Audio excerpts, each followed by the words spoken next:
Флюс Латифи. Хыянат. Укый Алмаз Гәрәев. Серле тамга.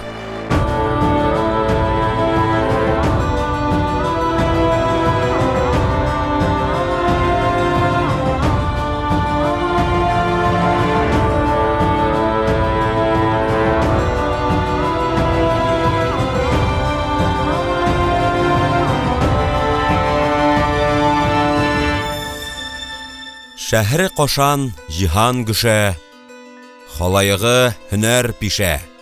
Кеми саувах, кеме зәргәр, бу сүзгә кыйлмах индишә. Булгар дәүләте шырында яшәгән билгесез шагыйрь. Хәзерге телгә тәрҗемәсе.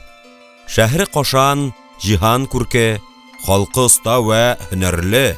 Кем корышчы, кем көмешче, шикләнмә, ышан, бел инде. Дong, dong, dong. Дың, дың, дың.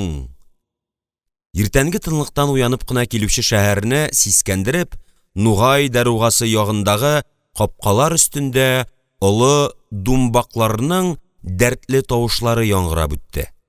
Кишеләр бер-берсен уздырырга тырышкандай, агач кысага тарттырылган үгез тиресенә ярсып бәрәләр.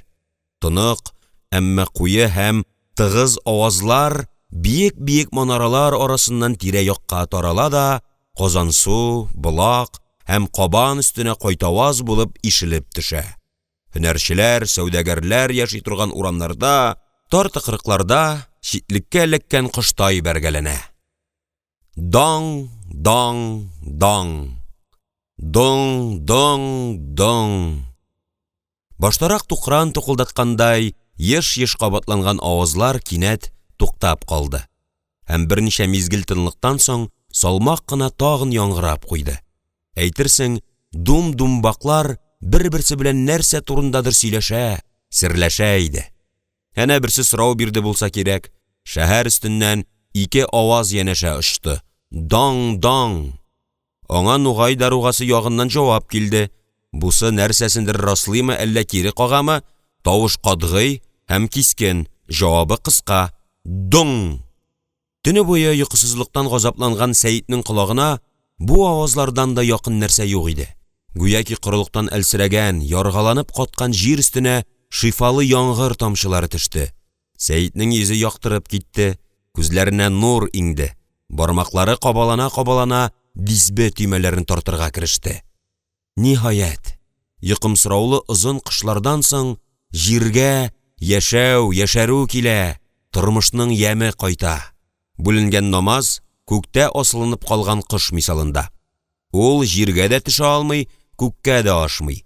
Иреннәреннән ычкынгач, Тәңре колагына барып ирешергә тиешле сүзләрне ашыкмый, кабаланмый, дөнья ваклыкларына игътибар итми, бүленми әйтү фарыз. Моны да бик яхшы белә иде Сәйит. Әмма думбакларның дәртле сөйләшүе аның күңеленә вәсвәсә салды. Башланган дугасы әйтелеп бетмәгән көйгә иреннәренә ябышып калды. Колаклары шәһәр капкасы өстендәге кишеләрнең үзара сөйләшүен сеңдерә башлады. Акылы исә башкалар өчен сер булган, яшерен булган шул табышмакны шишәргә кереште. Базар дөньясы серләреннән бихәбәр меңләгән казанлылар өчен гадәти бер көй булып яңгыраган бу авазларның яшерен мәгънәсен белә иде шул Сәйит. Һәр уен коралы аңа хәбәр китерә. Һәр көйнең үз мәгънәсе бар. Думбакларның еш бәргәләнүе, офыкта Хәрәзм, Сәмәрканд сәүдәгәрләре күренде. Алар инде шәһәргә якынлашып килә дигәнне аңлатса, аларның сирәк дәшкәләве нинди мал төяп килүеннән хәбәр ирештерә. Әле яңа гына шәһәр сакчылары шул хакта сөйләште. Даң, даң. Бусы Сәмәрканд базарканнары. Ни нәрсә төягән? Дип сорау иде. Алдагы күзәтченең җавабы кыска булды. Чин ефәге. Ефәк асыл мал. Мондый товар белән хан сараена да, Казаннан көнбатыштагы башка мәмләкәтләргә дә үтеп кирип була. Кирәкле мал. Сәйитнең намазын бүлеп каударлануы да шуннан.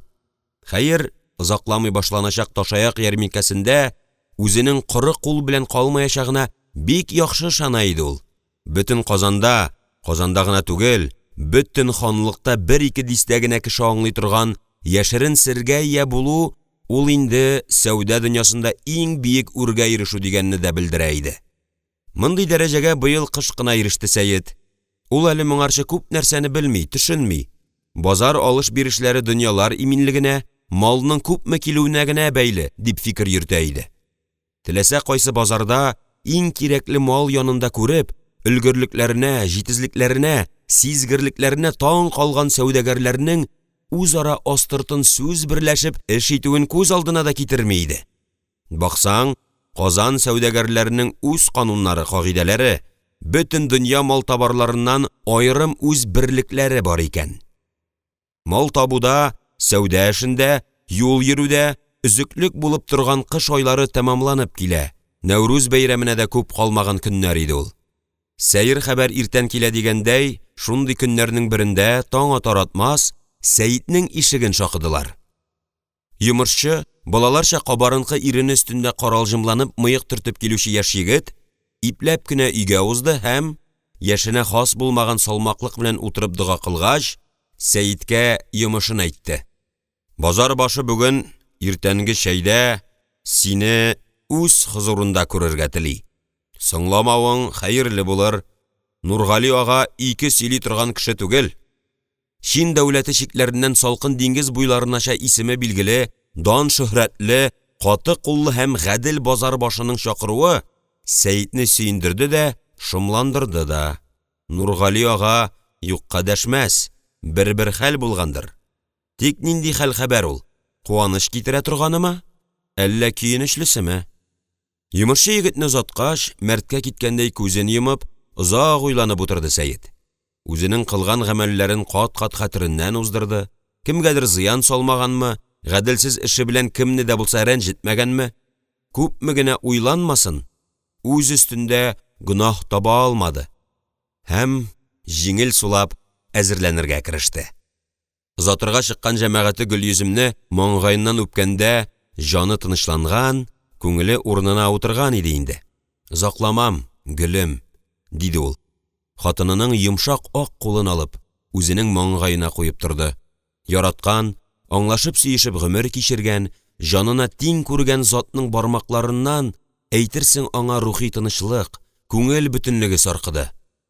Озакламам, дип яна кабатлады ул. Һәм чыгып китәр алдыннан борылып, шаярып күз кысты. Базар башы чакыра икән, иреңнең дәрәҗәсе үсте дигән сүз. Шулай бит? Гөлйөземнең бите алланып китте. Таң белән килеп кергән хәбәрдән каушап калган хатын сүз дәшмичә генә күз сирпеде. Кирфекләре арасыннан Сәиткә нур кыйлгандай булды. Борчылма. Ни булса да мин синең белән. Язганын бергә күрербез дигәнне аңлата иде аның бу карашы.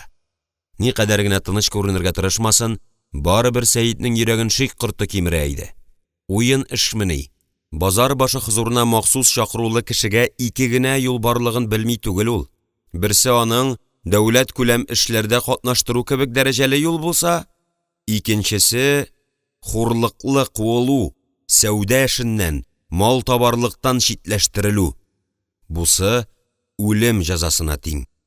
Андый хөкем алган адәмгә хезмәтчелеккә төшүдән гайре чара калмый. Тамгачылар килеп малын язып алыр, ясауллар төяп хан казнасын азатыр. Әнә шундый хөкемгә тарыганнар да булмады түгел, булды. Андый хәлләрне дә белә Сәет.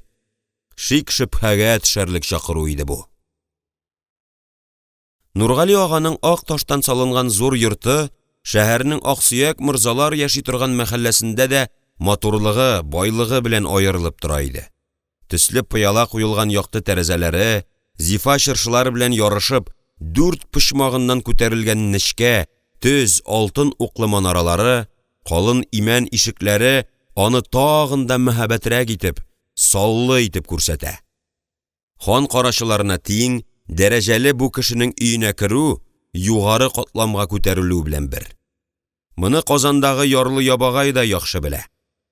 Ишектән алып түр башына кадәр келәмнәр җәелгән, ашык яшел төстәге бизәкле ефәк белән эшләнгән кунак бүлмәсендә Казанның иң атаклы унлап малтабары, кәрваннары белән дөньяны аркылыга буйга гизгән сәүдәгәрләр җыелган иде. Аларны күрүгә Сәетнең бөтен тәне буйлап эчке бер калтырану йөгереп узды. Шанлы кешеләр арасына тиң итеп чакырылудан туган горурлану хисенә инде 10 елдан артык күңел шыңгылында яшәгән икенче бер тойгы, шикләнү һәм икеләнү килеп уралды. Дөрес, атларына мал тиеп юл йөргәндә, Идел буйлап көймәләрдә, салларда акканда, аякларына чаңгы тагып төн ягында яшәүче кабиләләр янына чапканда, ул хисләр югала, онытыла. Әмма Казанга кайтып төшүгә шул тойгы баш калкыта, әкрен генә сиздерми генә җанын кимерә. Гөлйөзем янында, балалары арасында узган кадерле сәгатьләрнең тәмен агулы иде. Юкса, ул хиснең күптән үләргә, бетәргә тиешлеген дә белә. Сәбәпләре юк ителгән, андый борчулар өчен тамырлар калмаганда кебек. Хай, юк бит. Шик үзе белән каберенә дә керер ахрысы. Һич югы балаларына күчмәсен иде алар. Эче тулы шөбһә, сорауларына җавап эзләп бәргәләнү булса да, йөзенә сабырлык чыгарып сәлам бирде. Бу йортта, бу кешеләр арасында сабырлыктан да югары бәяләнүче нәрсә юк. Хош киләсең, Сәет туган. Әйдә, түрдән уз. Базар башының ягымлы эндәшүеннән Сәетнең ишенә җылы йөгерде. Юк, шик шөбһәләрем урынсыз. Барысы да яхшы булыр. Нургали ага өстәлдән кечкенә көмеш кыңгырау алды. Аның кул тибрәтүеннән кыңгырау телгә килде. Гөмбәзләнеп өскә күтәрелгән биек түшәм астында көмеш шыңнар биеште. Диварлар белән бериш ефәк чаршаулар корылган, ян-як ишекләр ачылып китте. Аларның берсеннән көмеш кувшиннар тотып, яшь угланнар килеп керде. Икенче яктан, иң талымчан кешенең дә авыз суларын китерерлек хуш исләр таратучы тәгамнәр күтәреп, яшь, чибәр кызлар килеп чыкты. Өнемме бу, төшемме? Сәет үзенең базар башы өендә икәнлегенә әле һаман ышанып җитмәгән кебек, як-ягына каранып алды. Әмма бу төш түгел, чынбарлык иде. Нургали аганың ишарәсенә буйсынып, кунаклар тезләрен бөкләп, бүлмә уртасындагы тәбәнәк өстәл янына утырыштылар. Угланнар каяндыр шәмшәле бизәкләр төшерелгән кызыл күн тышлы мендәрләр алып чыкты. Һәр кешегә таяныр урынына мендәр салынды. Өстәлдәге көмеш савытларда телемләп туралган казылык, ысланган ит, яңа гына мичтән чыккан кабартма, татлы ризыклар, чынаякларда юкә балы, нечкә билле озын савытларда куе кызгылт ширбәт күбекләнә. Шактый ил гизәргә, дөнья күрергә өлгергән Сәет барлык сыйларның исемен дә белеп бетермәвен абайлап алды. Базар башы яши белә икән, дип уйлап куйды ул. Дөрес, безнең дә өстәлдән кунак сыйының өзелгәне юк. Әмма барыбер бу кадәр үк түгел инде. Эх, Гөлйөземне алып килеп күрсәтәсе иде. Кергәннән бирле ишек төбендә таптанудан узмаган Сәетне Нургали ага үзе өстәл янына чакырды. Я, һаман бу сага төбен саклау килешмәс. Уз, табын янына утыр, диде ул, кулы белән өстәлнең бирге башында буш калган мендәргә күрсәтеп. Таянып ал. Сәет кабат әйттермәде. Тыйнаклыкның да бер чиге була торгандыр бит. Казанлыларның кунак сыйларга, назланып ялындырып кына сыйлатырга яратуы Мәгъриптә дә, Мәшриктә дә билгеле анысы. Тик бүген андый көн түгелдер. Базар башы өендә хуҗаның һәр сүзе, ымы, күз карашы фәрман булып кабул ителә. Сәетнең урыны Әҗим карт белән янәшә туры килгән иде. Казанда гына түгел, Кырымда, Әстерханда, Нугай далаларында, Мәскәүдә һәм Новгородта, Хәрәзмдә һәм Самаркандта, Әрмән тауларында, кыскасы, сәүдә кәрваннары сукмагы кайда илтсә, шунда ихтирам казанган, тырышлыгы, үткенлеге, мал таба белүе белән шөһрәт алган, дөньяга таш ярып чыккан бу кеше инде 7нче дистәне ваклаган булса да, һаман яшь күренә, үткен телле, зиһенле иде әле. Ул Сәеткә таба иелә төшеп пышылдады. Шым бул. Мында ишеткән құлағыңнан кірсін, ауызыңнан шықмасын. Йөрәгең тибүдән туктаганда да, иреннәрең кыймылдамасын. Ләкин әҗим карт әйтеп бетерә алмады. Тынлыкны Нургали аганың тавышы бүлде. Җәмәгать, әһле базар. Мәҗлеснең сәбәбе күпләрегезгә мәгълүмдер. Шулай да кабат әйтүдән зыян юк. Сүзең көмеш булса, дәшмәүең алтын тәгъбире бүгенге табынга туры килми. Шулай бит, әҗим ага. Базар башының пышылдап кына әйтелгәнне дә ишетеп утыруын белеп, Сәйитнең күз аллары караңгыланып китте. Күзе генә түгел, колагы да үткен икән Нургали аганың. Әнә ич, әҗим хәтле әҗимгә ничек төрттөрә. Әҗим картның исә кирфеге дә селкенмәде. Ул базар башына борылып, әйткәннәреңне хуплыйм дигәндәй, кулларын кушырып башын иде. Әйтә башлаганы исә телендә эленеп калды. Башка сүзләрне дә, мәҗлисне дә томанлы хәтерли Сәйит. Кем ни әйткән, нәрсә белән сыйлаганнар, кем ничек кутлаган, булары әһәмияткә ия булмаган вак нәрсәләр шикелле, артка чигенгән, күңелдән юылган. Ә иң мөһиме, анысы йөрәккә уелган. Ак кәгазьгә алтын хәрефләр белән беркетелгән ярлык шикелле баш миендә мәңгелеккә урын алган. Бу бер кайшанда Сәйиттән чыгарга тиеш булмаган сер, яшерен вәгъдә. Ул аны теле белән генә түгел, каны белән беркетте. Нургали аганың һәр сүзе әле дә колагында яңгырый. Үзенә күрсәтелгән ышаныштан, улылаудан җаны татлы бер рәхәтлек кичерә. Шул ләззәттән исерә. Бүгеннән башлап базар булган һәр бер илдә, һәр шәһәрдә Сәйиткә юллар ачык. Аның ул һәм базар башыгына белә торган яшерен көче, бөек сире бар. Без синең кем икәнеңне дә, Казан йортка ничек килеп төпләнүеңне дә яхшы беләбез. Без сине бик озак күзәттек. Сынадык, дигән иде Нургали ага. Күңелеңдә хөсетлек, калбыңдә кымсызлык, саранлык юкмы? Кулың кәкре түгелме? Телең йозактамы? Күзеңне нәфис пәрдәсе капламаганмы? Йөрәгеңне май басмаганмы?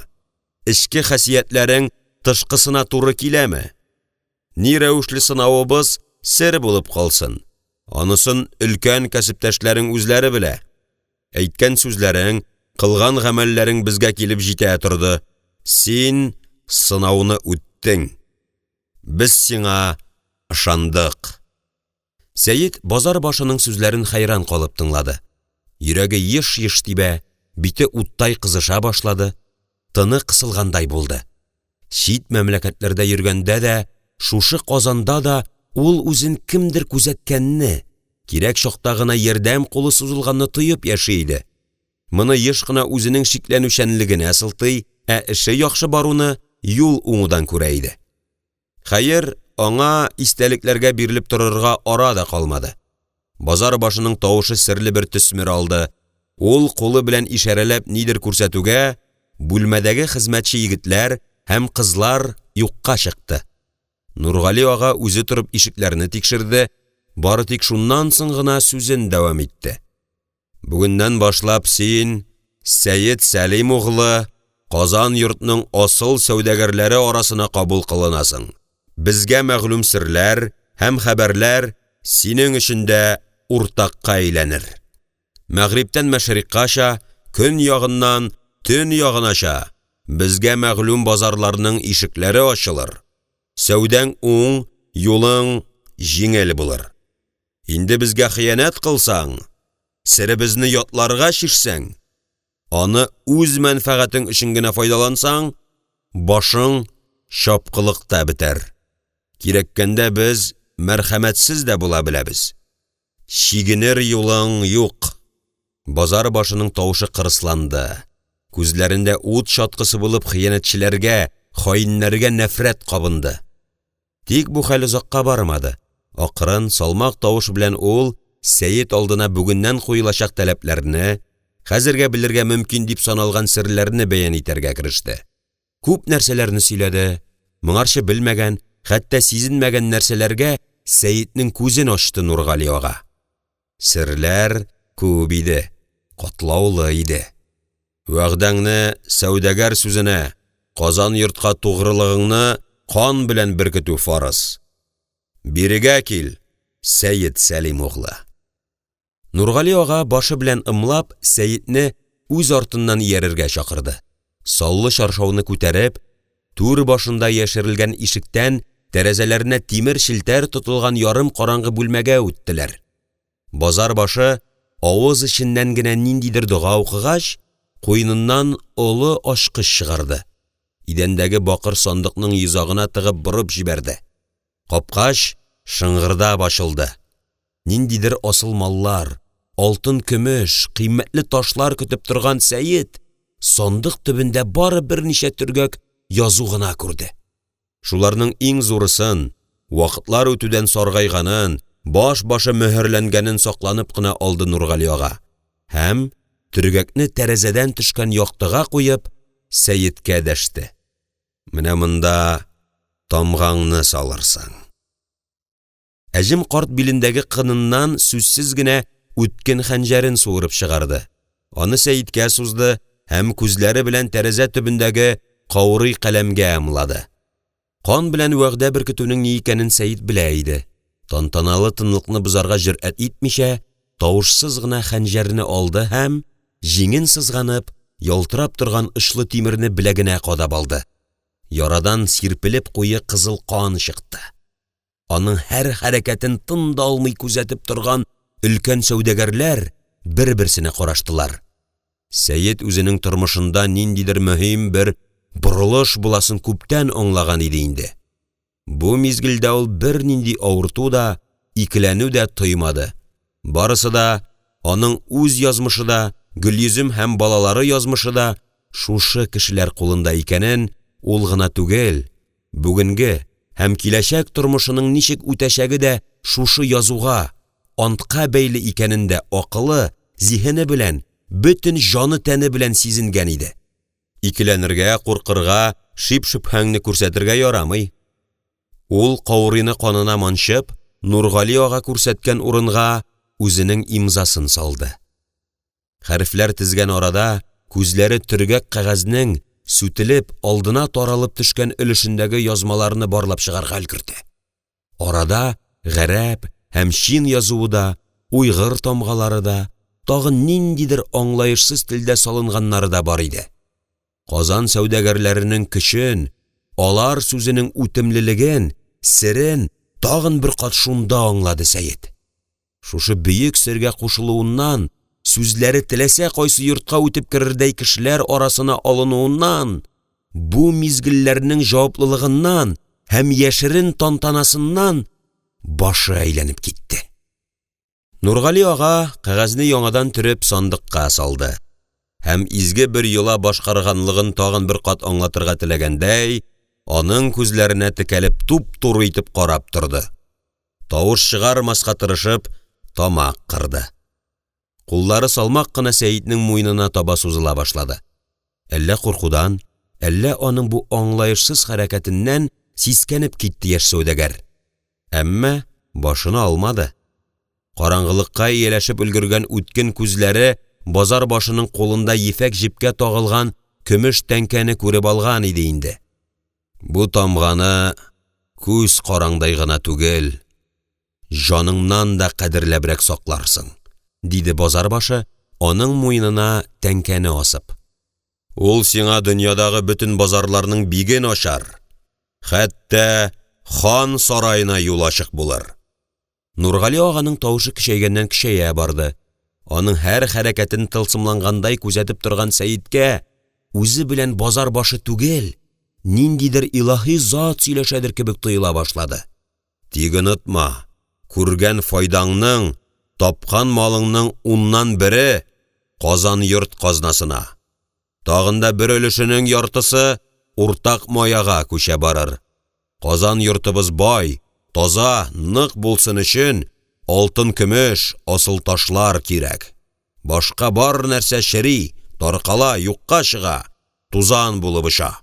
Булар мәңгелек.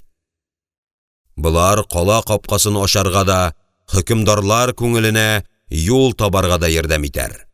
Шунсын онытма, затлы мал дошман жанына вәсвәсә сала, үшләштірә, көнләштірә, нәфісін құтырта. Казан йорт казнасына керәсе бір генә дирһәмең дә дошманыңа мәгълүм булмасын. Бусын құлағыңа киртләп қой. Аяғың җитез, зиһенең йөгерек, қолың нык, сүзең акыллы, йортың таза, авызың биктә булсын. Амин. Шәһәр капкалары өстендәге күзәтчеләрнең думбакларда, давылбазларда бәреп, Казанның олы сәүдәгәрләренә яшерен телдә хәбәр биреп, базарга кай тарафтан нинди караван килүен белгертеп торуында шул чакта белде Сәйет. Хәзер бу тел аңа да таныш. Закламый Казан өстендә кояш күтәрелер. Аның алтын нурлары йөзләрчә манараларда шагылып күзне иркәләр. Идел ягыннан искән йомшак җилләр меңнәрчә чакрым юл үткән караванчыларны назлар, күңелләренә хушлык бирер. Шишмәләрдән шилтерә баккан көмеш сулар аларның сусынын басар, буыннарына ял бирер. Казан базарларның базары, сәүдәгәрләрнең кыйбыласы. Ил көн барында ирекле Казан йорт мәңге шулай мал табарларны көтеп алучы, күңелләрен хушландыручы җыеннарның җыены булыр. Күп тә үтмәс, башка капкалар өстендә дә күзәтчеләрнең үткен күзе яңа караваннарны күрер, Идел өстеннән Казан суга борылучы кимәләрне абайлар. Думбаклар, давылбазлар телгә килер. Кайлардан килә икән бүген арыган юлчылар? Гарәп илләреннәнме? Шам Шәрифтәнме? Румнанмы? Су өстеннән урыс кимәләре шумыймы? Барысы да аңа Сәйеткә билгеле булыр. Үз бәхетен ул да йоклап калмас. Әле базар әһелләре белән ярминкәгә китерелгән мал туарга хак бәһә кую да алар кулында.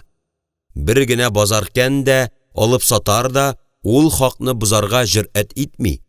Базар башының күзләре үткен, колаклары сизгер. Сәйетнең иреннәре дуга урынына шушы сүзләрне пышылдады. Артык диндар кеше түгел ул, әмма намазлык өстендә дисбе тартып утыруның үз рәхәте, җанга тынычлык биргеч хасияте бар. Дөнья мәшәкатьләреннән арынып тору рухны ныгыта, канны сафландыра, зиһенне үткенләтә. Тик менә бүген беренче кат иреннәре дуга сүзен түгел, дөнья малын әйтеп селкенә. Хәерлегә булсын. Сакланып кына муйныннан тамганы алды һәм инде кемнәрнеңдер изүендә йөри шомарып беткән, бүлмәдәге сүрән яктылыкта агарып күренгән көмеш тәңкәне әйләндереп карый башлады. И хикмәти Хода! Бу тәңкәнең нинди яшерен кодрәте барсың? Иреннәре үзеннән үзе шул сорауны кабатлады. Сәйетнең йөрәге ашкына. Һәр ике ягына ниндидер аңлаешсыз билгеләр, башына таш кидерелгән канатлы йылан сүрәте төшерелгән, тәңкәнең көчен сынап карыйсы. Караваны белән ерак сәяхәтләргә, Каф тау илләренә, сортлар арасына, Рум базарларына сәфәр чыгасы килеп талпына. Күрсәтелгән улуг ышанычны аклау, казнага кирәк малны табу өчен ул теләсә нинди авырлыкларга да түзәргә әзер иде. Ат аунаган җирдә төк кала. Үзенең дә буш калмаячагын, ил көне бөтәйгәннән бөтәячәген дә сизенә Сәйет. Дөньялар гына имин булсын. Әнә кызы бер кашык су белән йотарлык галиясе үсеп килә. Бирнә туплыйсы бар. Бүз бала Җәгъфәрдә сөлектә егет булып җитешеп бара. Күз генә тимәсен. Күрше бүлмәдәге кыштырдаган авазларны ишетеп, сискәнеп китте. Уйларыннан бүленде, тәңкәне тиз генә куйдына яшерде. Гөлйөземнең бу бүлмәгә һичшиксез кагыласын белгәнгә, җанына талгын бер рәхәтлек инде. Аның иртәнге наз белән тулы йөзен күз алдына китереп, елмаеп куйды. Хатыны озак көттермәде. Комашауламасам ярар тагы, дип сакланып кына ишекне ачты. Иренең үзен көтеп утыруын күреп, шелтәләп баш шайкады. Шушы язгы базар алдыннан чабышка әзерләнгән ат шикелле кыланасың син әйтәм. Малай чагың узган, аз гына дәрәҗәлерәк кылансаң да ярар иде. Түні бойы кірфік қақмадың бит.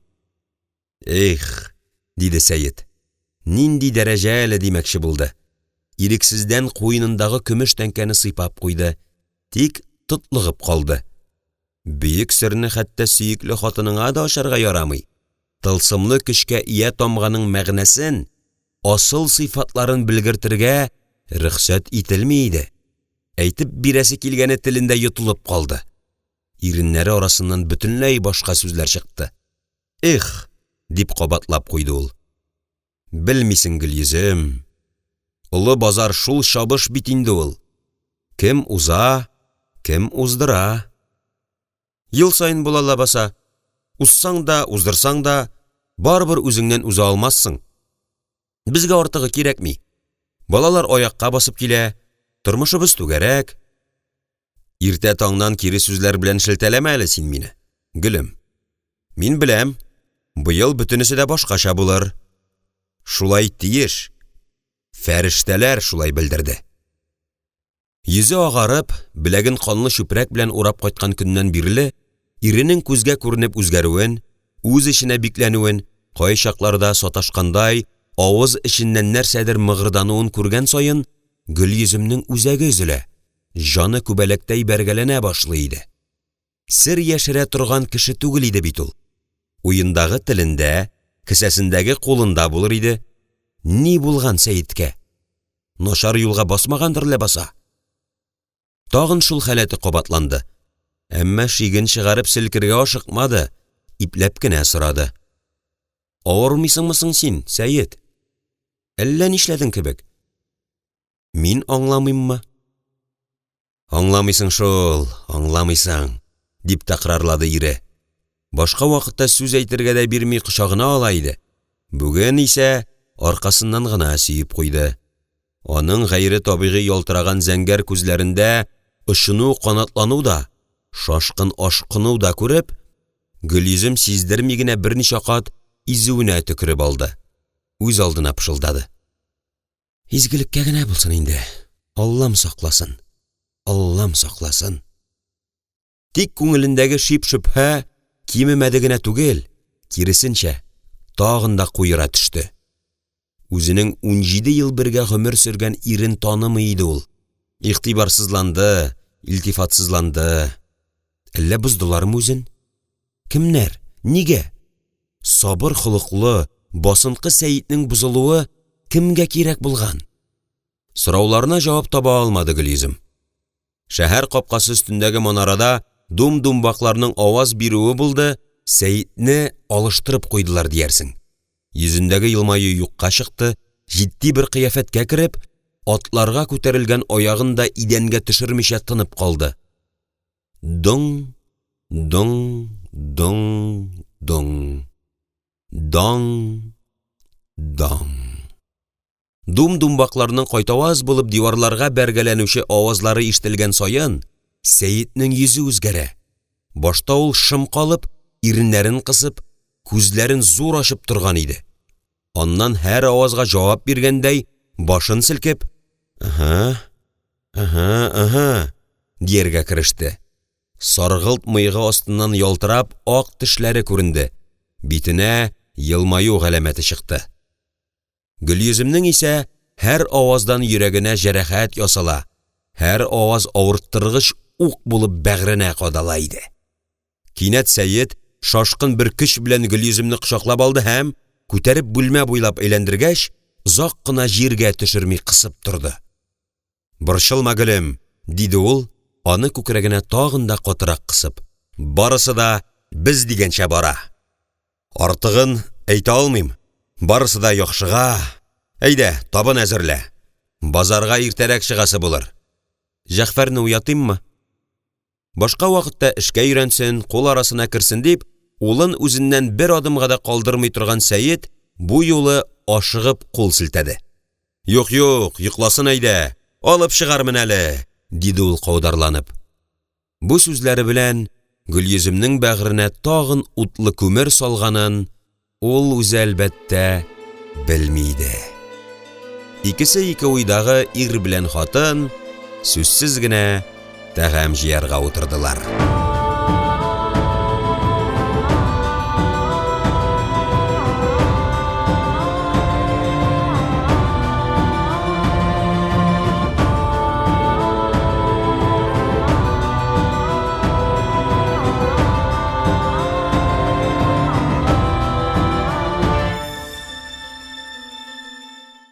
Флүс Латифи. Хыянат. Укый Алмаз Гәрәев. Чакырылмаган кунаклар.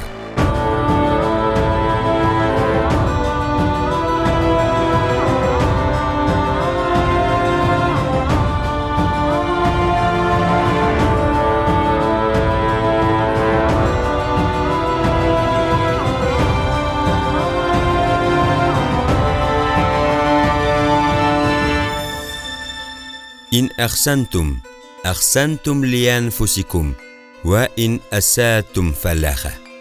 Qur'an'dan. Tatarchaga tarjimasi. İyilik işlesegizde o'zingizga, yovuzlik işlesegizde o'zingizga.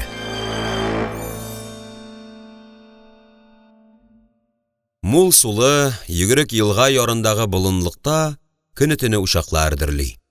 Тагынга асылган җиз казаннарда шулпа быгырдый, ахактай күмер өстендә ит кыза. Кайнар көлдә балык мәмри. Елга ар ягыннан йомшак җил, шымырт һәм болын чәчәкләре исен китерә. Алар киндер капчыклардагы йөзем, өрек, күрәгә исемнәрен белеп бетергесез башка җимешләрнең хуш исе белән аралашалар да, баш әйләндергеч бер ымсыну, шушы муллыкка шуму теләге уяталар. Төрле-төрле телләрдә, шивәләрдә сөйләшүче базаркәннәрнең шау-шуын күмеп, дияләр кычкыра, сыерлар мөгри, ишәкләр бакыра, атлар кешни. Бу бөтен җиһанга билгеле атаклы Ташаяк ярминкәсе, казанлыларның мактанышы, горурлыгы. Үткен сәүдәгәр бу базарда еллык мая туплый. Малын алыштыра, бәхәсләшә, тарткалаша, сата ала, алдый, алдана. Кулдан кулга елга булып алтын көмеш ага. Базар ияләренең яшерен сандыкларына, капчыкларына, янчыкларына күзгә күренмәс шишмә булып саркып керә. Киштәләрдә камка, җифар тиресе, гәрәбә, савыт саба, сәхтиян читекләр, затлы бүрекләр. Тәпәннәрдә сары бал, тау-тау өелгән капчыкларда будай, тары, арпа, көтү-көтү аяклы мал. Тимерче осталарда, һөнәрчеләрдә шам кылыч, хәнҗәр, көбә, ук җәя, сөңге ошы, түтәләре көмешләп бизәлгән мылтык, тимер баш киемнәре. Кәрваннарның берсе килә, берсе китә. Тамгачыларга тын алырга да вакыт юк. Һәр яңа килгән кәрванның малын барлап, тиешле күләмдә салымны исәпләп, тиенен-тиенгә хан казнасына алырга кирәк.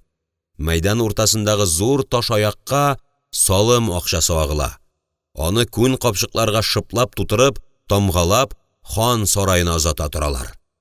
Инде иртәнге якта ук эшен бетергән Сәйиткә буларны карап йөрү рәхәтлек бирә. Озын-озак кыш айларында кыбырсыган жаны ләззәт кичерә иде. Иртәдән бирле әтисенә ярып, ярдәмләшеп йөргән Җәгъфәргә мондый хисләр таныш түгел әле. Ул инде берничә мәртәбә әйтеп карады. Әти, кайтыйк инде, эш бетте бит. Ашыкма улым, кайтырбыз. Эшең пешсә, битең пешми.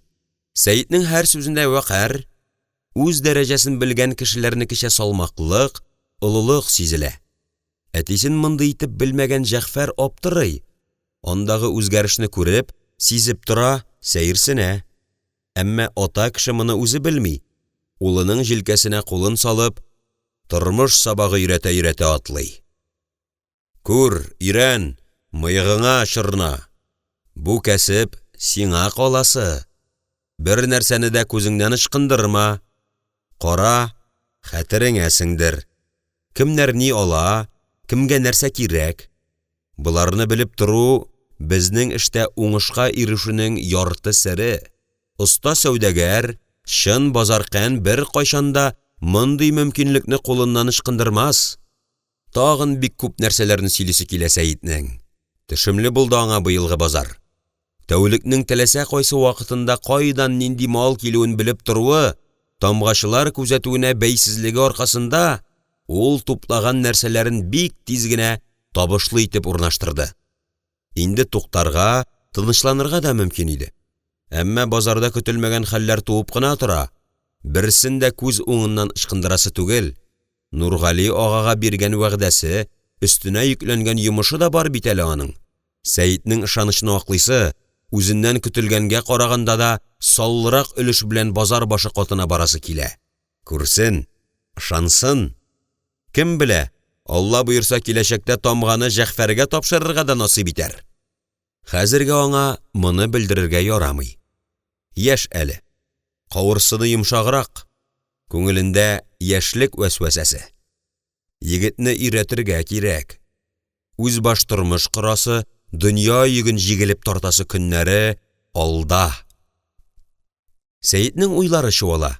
Җәгъфәрнең бөтен килеш килбәтеннән, Гөлйөземнекенә тартым йөзеннән бөркелгән сабырлыкны, улының басынкылыгын, тырышлыгын күреп, күңеленә тагын рәхәт булып китә. Әйе, юка күлмәге аркылы беленеп торган беләкләрендә көч сизелә. Күзләрендә акыл тоемлана малайның. Картлык көнендә таянышы, караучысы булачак кеше үсә. Бәхете, тәүфигы гына булсын. Ата белән ул акрын гына сәүдә рәтләре арасыннан атлыйлар. Күзләре үткен, колаклары сизгер. Кайда нәрсә бар? Әнә, коралчылар янында ике кеше бәхәсләшә. Җилкәсенә төшеп торган җитү чәчле, көрәктәй сакаллы, өстенә озын кара ширмеш шикмәне кигән сәүдәгәр як-ягына каранып ала да, янәшәсендәге иптәшенә нидер пышылдый. Аннан соң алар тимерче остага нидер аңлатырга, төшендерергә тырышкандай, икесе бер юлы диярлек сөйләргә тотыналар. Күрәсең, бәяне төшертергә телиләр. Әмма кире оста алдына тезеп куйган затлы коралларына кулы белән ишарәли дә баш селки. Юк, мондый малны бүтән бер кайда да таба алмассыз, ди кебек ул. Сәйит аларның сатулашуы белән кызыксынып китүен сизми дә калды. Якынрак килеп, читтән генә күзәтергә кереште, сүзләренә колак салды. Бүтән коралыңны тулайым алабыз, әйдә, кул сугышыйк та битерик.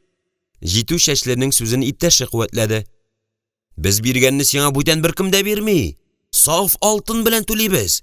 Бәһәсе нәкъ шулай, 10 алтын. Коралчының йөзенә ачу галәмәте чыкты. Сез нәрсә? Курган агачка бәрелүгә янчелә торган тимер дип белдегезме әллә? Шам корышыннан ясалган кылыч бит алар. Чәч бөртеген урталай яра. Әйткәннәрен расларга теләп булса кирәк, ул җыерчыкларына күмер корым сеңгән бармаклары белән чигәсеннән бер бөртек чәч йолкып алды. Икенче кулындагы сөяк саплы, бизәкләп эшләнгән хәнҗәрне алдына куеп, чәчне өреп төшерде. Кара төк урталай йөзелеп, ике якка төшеп китте. Күрдегезме? Мондый хәнҗәрне сез бүтән базарда мәңге таба алмыйсыз, диде ул канәгать илмаеп. Сире менә монда. Башка җирдә юк.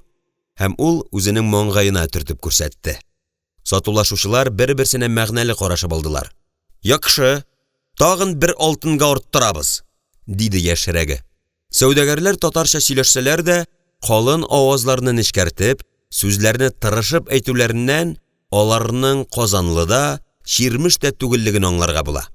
Шулай ук алар Кырым, Әстерхан иленнән дә, Самарканд яисә Себердән дә түгел, ят бер кавемнән иде. Румнан да булмаслар. Алар башкачарак. Әрмәннәр түгел дә түгел. Алар кара була, олы күзле була.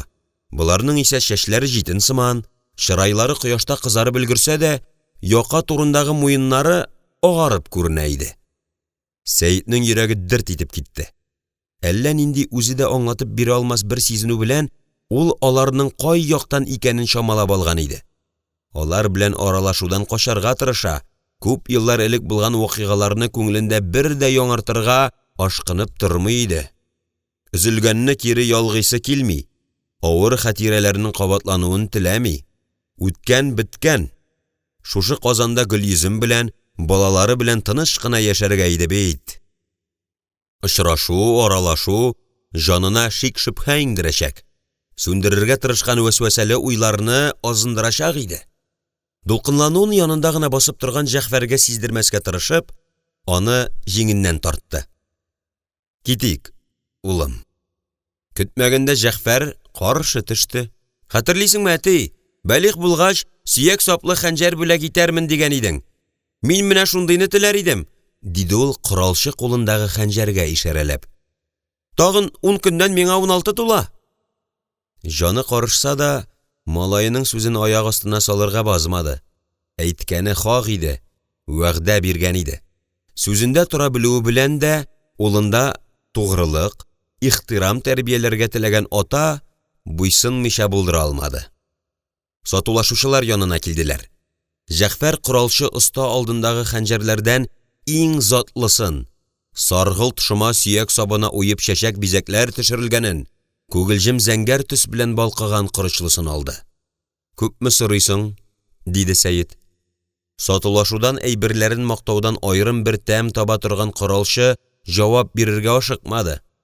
Мин аларны мал рәтен белгән кешегә генә сатам, диде ул ачулы тавыш белән. Андый хәнҗәрне көндез шәм яндырып эзләсәң дә таба алмассың. Уенчык түгел ул. Күңелендә авыр хатирәләр уяткан сатулашучылар яныннан тизрәк китәргә теләгән Сәйид җавап биреп тормады. Кесәсеннән 2 алтын чыгарып коралчыга сузды. Сатулашмыйк. Шушыңа ризамы? Останың шатлыгы йөзенә бәреп чыкты.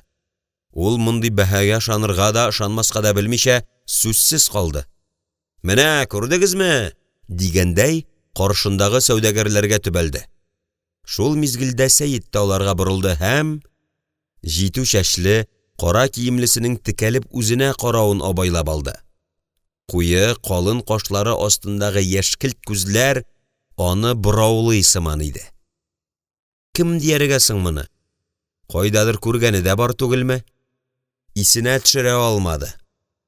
Җәгъфәргә кагып, бу сәйер сәүдәгәрләр яныннан китәргә ашыкты. Кемнәр иде соң булар? Әгәр таныш булсалар, нигә үзләрен дәшмәде? Чыннан да, урыслармы соң алар? Гадәттә урыс сәүдәгәрләре Казанда Булгари күн эзли. Сәхтиян читек, көмеш савыт саба, алка, йөзек, беләзек ала, ашлык төятә. Ә булар коралчы янында. Бәлки, ялгышамдыр, дип куйды Сәйид. Онытылыр өчен шатлыгын уртаклашырга теләгәндәй, хәнҗәр белән уйнап баручы улына карады. Ләкин тынычлана алмады. Күңелендә борын төрткән сорауларга җавап табасы килә иде. Кинәт аның башына уй килде. Син, улым, кайта тор. Гарәп сәүдәгәрләрен күреп сөйләшәсем бар икән. Онытып җибәргәнмен, диде ул һәм малаен озатырга ашыкты. Кулына шып-шын хәнҗәр эләгү шатлыгыннан дөньясын оныткан Җәгъфәр аны-моны сорап тормады. Шәһәр капкасына таба йөгерде. Сәйид исә, кеше кара күзенә бик шалынырга теләмичә, акрын гына атлап, бөтенләй икенче якка, яңадан коралчылар рәтенә таба китеп барды. Корал кыйммәтле мал. Аны гадәттә сайлап, җентекләп тикшереп алалар. Корал янында яшь җилкенчәк, азамат ирләр кайнаша. Сәйид тавышсыз тынсыз гына шул төркемгә кушылды. Коралчылар рәте каланың колаш җиткесез юан, имән бүрәнәләрдән бурап күтәрелгән биек коймасы ягыннан Казан суга кадәр сузылган иде. Осталар башка сәүдәгәрләр шикелле кеше чакырып кычкырмыйлар, дәрәҗәләрен белеп, язгы кояшта җылынып утыра бирәләр. Базардагы һәр хәрәкәтнең, айпалу-чайпалуның мәгънәсен төшенеп алырга күнеккән Сәйид ныклабрак караган, күзәткән саен мондагы яшерен җанлылыкны тоя барды. Башка вакытта хөкем сөргән сабырлык, вәкар, тәкъвалык беткән кебек иде. Табигый ки, моны базарга беренче тапкыр килгән кеше күрмәс, сизмәс иде. Әмма бүз бала чагыннан бөтен гомерен сату алуда үткәргән Сәйиднең үткен күзләре башкалар күрмәгәнне күрә. Колагы күпне ишетә, акылы һәр чалымда мәгънә таба иде. Әнә, йомырчы малайлар әрле-бирле йөренә, йөзләреннән балаларча гамсезлек качкан, әле бер, әле икенче төркем янына нидер китерәләр, алып китәләр. Тагын бер нәрсәгә игътибар итте сәүдәгәр. Сатып алучылар арасында кайдан кем икәнлекләрен танытмаслык итеп, тоташ карадан киенгән йылгыр әдәмнәр күп. Алар артык сатулашмый, күп әйберне тулаем алалар булса кирәк. Нигездә сүзне кул сугышып бетерсәләр дә, тоткан нәрсәләре күренми. Моны да аңлый Сәйит. Кичен аларның улауларына килешенгән товарлар китереләчәк. Төнлә яисә таң алдыннан ул улаулар тавыш-тынсыз гына каядыр юкка чыгачак. Бу начар фал. Коралны күпләп алучылар изгелектә йөрмәс. Хәрәмзәдәләрнең, ягъни бузык кешеләрнең кайсы кавемнән икәнен тәгаенләсә дә, нинди таифәдән, нинди максат белән йөрүләрен аныклый алмый. Кемнәр алар? Идел өстеннән көймәдә салда агучы сәүдәгәрләрне дер селкетеп тотучы елга юлбасарлары, ушкуйниклармы? Әллә патшаларына баш бирмәскә талпынучы берәр урыс князенең кешеләреме? Әллә Казанның үзенә үк куркыныч яныймы? Дөньялар имин түгел. Казанлыларга хөсетле Шаһ Гали дөньяны бутап киткәннән бирле кырмыска оясыдай гөжләгән каланың тынычланып җитә алганы юк. Хәер, шөкер, соңгы вакытта Әчтерхан белән дә, Кырым белән дә дуслык ныгыды. Алар артында бөек һәм изге солтанның куәтле калканы бар. Шаһ Гали дә борынын тыгарга җөрьәт итмәс иншалла. Тагын сәүдәгәрләр турында уйлый башлады. Буларның Казанда бистә булып яшәүче урыслар белән бер-бер бәйләнеше юкмы? Кемнәр генә булмасын, коралны күпләп алу өчен алтын-көмешне кызганмаулары хак иде. Иң беренче теләге күргән-белгәннәрен түкми-чәчми тизрәк базар башына җиткерү булды. Күңелендә укмашып килгән шик-шөбһәләрне аңа җиткерәсе, ниндидер сәер хәзерлек турында кисәтәсе иде бит. Әмма башына икенче бер уйда килде. Казаннан алып Әстерханга, Кырымга гына түгел, Чин дәүләте чикләренәчә таралган базарларда шылт иткәнне дә белеп торучы базар башы бу хәлләрдән хәбәрдар түгелдер дисеңме? Юк, бар шигең белән улуг кешеләрне бимазалап йөрү килешерме?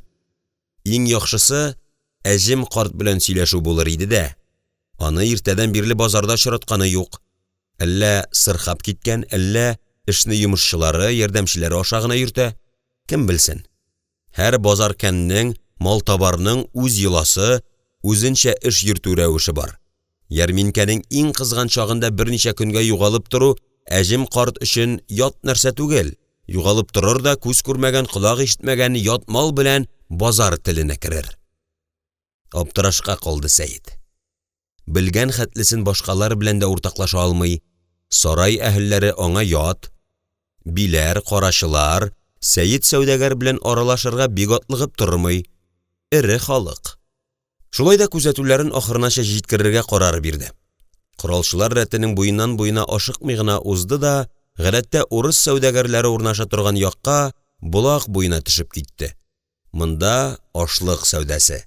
Казан ханлыгының туфрагы уңдырышлы, бәрәкәтле ашлы җирләр.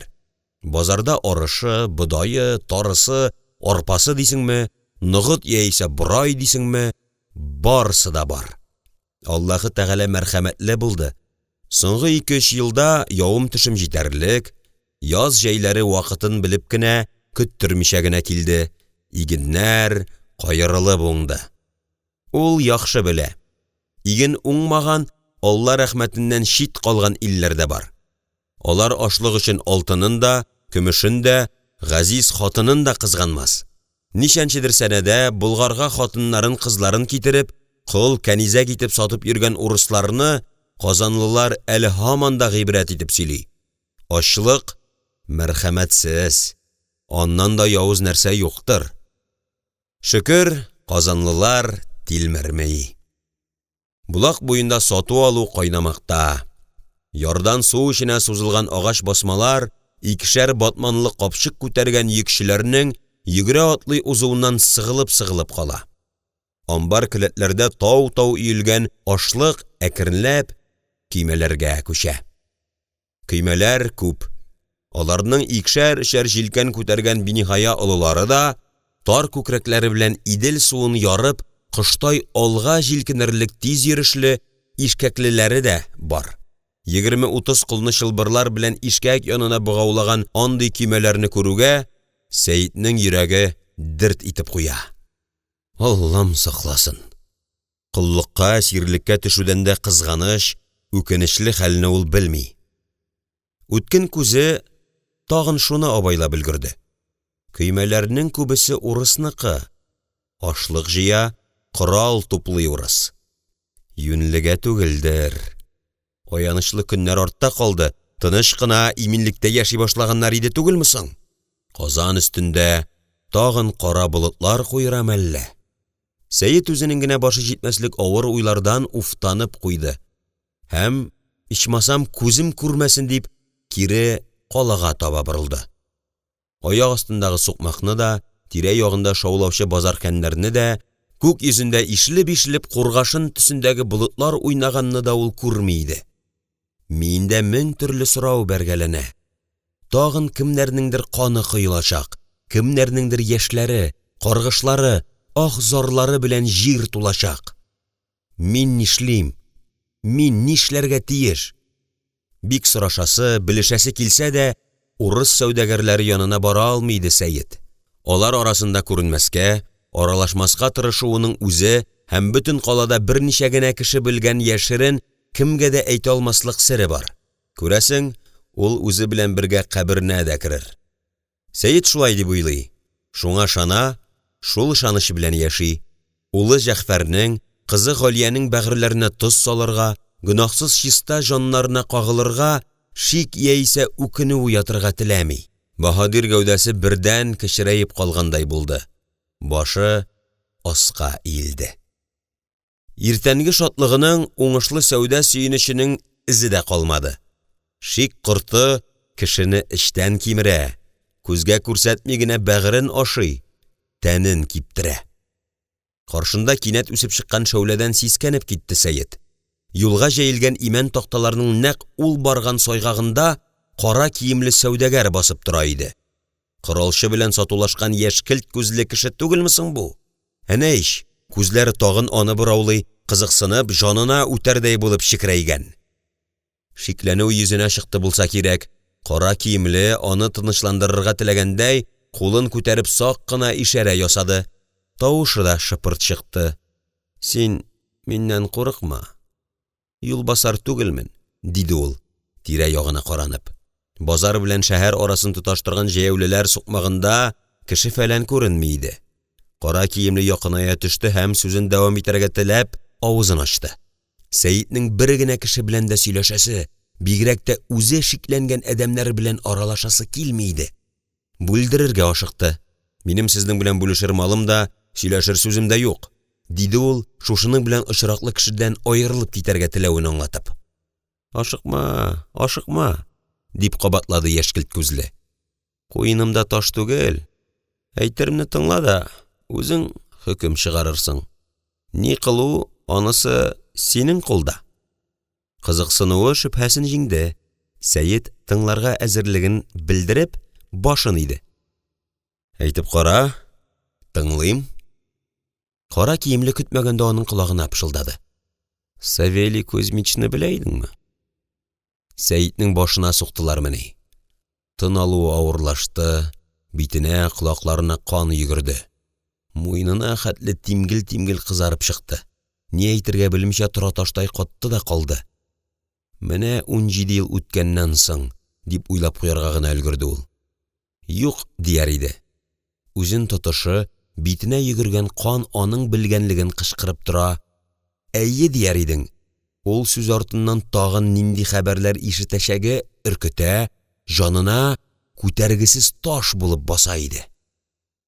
Ләкин күпме генә каушамасын, ул үзенең бу кеше яныннан тиз генә китә алмаячагын да аңлый. Савелий Кузьмич дигән бу исем аның бөтен ихтыярын богаулап куйган. Аны үзенә чакыра, тарта, кара киемле артыннан теләсә кая барырга мәҗбүр итә иде. Үзе дә сизмәстән, Сәйит ике ут арасында калды. Ләкин теле әйләнмәде. Моннан күп еллар элек ясалган яшьлек хатасы аның телен бикли, сүз әйтергә комачаулы иде. Кыяфәтенә битарафлык чыгарырга тырышып, сүзсез генә кара киемленең йөзенә текәлде. Шактый озак басып торгач, ниһаять, ул телгә килде. Кайдадыр ишеткәнем бар иде кебек. Теле тотлыкты, бәйсез һәм җиңел генә әйтеп салырга теләгәне килеп чыкмады. Кара киемле исә шулай булырга тиешлеген көткән, ни булачагын алдан белгән кешедәй, артык каушау галәмәте күрсәтмәде. Шулай ук йөзендә сөенү әсәре дә юк иде. Шулайдыр дип уйлаган идем аны, диде ул, һаман да тавышын күтәрмичә генә. Ни булса да, минем сиңа әйтер сүзем бар. Савелий Кузьмичның гөнаһысына кермим. Әйбәт әдәм иде. Я, тыңлыйсыңмы? Нигә иде дип сөйли? Нигә һаман сер яшерә бу? Сәйет кара киемленең сүзләреннән бөтенләй тәкатьсез калган иде. Бары белгәнен тыны белән суырып алырдай булып, күзләренә текәлде. Кеше күзенә бергә шалынуыбыз хәерлегә булмас. Һәр хәлдә сиңа. Әнә, яңгыр да яварга җыена, диде кара киемле күк йөзенә ишарәләп. Аулаграк җирдә сөйләшсәк, сиңа да, миңа да мәслихәтрәк булыр. Соң, Алланың рәхмәте, дип икеләнебрәк башлаган Сәйеткә артык сүз озайтырга ирек бирмәстән, ул ышандырырлык итеп кырыс кына беренчә сүз әйтте. Исмәгыйль бай караван-сараенда, 17нче хуҗра, көтәм. Һәм күтәрелеп тә карамыйча, ашыгып китеп барды. Барыргамы, бармаскамы? Сәйет икеләнеп калды. Күңел төбендә бөрләнгән шик тойгысы яңадан канат җәйде. Яндыргыч авырту белән йөрәген кысып алды. Тукта. Булар ниндидер мәкер белән Сәйетне тузакка кертергә маташмыймы? Кара киемле артыннан атларга күтәрелгән аягы кире җиргә төште. Үзе генә хәл итә алмаслык четерекле сорау, сызландырып, миен бораулый башлады. Әллә соң туп-туры Нургали ага янына китәргәме? Аңлар иде, бер чара күрер иде бит. Белгәннәрен үзендә яшереп калдырса, мәңге үкенеп яшәргә туры килмәсме? Кистереп кенә юк, дип чакыруны кире какмауына үртәлеп, үз-үзен белештермичә, иреннәрен чәйнәргә кереште. Хәер, шулай уйланса да, котылгысыз тоелган хәлдән чыгу юлын эзләп бәргәләнсә дә, ул үзенең ни өчен буынсыз калганлыгын яхшы белә. Баш тарта алмаячагында ачык тоемлы иде. Уф, дип куйды Сәйет. Бәлә агач башыннан йөрмәй. Күрәчәгең булса, уйлаганының шуалчык фикерләренең ышына чыга алмады. Кул селтәде дә, мәҗбүри барган кеше төсле акрын гына атлап, шәһәр капкасына таба таныш түгел кеше артыннан кузгалды. Билгесезлек дип аталган тәшвишле уй-шөбһә җанын кыйный. Ашык җәрәхәткә салынган тоз шикелле бәгырен телгәли, сулкылдата иде. Карван-сарай шәһәр капкасыннан ерак түгел. Урта кулданрак исәпләнгән бу кунак йортына хәллерәк сәүдәгәрләрнең сирәк тукталганын белә иде Сәйет. Бик үк чиста куллы булмаган кешеләрнең җыелу урынында дип ишеткәне бар. Уй максатын уртага салып сөйләшергә күнеккән малтабарлар белән эш итәргә яратучы Сәйетнең күңеле тартмый. Аягы атларга теләми. Шәһәр капкасы ерак түгел. Ул бу булса, андагы сакчылар ярдәмсез калдырмас. Бер чакыру җитәр, дип үз-үзен тынычландырырга тырышты. Аягын сөйрәп, сугымга алып барылучы мал шикелле тартылып атлады да, атлады. Савелий Кузьмич әйбәт әдәм иде, дигән сүзләр аны үз ирегеннән башка алга өстери иде. Бөтен җиһан кинәт караңгылыкка чумды. Әйтерсең лә кара болыт убылып җиргә төште. Юка тузан элпәсе белән капланган сайгаклар өстендә эре-эре тамчылар биешә башлады. Тыгыз һәм куе яңгыр пәрдәсе тирә-якны томалап алды. Күз күрми ераклыкта бер генә нәрсәне дә абайлап булмаслык эңгер-меңгер урнашты. Таш капкадан ничек узганын да, кәрван-сарай ишек алдындагы шау-шу, атлар кешнәвен, хезмәтчеләрнең тыз-быз йөгрешүен, биек баскычтан күтәрелеп, гөмбәз түшәмле алгы якка ничек килеп керүендә сизми калды Сәйет. Алгы яктан өч тарафка сузылган тар аралыкта ут юк, кеше кара күренми, тыштагы гарасаттан соң бар нәрсә үле тынлыкка шумган кебек иде. Кая барырга белмичә аптырап калды. Бираздан күзләре ияләшә төште. Бүлмә ишекләрендәге саннарны абайларлык хәлгә килгәч, күңелендәге шумны җиңәргә тырышып, алга атлады. 17нче бүлмә уртадагы бүлемтекнең иң азагында, җир астына уелып кергәндәй, тар бер аралыкка урнашкан иде. Сакланып кына ишекне этте. Калын имән такталар тавышсыз ачылды. Төсле пыялалар аша саркыган сүрән яктылыкта ул әлеге дә баягы кара киемле кешене күреп алды. «Әйдә, уз, Александр Савельич», диде бүлмә хуҗасы карлыккан тонык тавыш белән. «Шикләнмә». Һәм туп-туры итеп күзенә карап торгач, ашыкмыйча гына өстәде. «Килереңне белә идем». Сәйитнең бугазына төер килеп тыгылды. Тагын базардагы хәләте кабатланды. Башына кан йөгерде, үз-үзен белештермичә ишек катындагы урындыкка килеп төште. Син ялгышасың. Мин Сәйит Сәлим угылы, дип пышылдады ул, якасын ычкындырырга тырышып. Тавышы гыжылдауга охшап чыкты. Тыңлаусыз бармаклары күлмәк сәдәфләрен таба алмый интекте. Исемеңне алыштырсаң да, кыяфәтеңне алыштыра алмагансың, Санька. Мин таныдым сине. Ә син хәтерлисеңме? Кара киемле кеше артык тыныч иде. Аның бу тынычлыгы акрынлап Сәйиткә дә күчә башлады.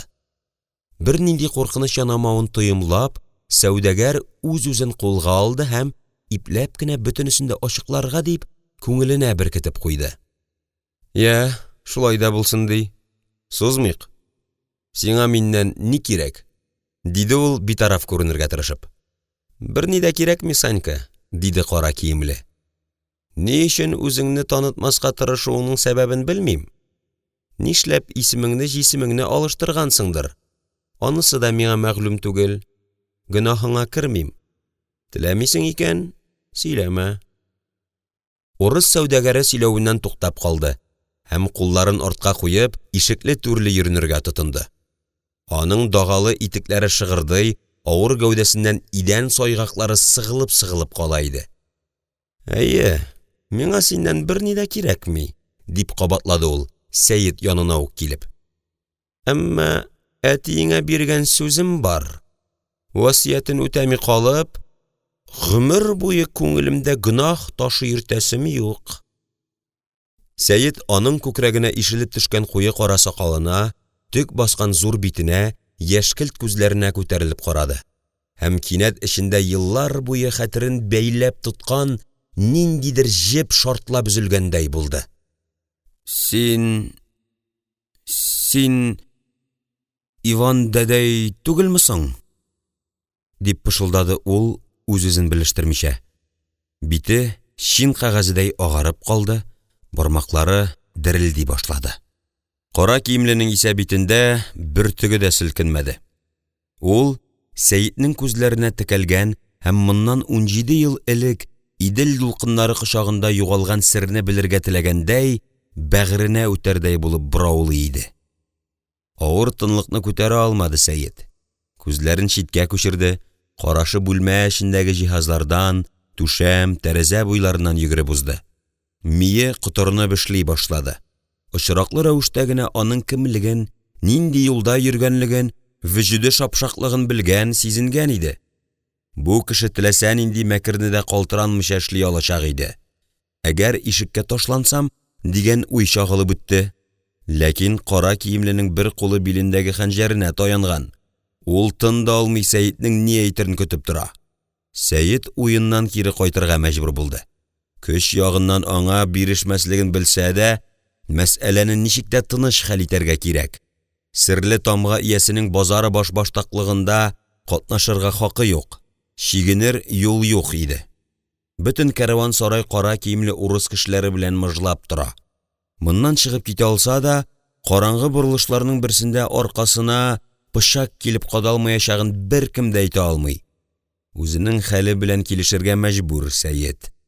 Ашыкмыйча гына әңгәмәне дәвам иттерергә булды. Инде буласы булган, кайчанда бер кылган җинаятың өчен җавап бирергә дә кирәктер. Хәер, җинаятмы соң ул? Кытылгысыз бер яшьлек шаяруу гына түгел идеме? Иван сәүдәгәрнең үз өстендә тагын да пычраграк җинаятләр бар түгелме? Уйларының ышына чыга алмады. Һәр адәм баласы үзе өчен үзе җавап бирергә тиеш. Иваннан да сорарлар әле ул әҗерне. Мин китергән зыянымны уны белән каплый алам. Бәхилләтермен. Дөнья булгач төрле хәлләр була тора. Тау белән тау гына очрашмый. Әдәми зат юллары исә бер, Аллага гына мәгълүм, диде ул, ниһаять сабырлыгын, батырлыгын җыеп. Кара киемле җиңел сулап куйды. Таныдың. Михрибаның бетмәгән икән әле, диде ул читкәрәк китеп. Әйдә, түрдән уз. Бабайлар әйтмешли, аяк өстендә хакыйкатьне ачыклап булмый. Канәгать кыяфәт белән кулларын угалагач, тагын өстәп куйды. Мин синнән акча юллап килмәдем. Түләргә теләсәң, гаебеңне юлар өченгә башка юллар да бар. Сөйләшербез. Сәйид өстәл янына күчеп утырды. Кара киемле кемнедер көтә идеме, әллә кемнән дә булса шикләнә идеме? Ишек янында колак салып тыңланып торгач кына, аның каршында урын алды.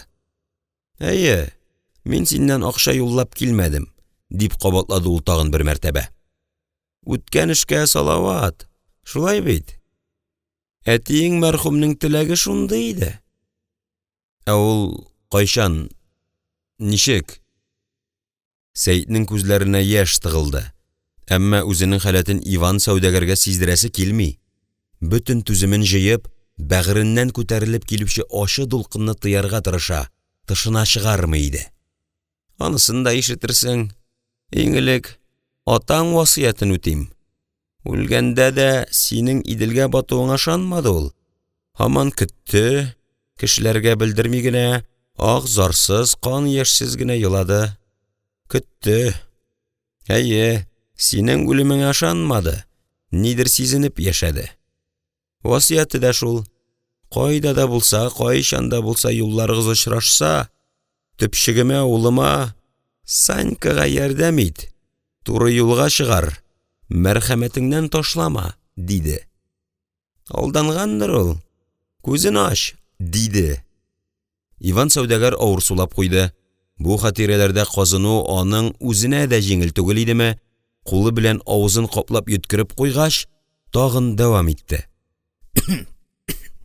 Синең монда ничек килеп беләгүең, ничек яшәүең миңа караңгы.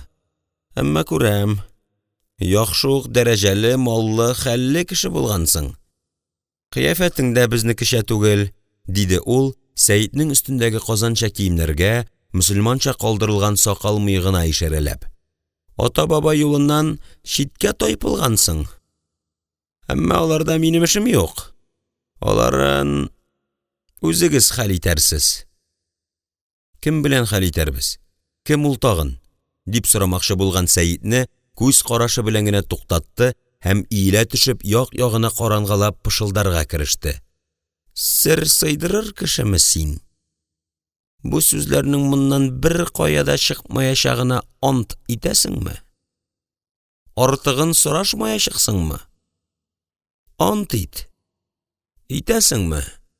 Иван сәүдәгәрнең сирне акрынлап кына, җанын суыргандай газаплап, әйтеп бетермичә чыгаруыннан үртәлгән Сәйит ни эшләргә белмиде. Әтисе, туганнары, әнисе хакында ишетәсе килү, моннан 17 ел элек үзеп ташланган җепне ничек тә булса ялгап карау теләге аның ихтиярын сындыра иде. Ант, дип кабатлады ул, үзе өчен әле һаман сер булып калган кара киемленең сүзләреннән сихерләнгәндәй. Алайса тыңла. Кыяфәтең үзгәрсә дә, тәнеңдә безнең кан, урыс каны агадыр. Онытма. Кем булсаң да, киңәшемне тот. Казанга олы афәт яный. Үзең генә китәсеңме, балаларыңны, хатыныңны аласыңмы? Анысы синең эш. Әмма исән калыйм дисәң, якты дөньяда яшим дисәң, сузма, кит.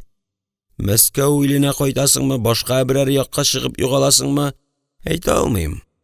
Бер нәрсәне төгәл беләм. Казан өстенә моңарчы булмаганча афәт килә, каны яшь килә. Шәһәрегезнең ташын ташка, агашын агашка актарып ташларлык көч килә. Күк йөзен канлы болыт каплар. Исәпне зәр чак җитте. Башкасын әйтә алмыйм, сорамада, төпшенмәдә. Телем йозакта. Хыянәткә кирип җанымны пышыратасым килми. Кара киемле изүеннән көмеш тәре чыгарды. Аны үбеп шукынып куйды һәм үз алдына пышылдады. Савелий Кузьмичка биргән вәгъдәм үтәлде. Җаным тынычланды. Я Ходаем, үзең сакла. Дошманнарның күзен капла. Күңелемдәге тәшвишне алып ташла. Үлгәннәр алдындагы бурычымнан азат ит. Ей мәрхәмәтле Иисусе Христосе. Сәйитнең күңелендәге шом караңгы уйлар таралмады гына түгел, тагында куйрып, каты таш булып бәгыренә ятты. Авырттырып йөрәген кыса башлады. Ант белән телен бәйләп куйган бу адәмнән башкасын сорашып та, белешеп тә булмый иде инде. Китәргә җыенып урыныннан күтәрелде. Өстемнән авыр йөк төште, диде кара киемле җиңел сулап. Һәм Сәйитнең китәргә җыенуын аптыраулы карашын күреп, янәдән утырырга ишарә ясады. Аз гына сабыр ит. Хәзер күрерсең. Мин комачауламыйм. Һәм каударланып, үзеннән һич көтелмәгән җитезлек белән чыгып та китте. Шактый озак утырды Сәйит. Төсле пыяла аша бүлмәгә кичке эңгер керде, ерактан дөяләр бакыруы, базардан кайтучыларның шыршу килеп сөйләшүе, бер-берсенә кычкырып эндәшүләре ишетелде. Әллә ташлап китәргәме дип укталса да, серле җипләр белән бәйләнгән ант сүзе белән үзен шушы адәмгә беркетеп куйганлыктан бер карарга да килә алмады. Бер ноктага текәлеп утыруын белде. Тагын ниләр булыр? Язмыш аңа тагын нинди сынаулар әзерли? Иван сәүдәгәрнең сүзләре чынмы? Чын булса, миңа нишләргә? Шартлап ишек ачылды. Сискәнеп башын күтәргән Сәйит ишек катындагы кешене күреп кычкырып җибәрүен сизми дә калды. Васька, синме бу? Санька, брат ты мой непутевый! Берничә мизгелдән бер-берсенә бер тамчы судай охшаш, баһадир гәүдәле бу кешеләр үз-үзләрен белештермичә кочаклашалар, аркаларына шап-шып бәрешәләр иде. Чынлап та синме соң бу, Санька, Санёк? Мин булмый кем булсын, Василий? Бу синме соң? Васька бераз читкәрәк китеп карап тора да, тагын Сәйитне кочагына ала. Туктаусыз сөйләнә. Эх, Санька, Санька! Батып үлгән кеше идең бит. Син... Туганнар сөешеп туймастай булып, күзләре талганчы бер-берсенә карашып тордылар. Ниһаять Васька күрешү хисләреннән айныды булса кирәк, бармагын шартлатып куйды. Нигә болай шаккатып торабыз соң әле? Таң атканчы төн безнеке. Эй, йомырчы! Ул ишеккә тибеп җибәрде һәм караңгылыкка кычкырды. Йомырчы! Кадалып киттең мәллә? Кайда йөрисең? Кесәсеннән чакма чыгарып 3 япле бакыр шәмдәлгә утылдырды һәм тиз арада хезмәтчеләрдән кемнең дә булса керүенә тәкате бетеп, бәрелә сугыла чыгып та китте. Бираздан аның балкыган йөзе күренде. Өстәлгә ак керәштән эшләнгән савытлар белән төрле тәм-том киреп утырды. Олы җамаяктагы пешкән иттән борыннарны кытыклап хуш ис таралды. Василийның бер бармак шартлатуыннан ни әйтергә теләвен аңлаган йомырчы малай нечкә борынлы озынча балчык кувшиннар кертеп утыртты. Ширбәт, кымыз, ачы балдан гайре эчемлек татып карамаган ислам кануннары кушканча яшәргә гадәтләнгән Сәйит, ул савытларда шәраб китерелгәнлеген бик яхшы белә иде. Кәрван сарайда Румнан, Урыс иленнән, Әрмәнстаннан килүчеләр өчен шәраб та тотылу бер кемнән дә сер түгел. Һәр кемнең үз йоласы. Казанлылар чит ятларның гырыф-гадәтенә тыкшынмый. Әмма эчәсе үзен исерткеч белән ярсытасы килми иде Сәйитнең. Шулайда каршы төшүне яхшы сынмады. 16 ел бер болыннарда аунап, бер чишмә суын эчеп, бер ятакта тәгәрәп үскән газиз туганының бер генә теләгенә дә каршы килә алмый иде ул. Өстәл янына утырыштылар. Василий кәсәләргә нечкә кувшиннан эчемлек койды. Туганнарның берсе пышмакка борылып шукынып алды, икенчесе авыз эченнән генә Бисмиллаһир-рахманир-рахим дип пышылдады. Аның нидер укыганын күреп, Васяның күзләре сәер ялтырап алды. Тик ул аны сиздермәде. Энесен хуплагандай баш силкеп, ишемлекне авызына куйды. Сәйитнең сынатасы килмейде. Ул да абысының хәрәкәтен кабатлады. Бираздан тәне җылынып китте, башы әйләнеп киткәндәй сәер җиңеллек гәүдәсен төреп алды. Ничә еллар күрешмәгәненә, кыш теле хәтлегенә бер хәбәр җибәреп, карт атасын, анасын, туганнарын тынычландыра алмауына үкенү хисе каядыр очты, рәхәт булып, күңелле булып калды. Әйсеңдәме, хәтерлисеңме? Дип бер-берсен бүлдерә-бүлдерә истәлекләр дөньясына чумдылар. Таш диварларда шәм яктысы уйный. Көндезге мәшәкатьтән, шау-шудан соң кәрван сарай төнге тынлыкка чумган. Ике туганның күзенә йокы керми. Сөйләшәсе сүзләр исәпсез, аңлашасы, озак еллар каңгырап яшәгәннән соң яңадан туганлашасы бар. Балчык кувшиннардагы шәраб кимегән саен Василийның күзләре ныграк елтырый, сүзләре кими. Менә ул ит кисәргә дип кулына алган пычагына карап, уйга чумды. Һәм каш астыннан Сәйиткә текәлде. Карашы авыр, томанлы иде. Кинәт ул бөтен ашуын чыгарырга теләгәндәй кизәнеп, пычакны өстәлгә кадады. Шыңлап калган пычак йөзендә ут шәүләләре биеште.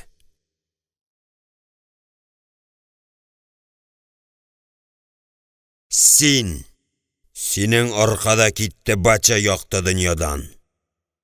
Югалуыңны күтәрә алмады, диде ул ыңгырашып. Соңгы сулышына аша сине көтте. Ышанмады ул синең үлгәнеңә. Хыянәтеңә ышанмады. Сәйитнең тыны кысылды. Хыянәт? Нинди хыянәт? Кемгә? Авызыңны үлчә баш, туган кайым. Кайда утырганыңны онытма. Ишемлектән каны уйный башлаган Сәйит көне буе күңелендә җыелып килгән шым, ачу, үртәлү, әрнүне бер тында чыгарды да салды. Кемгә хыянәт? Сиңамы? Бачыгамы? Кемгә зарар салганым бар? Аның улы йодрыгы дыңк итеп өстәлгә килеп төште. Мөлдерәмә тулы кәсәләр сикереште, шайпалып түгелгән куе кызыл шәраб өстәл кырыеннан кан тамчыларын хәтерләтеп, идәнгә тама башлады. Бүлмәдә үле тынлык урнашты. Хәтта тамчыларның идәнгә төшеп бәрелүенә хәтле аерым-ачык булып ишетелә иде. Тынлыкны өлкән туган бүлде. Аның алара башлаган күзләренә яңадан элеккеге нуры кайтты. Энесенең каты сүзе, өстәл тактасын сындырырлык итеп китереп сугуы аны бердән айнытып җибәрде. Тыныч итеп, әмма бәгыренә үткәрергә теләгәндәй катылык белән һәр сүзен теш арасыннан чыгарып әйтеп куйды. Син безнең белән китәсең. Юкса... Нәрсә юкса? Куркытасыңмы? Сәйит кычкыруга күчкәнен сизми дә калды. Кая китим? Ник китәргә тиеш димин? Оям монда, хатыным, балаларым монда. Мин Казан кешесе. Казан җире минем өчен газиз туфрак, газиз ил-йорт. Углич, ул синең өчен читме? Анаң сөтен имгән йорт хәзер ят булдымы? Уятыңа көч килер. Мин алай димәдем. Каршы куйма. Мин каршы куям. Мин куймасам, аны тормыш үзе куя, дип ярсыды Василий. Акылыңа кил. Әле күптән түгел генә кочаклашып үбешкән, араларыннан җил дә үтмәслек тоелган туганнарны алыштырып куйдылар диярсең. Берсен-берсе бүлдерә-бүлдерә бәгәсләшергә тотындылар. Битләре кызарып чыкты, күзләрен кан басты. Һәр нәрсәнең киресе бар, дип кычкырды абый кеше, пычагына тотынып. Мыйгыңа чыгырна. Моңарчы кермәгән икән, хәзер миңә сеңсен. Утка су, көнгә төн, җиргә күк. Урыс дигәч татар бар, татар барда хәтәр бар. Көн төнгә комашауламый, җир белән күк аерылгысыз. Ут суга комашауламыймы? Алар да аерылгысызмы? Таяк белән бармакны чагыштырма. Утсыз я сусыз яшәп кара. кайсысы кирәгрәк?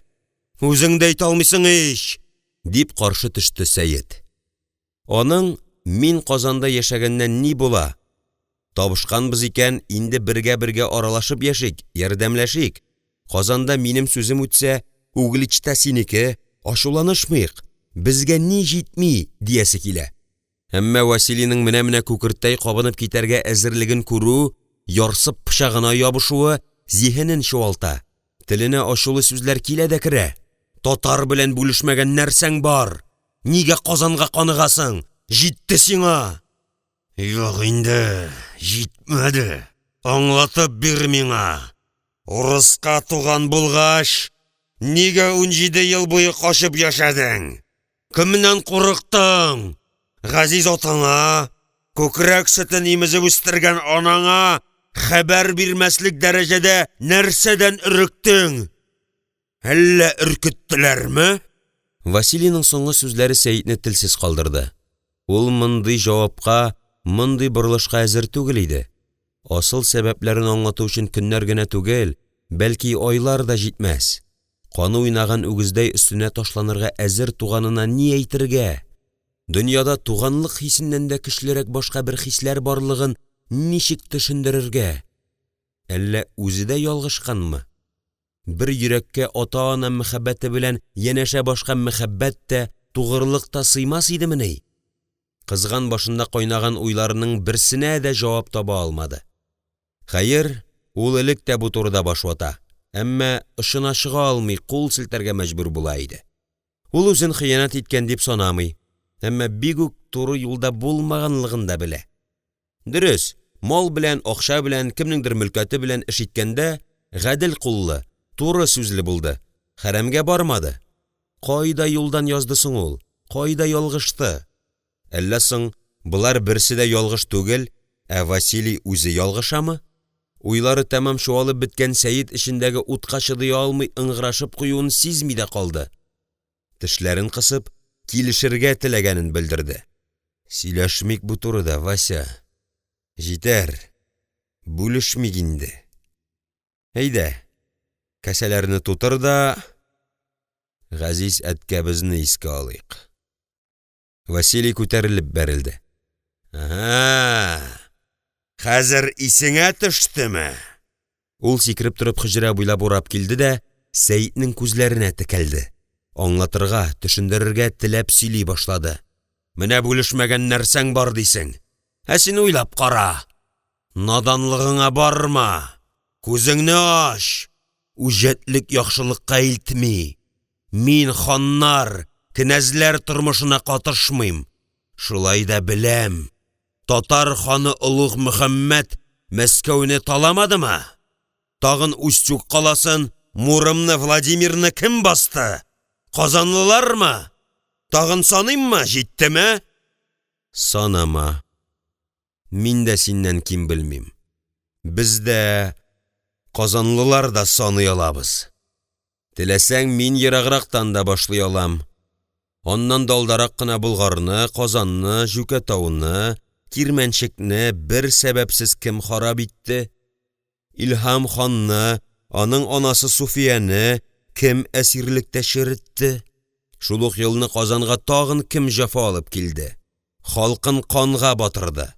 Урысның 10 явына татар бер тапкыр җавап биреп килмәдеме? Бер булды, берәгәйле булды, сүз юк.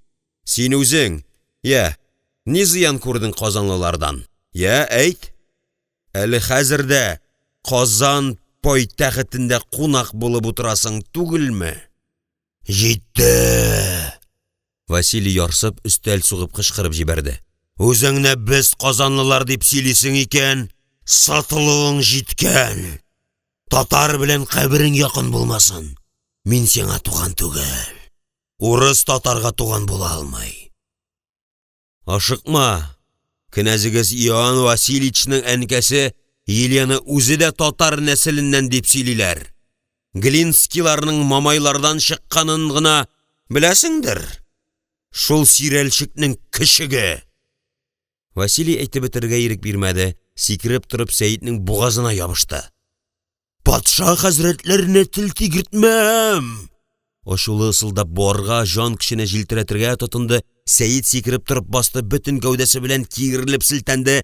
Аннан мондый елгырлык көтмәгән абзасы лапылдап хөҗрә почмагына барып төште. Үтерәм, кабахәт! Сатлык!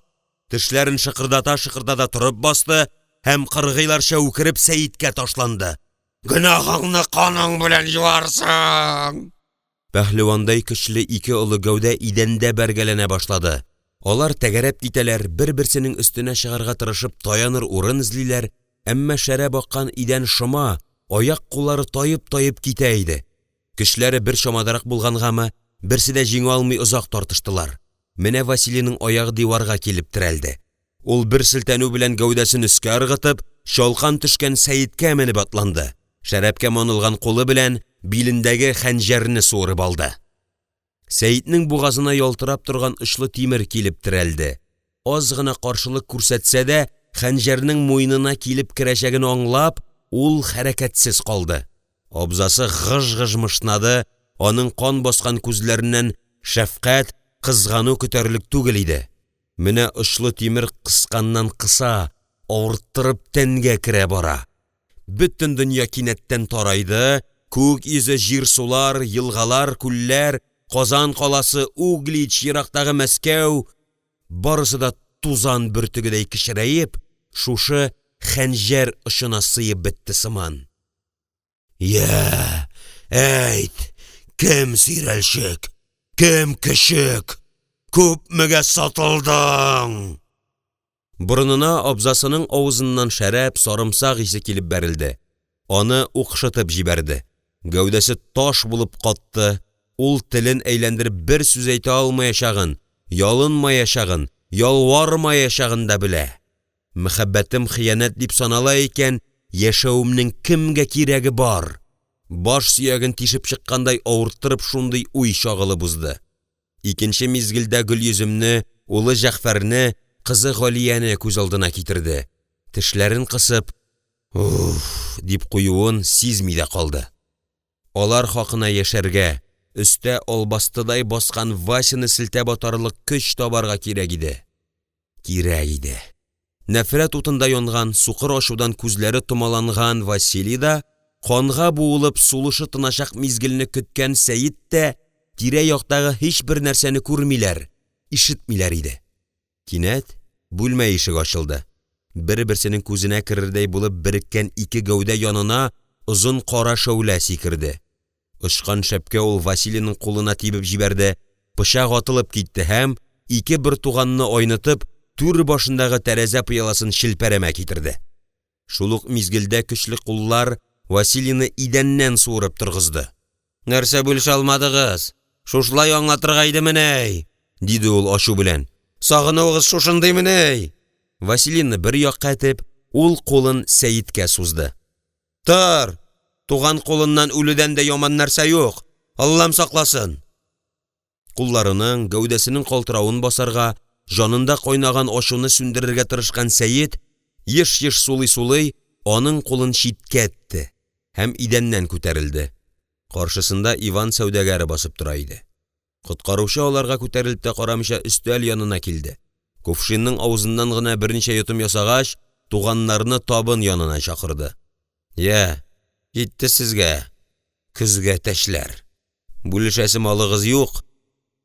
Туганлашу хакына берне җибәрәсез дә, аннан күземә күренмәгез». Василий белән Сәйит бер-берсенең күзләренә карамаска тырышып, кулларына көчләп тоттырылган кәсәләрне чәгештерми генә эчеп куйдылар. Василийның куллары калтырый иде. Кызыл шәрәп сакалы буйлап агып төште. Кинәт ул савытын кизәнеп идәнгә бәрде һәм илереп Сәйитнең күкрәгенә ташланды. Кочаклап үбәргә кереште. «Кичер, туганым, шайтан бутады. Энем кадәренемне үз кулым белән һәлак итә яздым. Кичер! Кичер мине, бердән бер абзаңны!» Аның күзләреннән тамган яшьләрнең тозлы тәме Сәйитнең иреннәрен көйдереп ала иде. Әле генә жан ашу белән изәргә, сытарга, юк итәргә теләгән абзасының хәләте аңа да күчте шикелле. Күңеле йомшады. Иреннәре исә, без бит бер каннан. Biz бит туганнар, bir ата, bir ана балалары, дип кабатлый иде. Сәйетне озатырга Иван үзе чыкты. Кәрван сарай капкасы янында туктап як-ягына карангач, иелеп колагына пышылдады. Монда күргәннәреңне оныт. Бу юлы түләү башкача булыр. Колагыңа киртлә. Келәтеңдәге бар малны чыгарып салсаң салырсың. Без әйткәнне эшләрсең. Дары, корал, барысы да синең кулга күчә барсын. Ал, яшер. Акчаңны кызганма. Урыс патшасы игелек күрсәткәннәргә мәрхәмәтле. Казанның дарыбазлары кайда? Белеш, барысында хәтереңә сеңдер. Гаскәрләре күпме? Кайдан ярдәм килү ихтималы бар?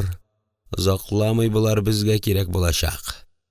Ә инде ханның якыннарына, ясаулларга сирне тишсәң, синең белән менә бу сөйләшер. Иванның кулында үткен хәнҗәр күренде. Үзең булмасаң, угылыңның йөрәгенә кадалыр. Күрдек? Кем икәнен беләбез. Табарбыз. Чыкканнан бирле иренен кысып килгән Сәйитнең тез буыннары калтырап китте. Башында мең төрле уй бәргәләнде. Менә куркыныч кайдан яны икән. Шигем дөрес булган. Аның дәшмәвен Иван ризалык билгесе итеп кабул итте булса кирәк. Аркасыннан какты. Бар, без әле очрашырбыз. Абыеңа үпкәләмә. Дуамал. Кайнар булса да, әйбәт, тугрылыклы кеше. Төнге урамда аның аяк тавышлары гына яңгырап калды. Башта Казаннан китәргә кыстаган, дус булып әтисе васыятын үтәргә килгән, киң күңелле изге булып күренгән соңыннан иң кадерлесенә, улына үлем белән янап, хыянәткә этәрүче кешене Сәйит аңлый алмый интекте. Авыр уйларына бирелеп, акрын гына атлый бирде, кинәт зиһене ачылып китте. Иван сәүдәгәр түгел. Әтисе белән йөргән чакларда да янчык тулы алтыны көмеше булган бу кеше базар тирәсендә артык шуалмый иде. Димәк, электә ниндидер яшерен йомышы, үзе генә белгән эше булган. Кем ул? Бу сорауына җавап таба алмаса да, Василий белән күрешкән сөйләшкәндә аның кайдандыр тыңлап ишетеп торуын аңлады. Шулай булмаса, иң хәтәр мизгелдә килеп керер идеме? Сәйит үлде ни дә, үлмәде ни, аңа барыбер түгел идеме ни? Ә Сәйит аңа кирәк булган. Хәзер дә кирәк. Ул ниндидер мәкерле теләкләрен тормышка ашыруда аңа өмет баглый, ярдәм итәр дип ышана. Баштан ук үзенә мөрәҗәгать итмәүенең сәбәбе дә аңлашылды Сәйиткә. Вася җиткерер дип өметләнгән.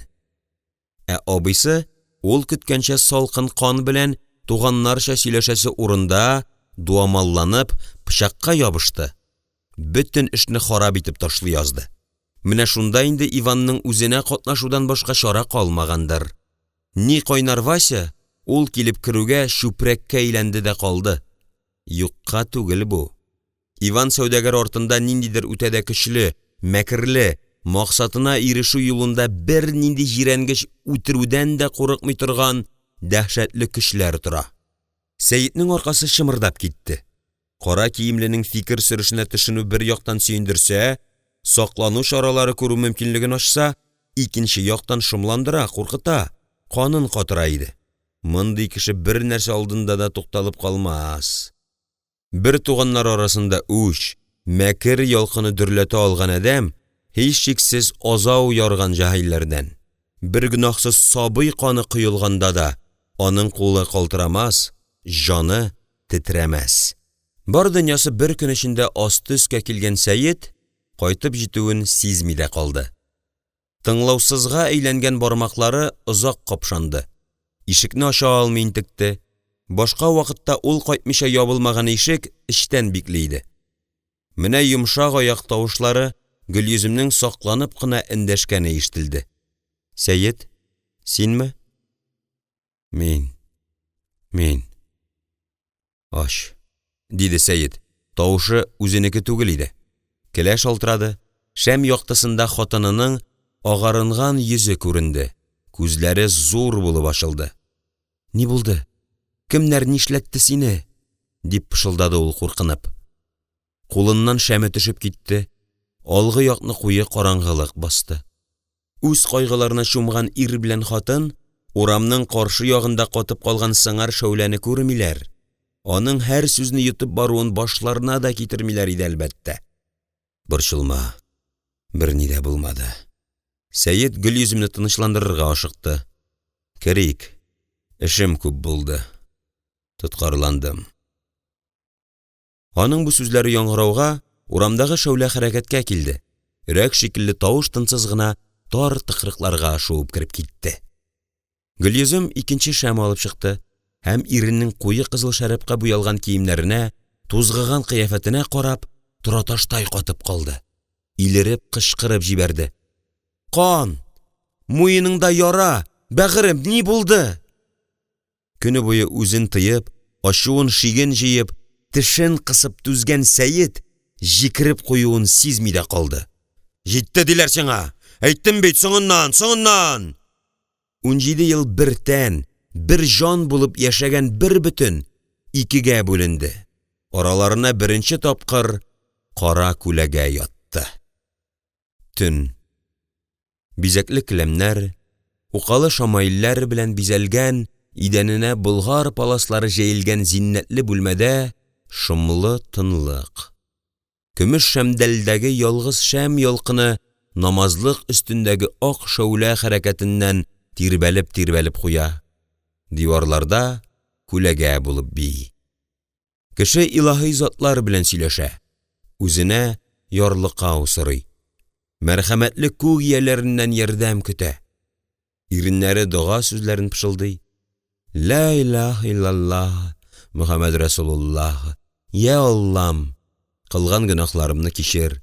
Кодрәтең илә юктан бар иткән, тәнебезгә жан өргән, күзебезне ачкан, жаныбызга иман иңдергәнсең.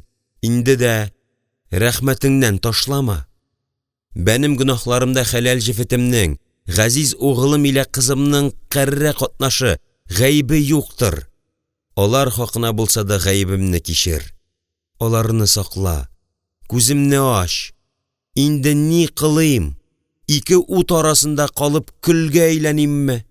Телләре, диннәре төрле булса да, бер Аллаһ Тәгаләгә табынучы, Гайсә пәйгамбәр илә Мөхәммәд Расулуллаһ юлыннан син бөеккә сыгынучы кулларыңның зиһеннәрен аш. Жан кыяр коралларын юк ит. Барысы да синең кодрәтеңдә. Жаннарына мәрхәмәт, шәфкать иңдер. Я Аллам, бәндәләреңә туры юл күрсәт. Сәҗдәгә китеп, бөтен уен зиһенен туплап, бәгырен тилгәләгән ялваруларын күккә иңдерергә тырышты Сәйет. Диннәр, табыну, ышану төрле булса да, Аллаһ Тәгалә бердер, шәригы вә тиңдәше юктыр. Кем белә, бәлки аңа башкача да мөрәҗәгать итеп караргадыр. Ул бүлмә буйлап йөренеп килде. Намазлыкны төреп читкә алып куйгач, нишләргә белмәгәндәй, башын тотып бик озак уйланып утырды һәм тәвәккәлләде. Яшереп эшләнгән эш башкарган кебек як-ягына каранып алды һәм түр пышмакка барып тезләнде. Иреннәре ашыгып-ашыгып дуга сүзләрен кабатларга кереште. О Боже, знаю о Тебе, яко милостив еси и праведен. Не на лице зареши человеком, но и правды сердца их испытуешь. Вишь ныне скорбь и беду, и помози нам, рабам Твоим, будь нам истинный судья, и суди в правду меж братьями, ослепленными враждою и кровью, казанцами и русскими. И обличи вину коегожда, все мы равны пред Тобою. О Боже, яко милостив еси праведен. Таң атканчы илаһи затлары белән сөйләште Сәйет. Күз алдыннан үкенечле дә, сөенечле дә, газаплы да, татлы да булган хатирәләр узды. Бер төн эчендә ул моңарчы яшәлгән бөтен гомер юлын яңадан узды.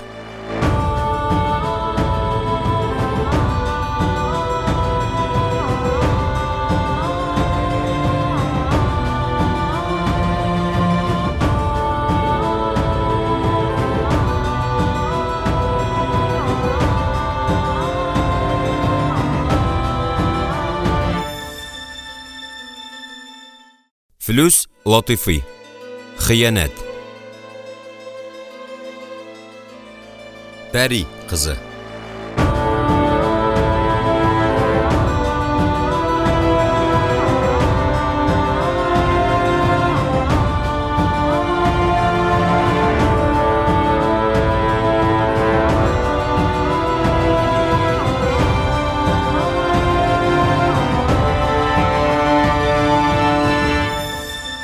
Ул сүрәт күземә күренү кәлди, хәтеремне, хушымны җөмлә алды. Гақлым алып, сабрыми гарәт кылды, пәйвәстә нәфсем аны истәр имди. Кул Гали, Кыссаи Юсуф.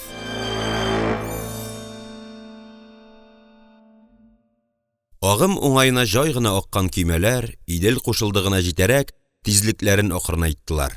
Иртәдән бирле өреп, ак җилкәннәрне кабартып килгән талгын җил дә исүдән туктады. Каршы агым көймәләрне үткәрергә теләмәгәндәй, үзәнне тутырып дулкынлана, әрәмәләр каплаган ярларга сугылып бәргәләнә иде. Ишкәкләрне төшерергә! Көймәченең карлыккан тавышы иртәнге җылы кояшка битләрен куеп изрәгән мусафирларны айнытып җибәрде. Капчыклар арасына сыйнып йокым сораган Санька сискәнеп, сикереп торды. Йодрыклары белән күзләрен угалады. Нәрсә? Әллә ушкуйниклармы? Егетнең сугышырга әзерләнгән яшь әтәчтәй муенын сузып, кулларын йодрыклап як-ягына карануыннан көймәдәгеләр шаркылдап көлештеләр. Йоклап калдың, үттек инде, диде берсе, шаркылдавын тыя алмыйча. Син генә булмадың, кирәкләрен бирә идең, дип көлемсерәде икенчесе. Юлга чыкканнан бирле Идел юлбасарларыннан, талаучылардан шикләнеп, бөтен саклану чараларын күреп, хәтта кычкырып сөйләшергә базмыйча, тын гына барган сәүдәгәрләргә жан кирде. Бер-берсен бүлдереп сөйләшергә, көлешергә тотындылар. Кинәт барысы да тынды.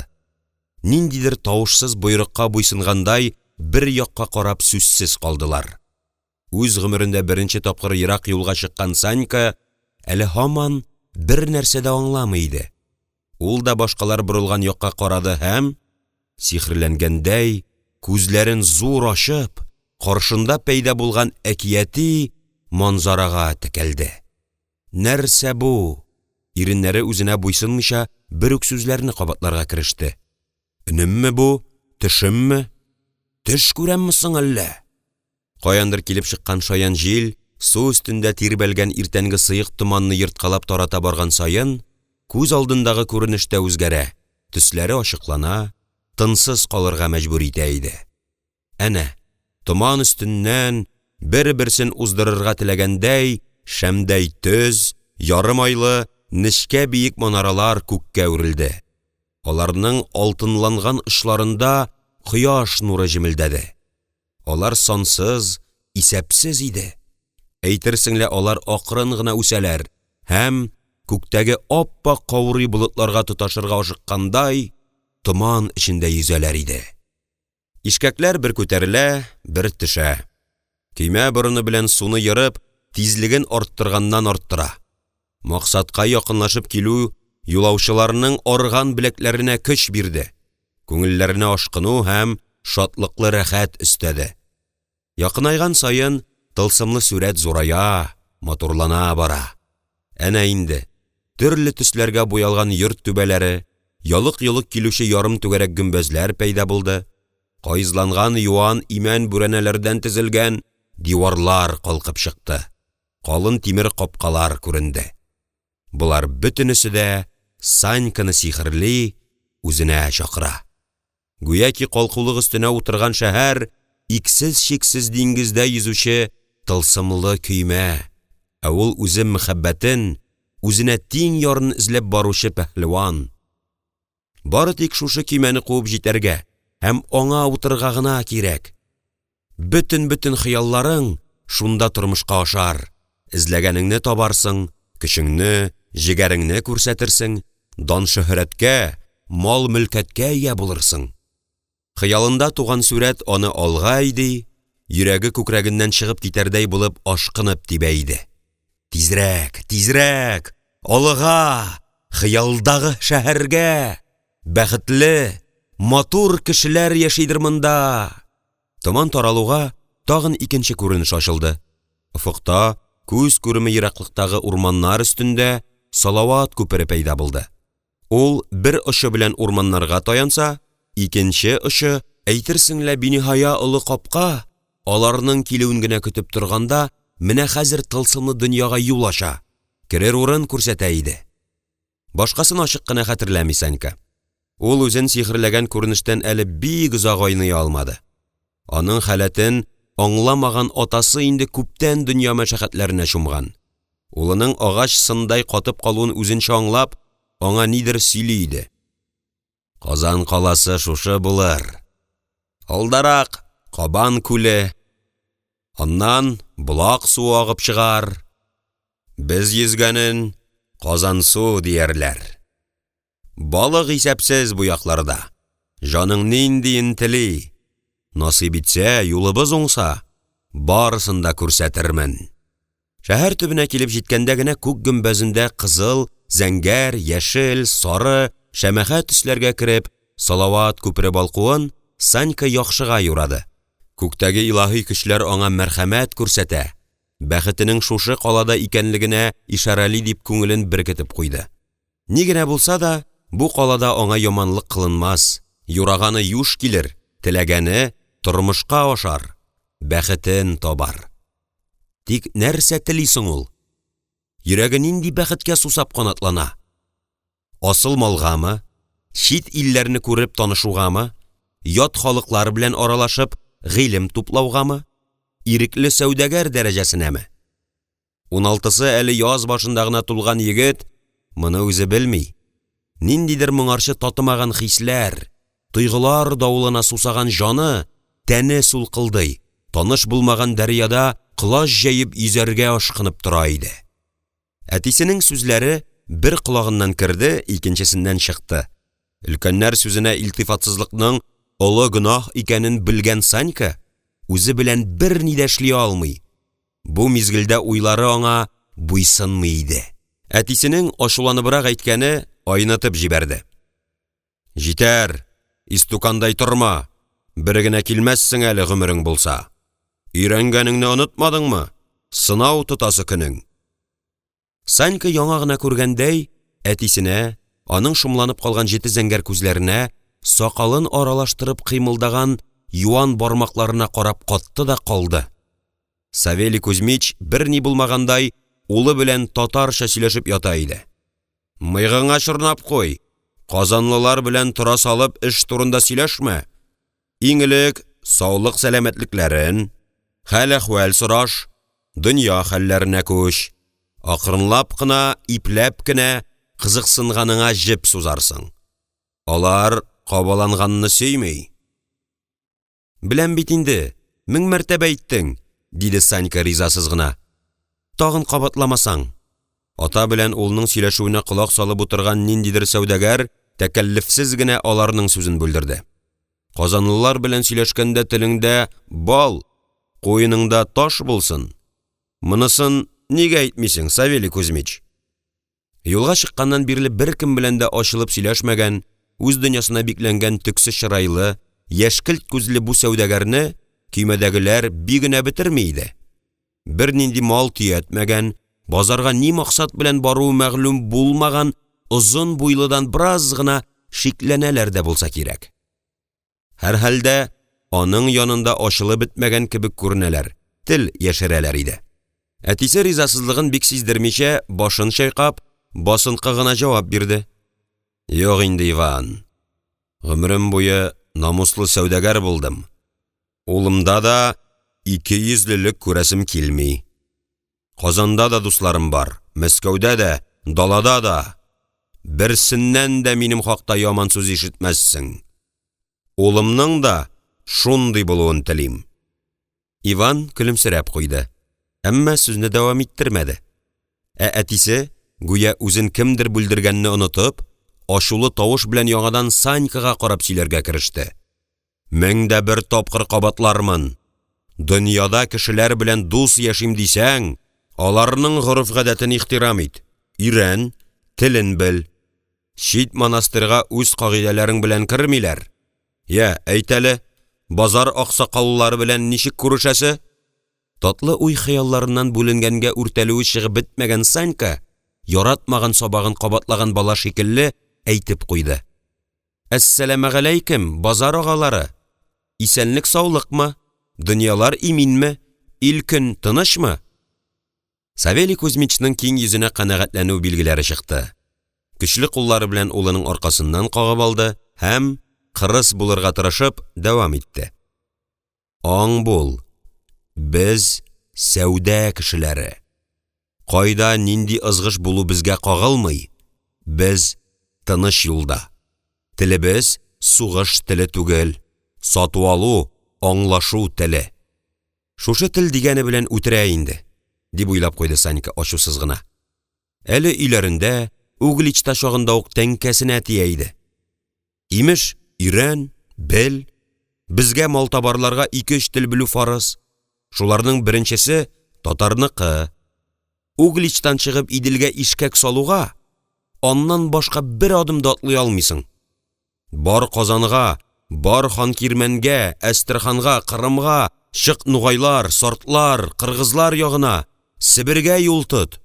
Кыяр чыгышы ягындагы барча мәмләкәтләрдә шул тел. Аны белсәң, далада да, тауларда да, урманнарда да җавапсыз калмассың.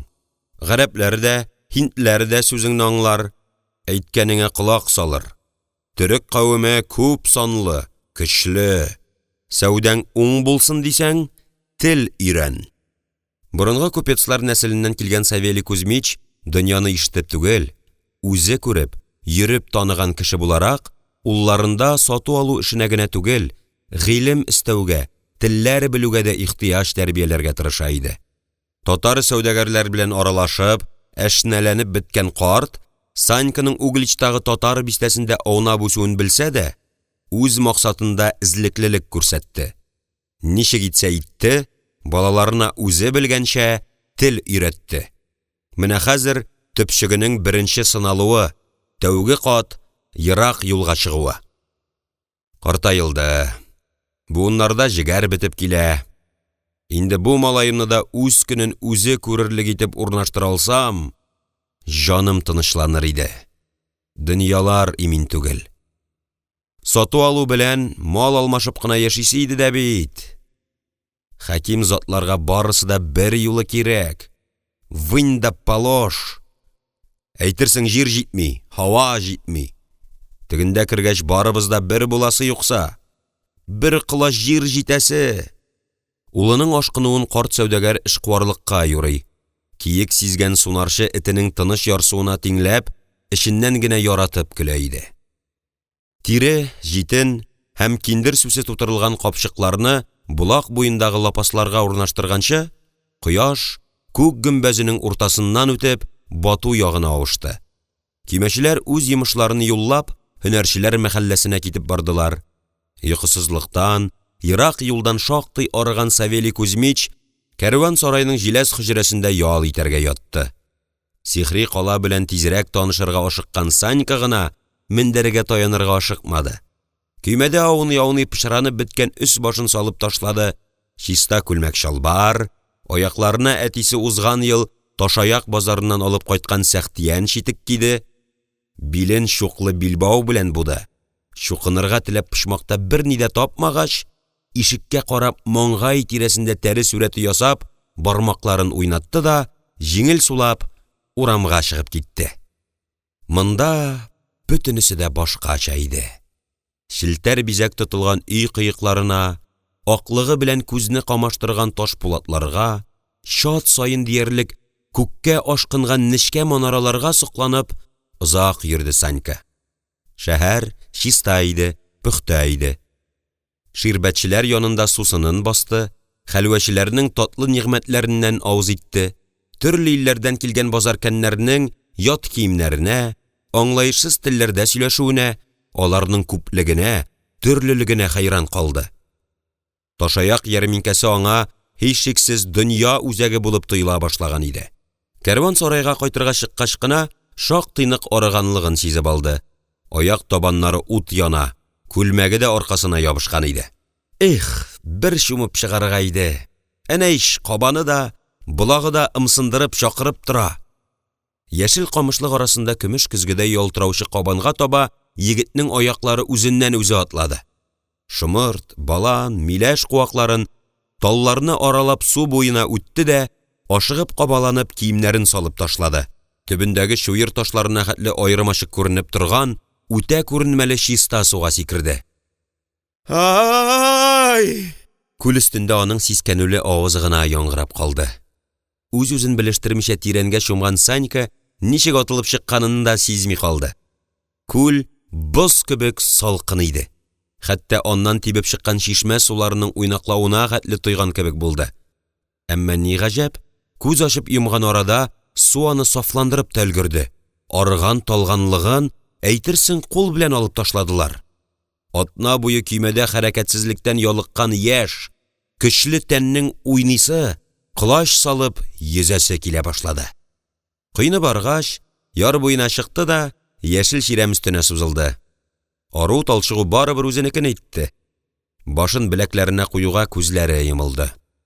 Шулай күпме вакыт узгандыр, янәшәдә генә шырык-шырык көлешкән тавышлардан сискәнеп уянып китте.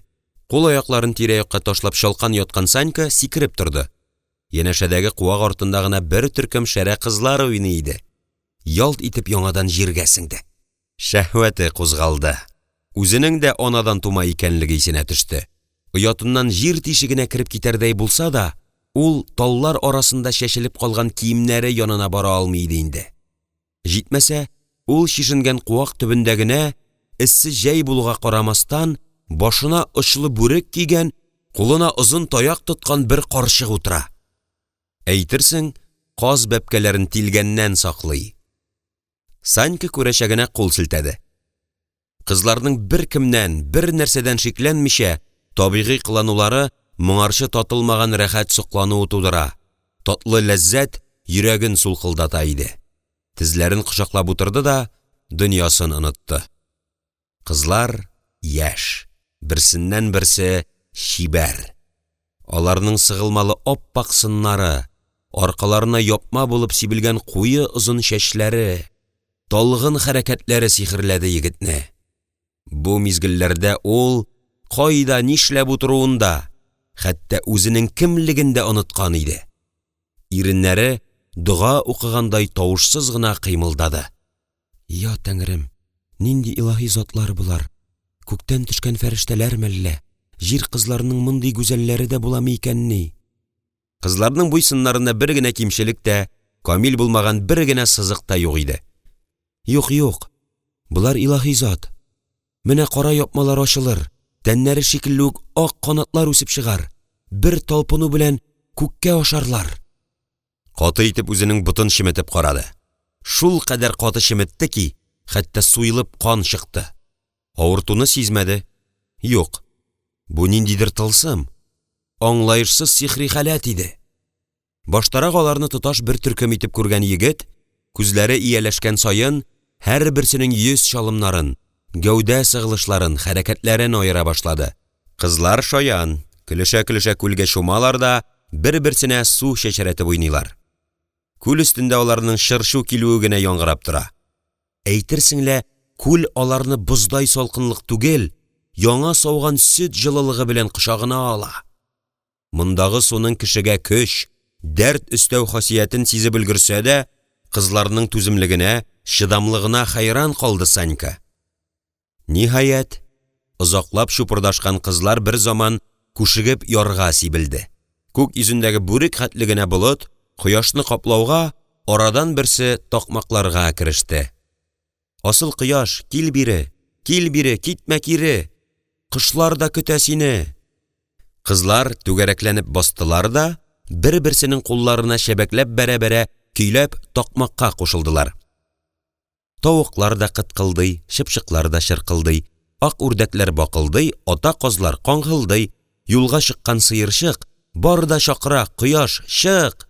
Каргалар да каркылдый, уйнап йөри кызыл түш, кызыл әтәч суярбыз, ботын сиңа куярбыз, асыл кояш җәһәт кил, яшел җәйне тизләп кил.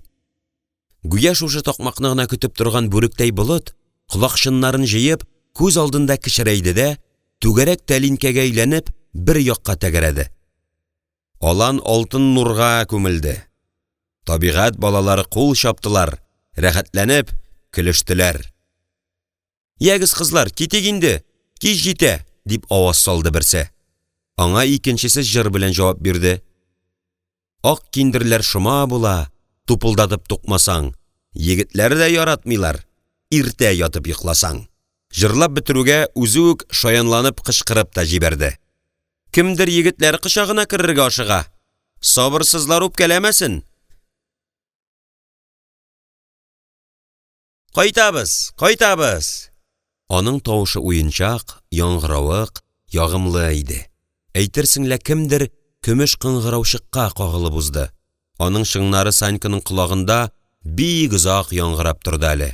Гөлйөзем, син һаман шулай ашыгасың инде, диештеләр кызлар үпкәләгән сыман. Кайтырбыз әле. Әмма Гөлйөзем дигәннәре баш-башларына кызыллы-яшелле шакмак бизәкләр төшерелгән ак тастымал алып, биленә кадәр төшеп торган чәчләрен корыта башлаган иде инде.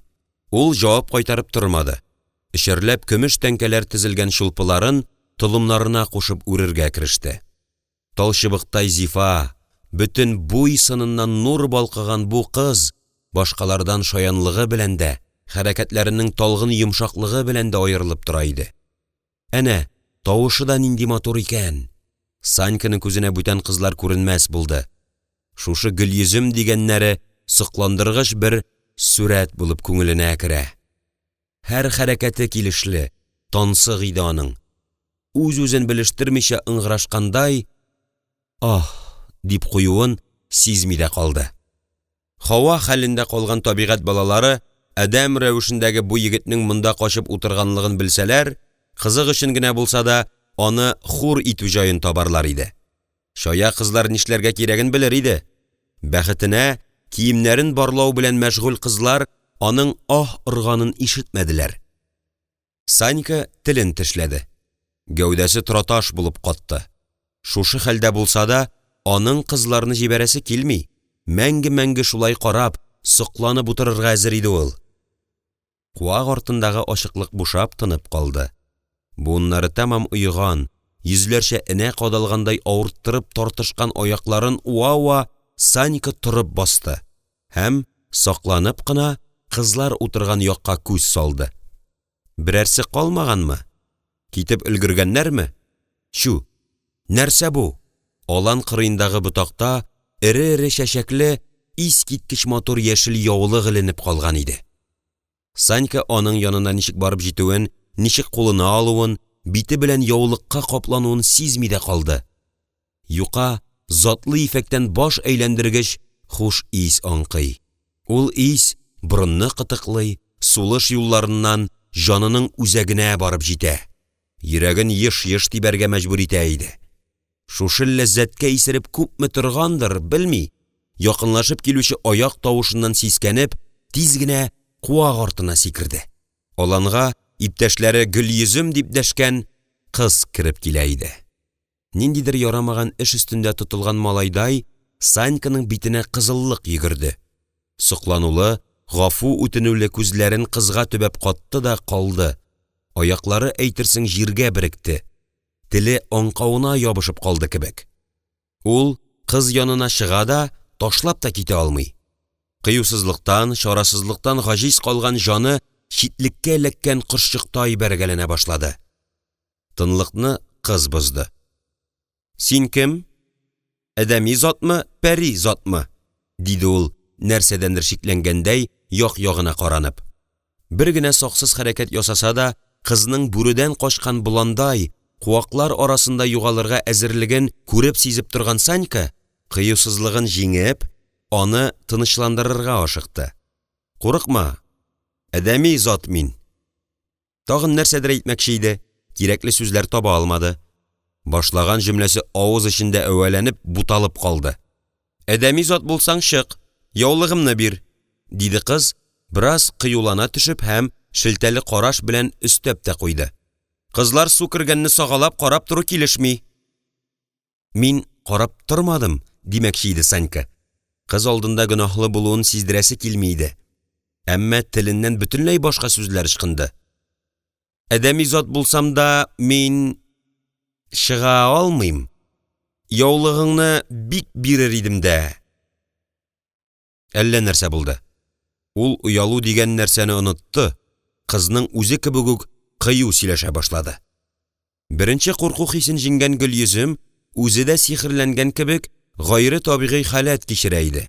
Яшел яфраклар арасыннан кирфек тә какмый, үзенә төбәлгән күзләрдән дулкын-дулкын булып ниндидер тылсымлы көч агыла. Ул кызның ихтиярын сындыра, аяк-кулларын бугаулый, китмәскә, шушында калырга өнди кебек иде.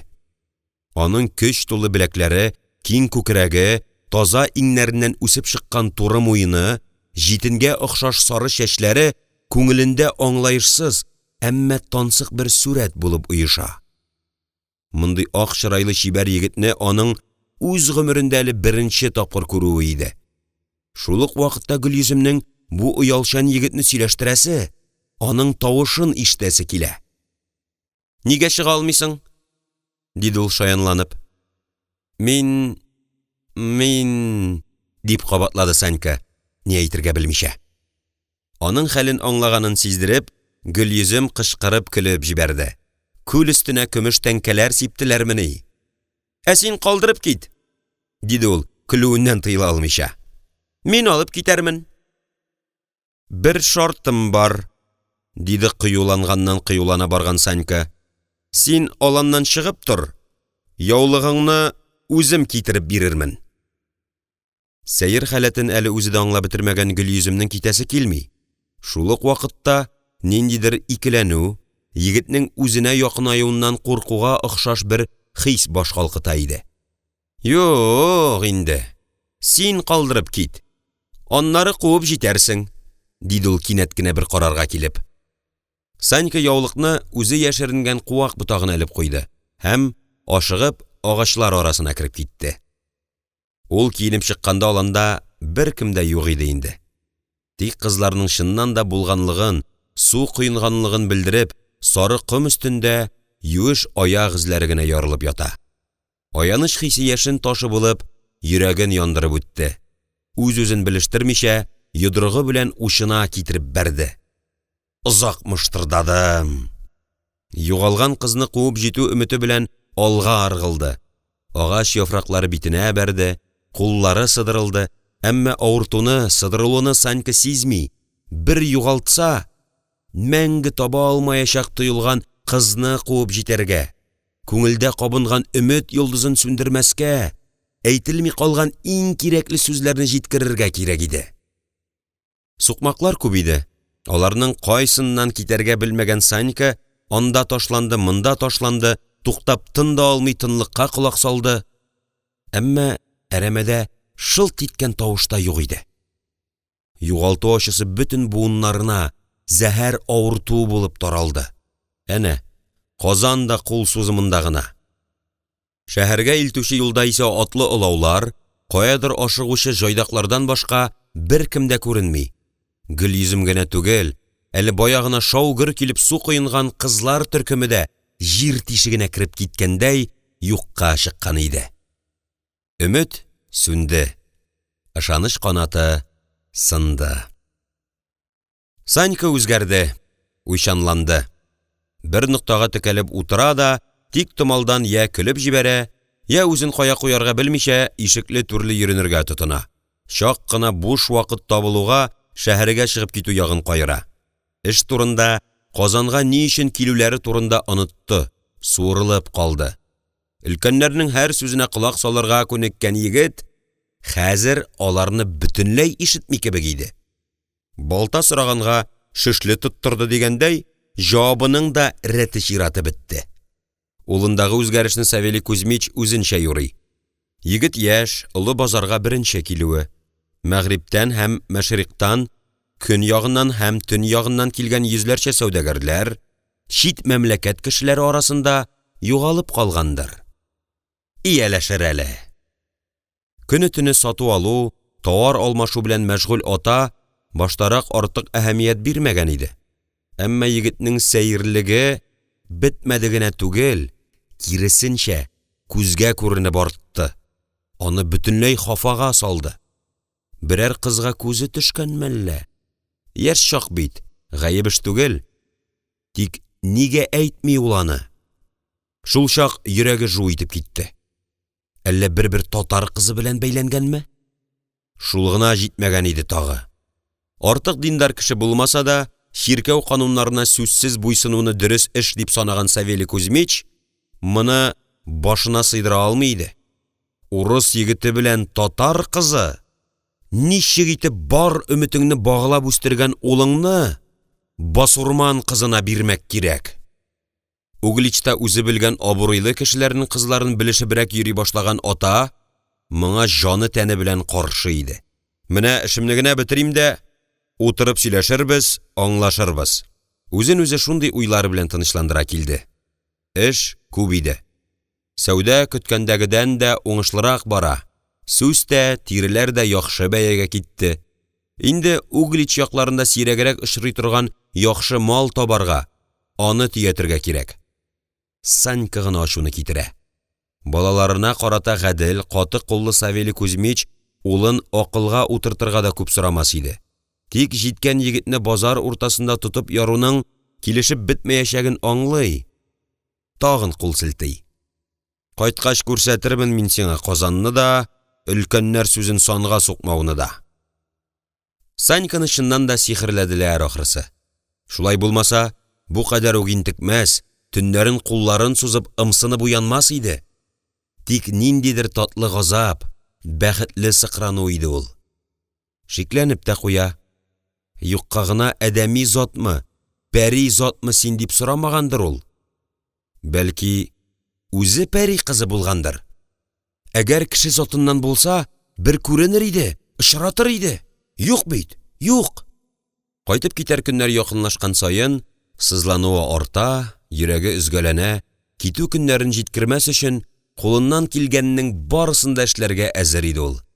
Әтисенең үртәлүен сизә, бергә көймәдә килгән юлдашларының кырын карый башлаганнарын да тоя, әмма үзе белән берни дә эшли алмый. Аның күңелен бер генә нәрсә били. Гөлйөзем, Гөлйөзем, Гөлйөзем. Ул аны тагын бер генә тапкыр, ерактан гына булса да күрер өчен, әтисенең ярты малын чыгарып бирергә дә риза иде. Тик күңелдәге сүрәтне чынга ашырыр көч, күрәсең, бу дөньяда юктыр. Мәхәббәтне акчага сатып алып булмый. Санька бер генә мизгелне дә караван сарайның тынчу хөҗрәсендә бикләнеп үткәрергә теләми иде. Тизрәк калага, кешеләр арасына, Кабан буена. Пәри кызы булмаса, иртәдән кичкә кадәр шаулаган шәһәргә чыкмый калмас. Кабан күлен урамый түзә алмас. Аркасына капчык салып көймәгә йөгергәндә дә, сыгылмалы басмадан ярга ашыкканда да, күңелендә гел шул уй бәргәләнде. Авыр капчыкны көймә төбенә китереп салды да, тирле маңгаен кул аркасы белән сыпырып, тау башыннан ымсындырып, чакырып торучы калага текәлде. И Казан! Гөлйөзем атлы гүзәлеңне кай тарафларыңа яшереп саклыйсың? Нигә серләреңне ачмыйсың, тылсымлы кала? Санька өчен Казан чыннан да артык зур иде, серле иде, аңлаешсыз иде. Монда бөтенесе дә башкача. Монда башка ил, башка төрле халык, башка дин, башка төрле йолалар, гадәтләр. Дөньяда иң матур дип исәпләп йөргән, Идел буена укмашып утырган Углич моның янында бер авыл шикелле булды да калды. Калын бүрәнә кыймалар, урлар, су тутырылган тирән чокырлар белән уратылган Казан үзе әле тагын икегә, эчке һәм тышкы шәһәргә бүленә икән. Эчке шәһәрдә хан сарае, биек манаралы мәһабәт мәчетләр, икешәр-ишәр катлы таш пулатлар, манаралар белән узышып күккә үрелгән юан тирәк агачлары. Тышкы шәһәрдә яшәүчеләр дә йортларын бизәкләп, мөмкин кадәр затлырак итеп салырга тырышканнар. Тау битенә сыенган өйләр таштан, таудан үсеп чыккандай тоела. Шәһәрнең тышында әле тагын иреле-ваклы бистәләр бар иде. Санька шуларны күздән кичерде һәм түземсезләнеп, капчыкларны санарга кереште. Тагын 30 капчык. Бу йөкчеләр нигә шулкадәр акрын кыймылдый тагы? 25, 20. Капчыклар кимегән сайын Саньканың күкрәге киңәя, сулыш алуы җиңеләя кебек. Басма, көймә, яр буе, басма, көймә, яр буе. Аяклары үзеннән үз атлый. Менә соңгы капчык. Тизрәк калага. Ал япкычын салып куйды да шәһәргә йөгерде. Улым, тагын яңа йөк киләсе бар, ерак йөрмә, дип кычкырды әтисе. Мин хәзер әйләнеп киләм. Ярминкә чорында кала капкалары ачык. Ай балта тоткан, ук җәяне янга аскан озын буйлы капка сакчылары яшь урыс егетенең кабаланып эчке шәһәргә үтүенә әллә ни игътибар бирмәделәр. Сату алу кызган чакта йомышчы малайлар күп йөри. Эчке калага керүче таныш түгел, һәр кемне тикшереп, кемнең кая баруын ачыкларга тиеш булсалар да, йомышчыларга артык бәйләнмиләр иде. Буй-буй итеп буялган нечкә озын манаралар, айван түбәсен күтәреп торучы ак баганалар, шатырны хәтерләткән такта түбәләр куе яшеллек арасыннан аеруча матур күренәләр. Ерактан ук шакырып торалар иде. Шәһәргә килеп керүгә исә Санька адашып калды. Һәр йорт урам ягыннан таш яисә бүрәнә койма белән әйләндереп алынган. Алар туташ дивар хасил итә.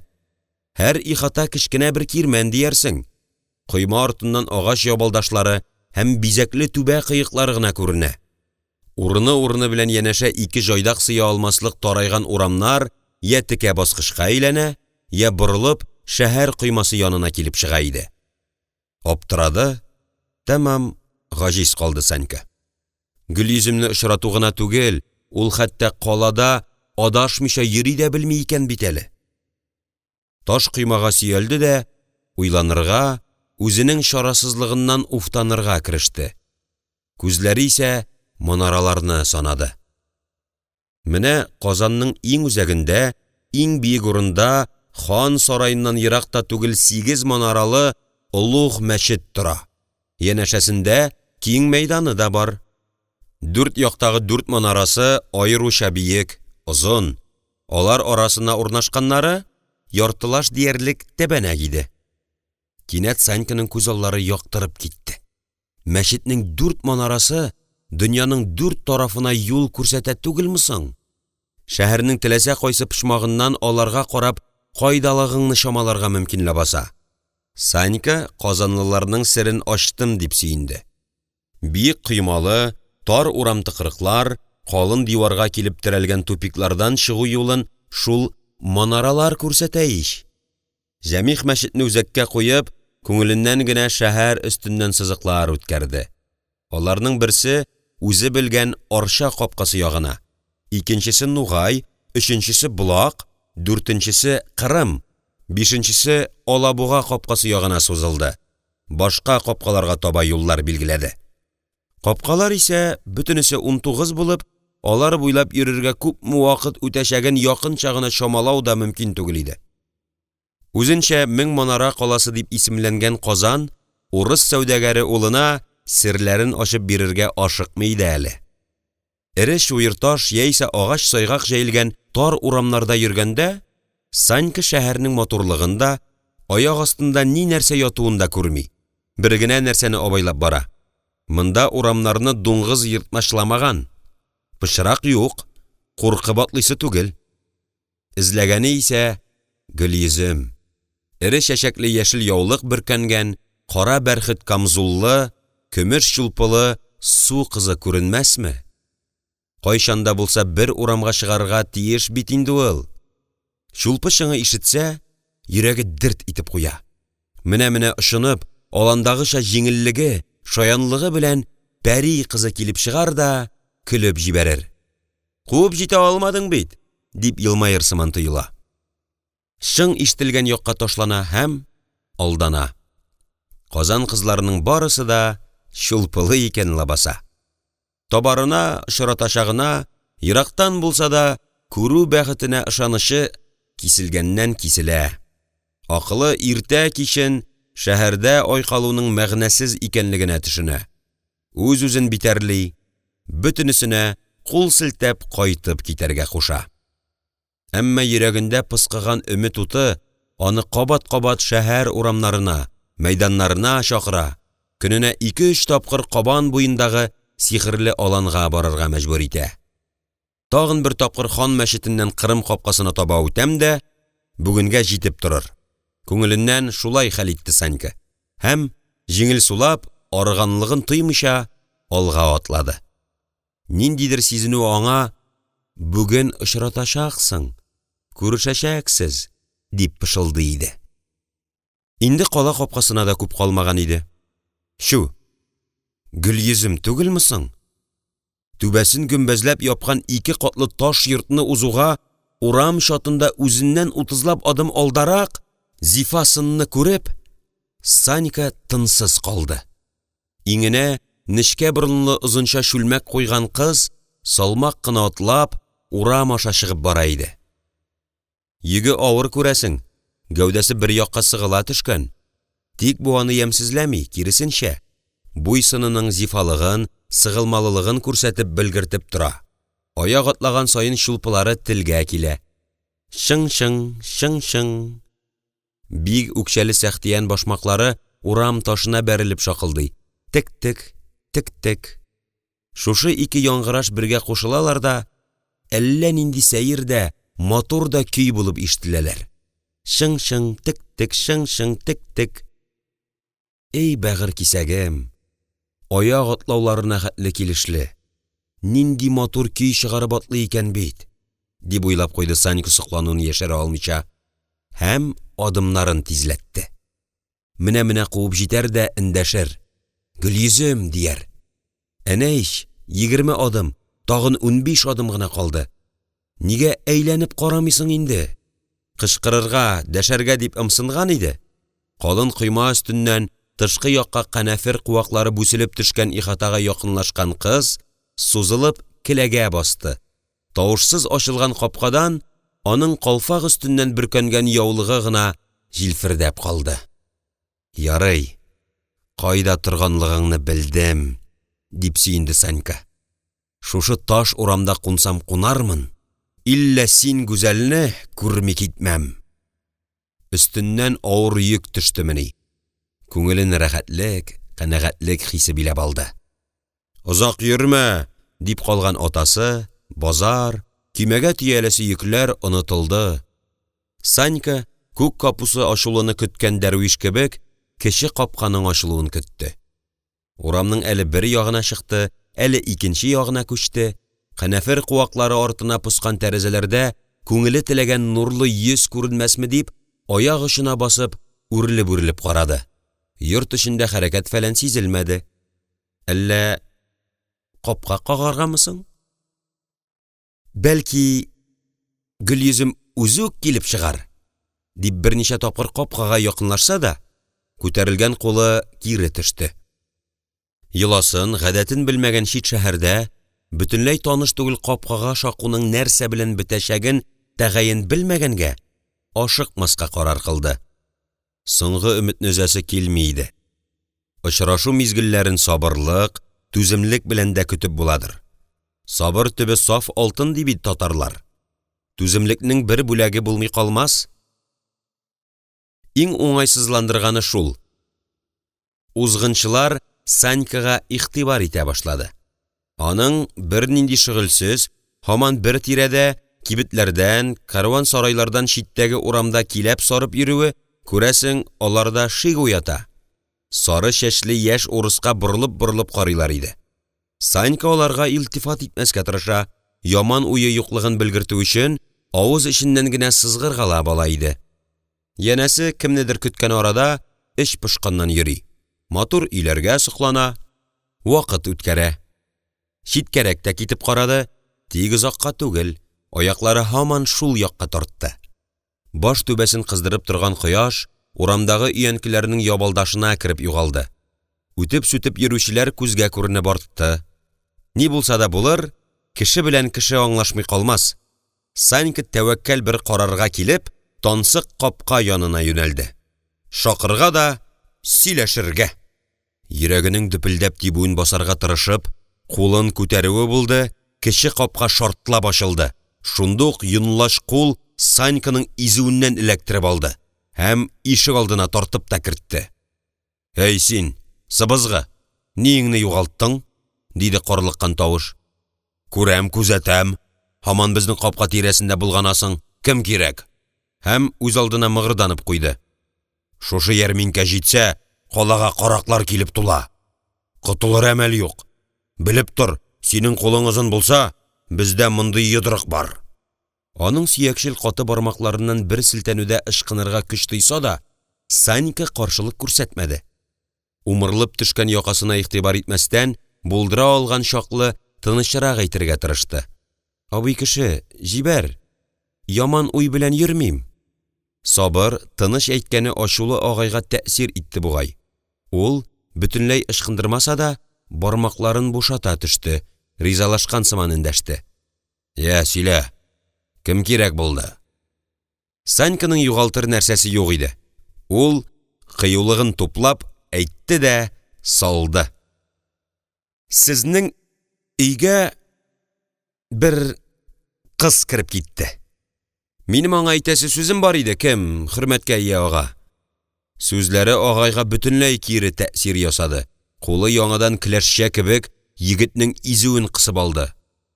«Ах син, фасык жан! Яшь хуҗабикәм артыннан сирәлдеңме? Аны үзеңә тиң дип белдеңме? Эй, хуҗабикәм, чыгып күз салшы! Үзеңә нинди куркыныч янаганын белдеңме?» Аннан Санькага карап пышылдады. «Бәхетең, хуҗам өйдә юк. Күрмәгәнеңне күрсәтер иде. Кем артыннан сирәлгәнеңне беләсеңме соң ичмасам?» Кайырлы бишек ачылды. Булдырда кара камзол, аксыл күлмәк кигән, яшел яулыгы белән күзләрен генә калдырып йөзен каплаган баягы хатын кыз күренде. Юк. Бу Гөлйөзем күзләре түгел. Бу ул түгел иде. Аксыл күлмәкле кыз ни әйткәндер, Санька анысын ишетмәде. Бар көчен җыеп агайның кулыннан ышкынды да урамга атылып чыкты. «Юк, мин ялгышканмын!» дип кычкырды ул үртәлеп, һәм куа чыгудан шикләнеп, тыкрыктан тыкрыкка борла-борла кәрван сарайга элдерде. Ялгышу үкенечле, аянычлы иде. 7 төн уртасында торгызып сорасалар да, сүрәтен ясап, тасвирлап бирә алам, дип уйлаган Гөлйөземне башка берәү белән бутау аянышы газапны тагын да көчәйтә генә төште. Әтисе кайткан иде инде. Ул Саньканың күгәреп чыккан күз төбенә, киндигенә хәтле умырлып төшкән күлмәгенә бер сүз дәшми озаклап карап торды. Куе кашлары астындагы зәңгәр күзләренә каралҗым куелык йөгерде. «Теләгәнеңә ирештеңме, сынок?» диде ул сүзләрен теш арасыннан чыгарып. Санька җавап бирмәде. «Башта ук сөйләсәм, бәлки, яхшырак булыр иде. Ә хәзер...» Миннән шундый уй йөгереп узды. «Сынок» диюеннән үк әтисенең шаяртмавын, түземе соң чиккә җитүен аңлап алган иде инде ул. Кәрван сарайының караңгылы яктылы хөҗрәсе әйтерсең лә кысан читлеккә әйләнде. Яктылыкка, нурга омтылган күбәләктәй җаны бу тарлыкка түзә алмас, рәнҗер, читлек рәшәткәләренә канга батканчы суккаланыр сыман тоела башлады. Кая барып бәрелергә, җанын кая куярга, эчендәге ялкынны ничек сүндерергә белмәгән Санька әтисенең газаплануын, борчылуын белә, әмма берни дә эшли алмый иде. «Күзгә туры карый алмыйсыңмы?» диде Савелий Кузьмич тынлыкны бозып. «Күптән синең белән булай сөйләшкән юк иде». Ул ярсыганнан ярсый, калын тавышы хөҗрәгә генә сыешмый, бөтен кәрван сарайны тетрәтәдер кебек иде. «Я, төшер штаныңны, ят!» дип буйырды ул, кулы белән өстәл янындагы калын эскәмиягә ымлап. Саньканың тәне куырылып килде, иреннәре калтырана башлады. «Минме? Минеме? Нигә?» дип кабатлады ул, үз-үзен белештермичә. «Мин бит җиткән егет!» Ул атасының сугуыннан курыкмый, гәрлегеннән, ата ихтияры каршында көчсезлегеннән, гаделсезлек алдында чарасызлыгыннан үртәлә. Аның таләбенә каршы килә алмый иде. «Нәрсә? Үзем төшериммени?» дип җикерде әтисе. Һәм тыңлаусыз бармаклары белән билендәге калын каешны ычкындырырга кереште. Ят! Җиткән егетләргә дә ата хөкеме бар. Санька эскәмиягә сузылды. Һәм күзләрен йомып, җан көче белән калын тактаны кысты. Каеш тавышы сызгырып, һаваны кисеп үтте. Монысы атаң сүзен тыңламаган өчен. Савелий Кузьмичның таза куллары селтәнеп өскә күтәрелә дә, жан ачуы белән аска ыргыла. Монысы эшлексезлегең, кирелегең өчен, мал кадерен белмәгәнең өчен, баш кисәрлегең, кызырачлыгың өчен, сугышып йөргәнең өчен. Санька тешләрен кысып эскәмия белән бер бөтенгә әйләнергә теләгәндәй, буе белән тактага сеңде. Суккан сайын аның гәүдәсе калтыранып куя. Әмма авызыннан бер бөртек сүз чыкмый иде. Тәне кара янды, суйылган тиресеннән кан тамчылары саркый башлады. Шул чак шыгырдап ишек ачылды. Авыр аяк тавышлары ишетелде. Егетне акылга өйрәтәбезме? Оятыннан күзләрен чытырдатып йомган Санька беренче сүзләреннән үк керүченең кимлеген танып алды. Казанлылар белән сөйләшкәндә телеңдә бал, куеныңда таш булсын дигән озын торыклы Иван сәүдәгәр иде бу. Ул тагын бер киңәшен бирде. Дөрес эшлисең, Савелий Кузьмич. Ирәт. Талны яшь чагында бөгәләр. Бызылды хәзер яшьләр. Җир ярылса җир тишегенә кереп китәрдәй булган Санька аның тизрәк чыгып китүен тели. Бүтән җанын шул газаплы уй биләп алган иде. Ә Иван сәүдәгәр чыгарга ашыкмады. Үз өендәге хуҗа шикелле таралып, түр башына менеп утырды. Я инде, Савелий Кузьмич, дәвам ит. Аның бер сүзен ишетүгә караганда, әтисенең 100 тапкыр сугуын җиңелрәк күтәрәчәк Санька тешләрен шыгырдатып ыңгырашып куйды. Чыгып кит! Савелий Кузьмич малайының хәлен аңладымы, әллә башка берәр уйы бар идеме? Монысы каршы әйткәнең өчен, дип тагын бер селтәнде дә Иванга ачуланып кычкырды. Кит диләр сиңа! Ата белән улда катнашың булмасын! Иван сәүдәгәр аның кычкыруын сизмәгәндәй, канәгать елмаеп, кых-кых көлә-көлә, акрын гына чыгып китте. Хөҗрәдә тагын авыр тынлык урнашты. Гафу үтенә дә белмисең бит ичмасам. Тискәре җан! Диде кинәт ата кеше үкенүле тавыш белән. Һәм Санька каршына тезләнеп, бите белән улының чәчләренә капланды. Авырттырмадыммы?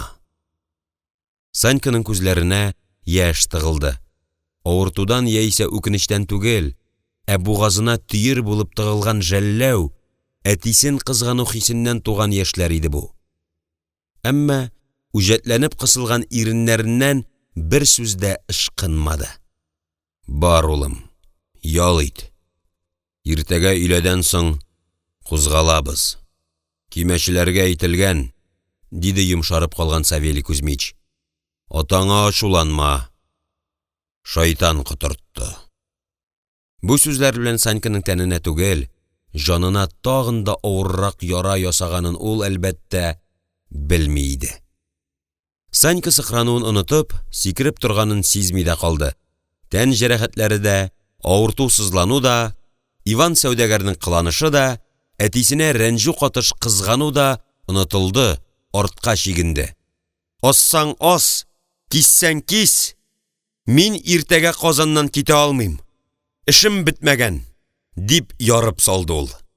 Улының үҗәтлегеннән тәмам гаҗиз калган, бәгыреннән өзелеп төшкән соңгы тамчысын, төпчеген айрата яраткан, шуны берничек тә белдерә алмаган ата кеше йөрәгенә чыдый алмыйча уфтанып куйды һәм шартлатып өстәлгә китереп сукты. Җитте! Шәһәргә аягыңны да атламыйсың. Мин сине бәйләп алып китәм. Менә нишәнче көн инде Гөлйөземнең күңелен үкенү хисетелгәли. Менә нишәнче көн инде аны зур булып ачылган 7 зәңгәр күзләр эзәрлекли. Ятса да, торса да, һаман шул күзләр аны каядыр чакыра, ымсындырып тылсымлы нурлар җибәрә кебек. Нәрсәдер әйтергә, аңлатырга тели, бергә каядыр еракка, алсу томаннар артындагы киңлекләргә өнди. Су буенда үз гомерендә беренче тапкыр күргән егетнең сурәтен ул ни кадәр теләсә дә, күңеленнән йолкып ата алмый иде. Төшләрендә күрә. Имеш, кулга-кул тотынышканнар да аллы-гөлле чәчәкләр каплаган иксез-чиксез болыннар буйлап йөгерәләр. Алда нәкъ аның күзләридәй җете зәңгәр булып җәелгән улуг диңгез шаулый. Менә алар йөгереп киләләр дә дулкыннар кочагына ташланалар.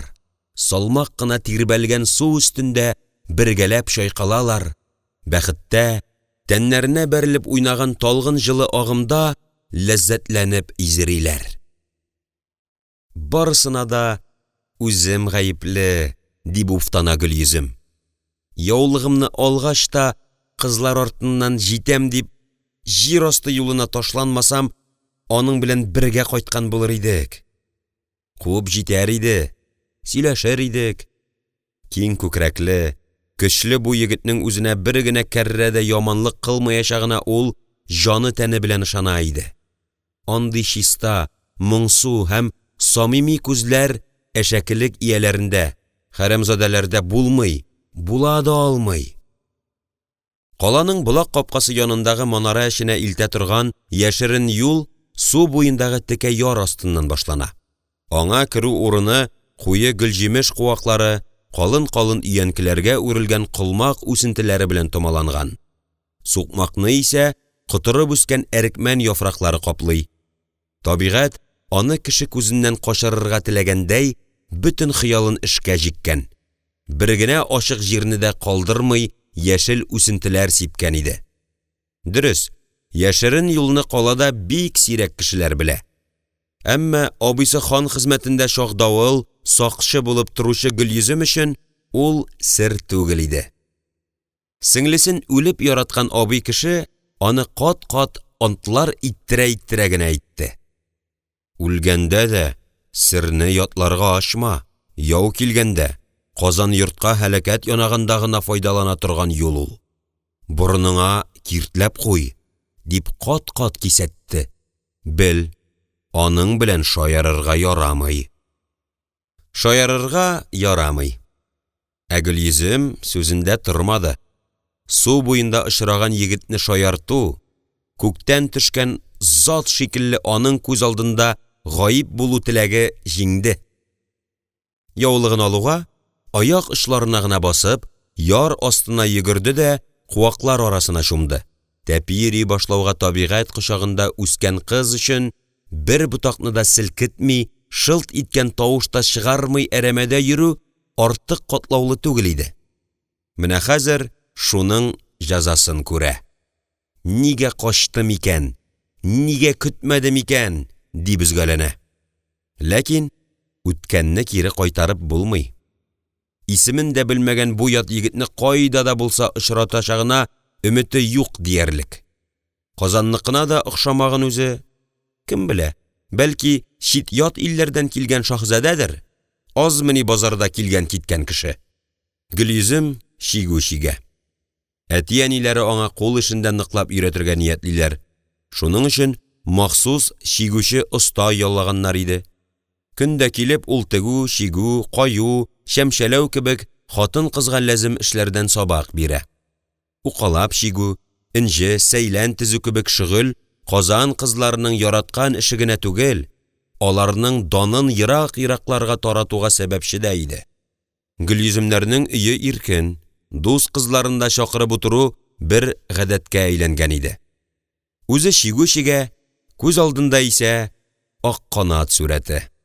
Зәңгәр күзле яшь пәһлеванга ул үзенчә шундый исем кушып өлгергән иде инде. Кара бәрхетнең уртасына ике зур энҗе беркетте. Алар тирәсенә зәңгәр сәйләннәрдән түгәрәк шигеп куйды. Бу ак канат күзләре. Аннан тары бөртеге чаклы гына вак сәйләннәрне җепкә тезеп, кыйгачланып күтәрелүче канатлар ясарга кереште. Ак сәйләннәр арасына сирәкләп кенә зәңгәрләрен салып чыкты. чиста күк йөзендә талпынучы кошка охшаш сүрәт пәйда булды. Чиге бетергәч, калфагын чәчләренә беркетеп, өстенә ак ефәк яулык салды да, кулына көзгө алды. «Ах, Гөлйөзем, син нинди чибәр!» дип куйды дус кызларының берсе. Кинәт кулыннан эшен ташлап, Гөлйөземне кочаклап алды. Тукта. Син бит бөтенләй чит ят бизәк төшергәнсең. Остазым ханым безгә мондыйны өйрәтмәде бит. Каян алдың? Гөлйөзем серлегенә елмайды. Таптым инде. Дусты үпкәләп баш чайкады. Шуны миңа күрсәтмәгәнсең. Мин дә чиккән булыр идем. Аның ничек килеп чыкканын үзем дә белмим. Куллар үзеннән үзе чикте бугай. Калфак бизәге чыннан да матур иде. Кара бәрхет өстенә төшкән сәйлән накышлар таныш түгел, әмма онытылып кына торган җанга якын бер сүрәтне хәтерләтә иде. Анда күк зәңгәрлеге дә, кышкы кар аклыгы да, чишмә суларының үтә күренмәле сафлыгы да бар иде сыман. «Бәхет кошым шундый минем», дип пышылдады Гөлйөзем, һәм ашыкмый гына сөйләшеп торган җиреннән кинәт кенә чигү энәләрен бер якка ташлады. Ашыгып, каударланып, ишек тоткасына барып ябышты. Ялваргандай эндәште. «Остазым ханым, ашуланма мине. Бик азга гына калага чыгып керәсем бар. Рөхсәт итче». «Әллә нишләдең, сәерләндең син, Гөлйөзем? Әллә гашыйк булдың инде?» диде чигүче ханым, аптыраулы караш ташлап. «Әниләрең сизмәсен. Ашуланырлар. Бар, тиз йөрә». Яраткан шәкертенә ул берничек тә каршы төшә алмый иде. Гөлйөземнең битенә куе кызыллык йөгерде, кирфекләре зур кара күзләрен каплап, сирпелеп алды. Кыенырга бер килгән егет тагын килми калмас. Кабан күленең сихәтен, сафландыргыч хасиятен татыган кеше анда кайтмый калмый. Кыз шулай уйлый. Ак канатның анда киләчәген күңеле сизенә. Ул моны берничек тә аңлата алмый. Әмма егетнең күзләре һаман шунда, аланлыкка чакыра кебек тоела. Йөрәге ошар коштай талпынган Гөлйөзем шәһәр капкасы янына килеп җитүен сизми дә калды. Шыпырт кына манара астына чумарга, турыдан, яшерен юлдан йөгерергә исәпләгән кыз кирмән коймасыннан алдына сикереп төшкән күләгәдән сискәнеп китте. Куркынып, авызын каплады. «Кая йөгерәсең, Гөлйөзем? Былай чибәрләнеп. Йышладың әле?» Каршында авызын йырып, капка сакчылары башлыгы Тоткавыл Шәһид басып тора иде. Аның йөзе балкый, чим кара мыеклары астыннан аппак тешләре йылтырый. Ул шаяртуын белде. «Әллә безне сагынып киләсең инде? Шулай бит, Фәрид?» дип кычкырды ул капка өстенә карап. Биек имән бураның тәрәзә сыман калдырылган уентыгында абыйсының йөзе күренде. Ул баш чайкады. Белмим. Кемне сагына торгандыр?» Егетләр мәгънәле карашып көлештеләр. Аларның кызны шаяртасы килүләре әллә каян сизелеп тора иде. Тизрәк ышкынырга зары булган Гөлйөзем ялварулы карашын абыйсына текәде. «Зинһар дим, җибәрегез инде. Мин бик азга гына. Эш күп икәнен беләсең ич. Күл буена гына». Абыйсы ярар сана дигән шикелле кул селтәде. Әмма Шәһиднең җибәрәсе килмәгәне йөзенә чыккан. Ул һаман үзенекен тугылады. «Бүген кич чыксаң, җибәрәм. Бергә биебезме? Вәгъдәме?»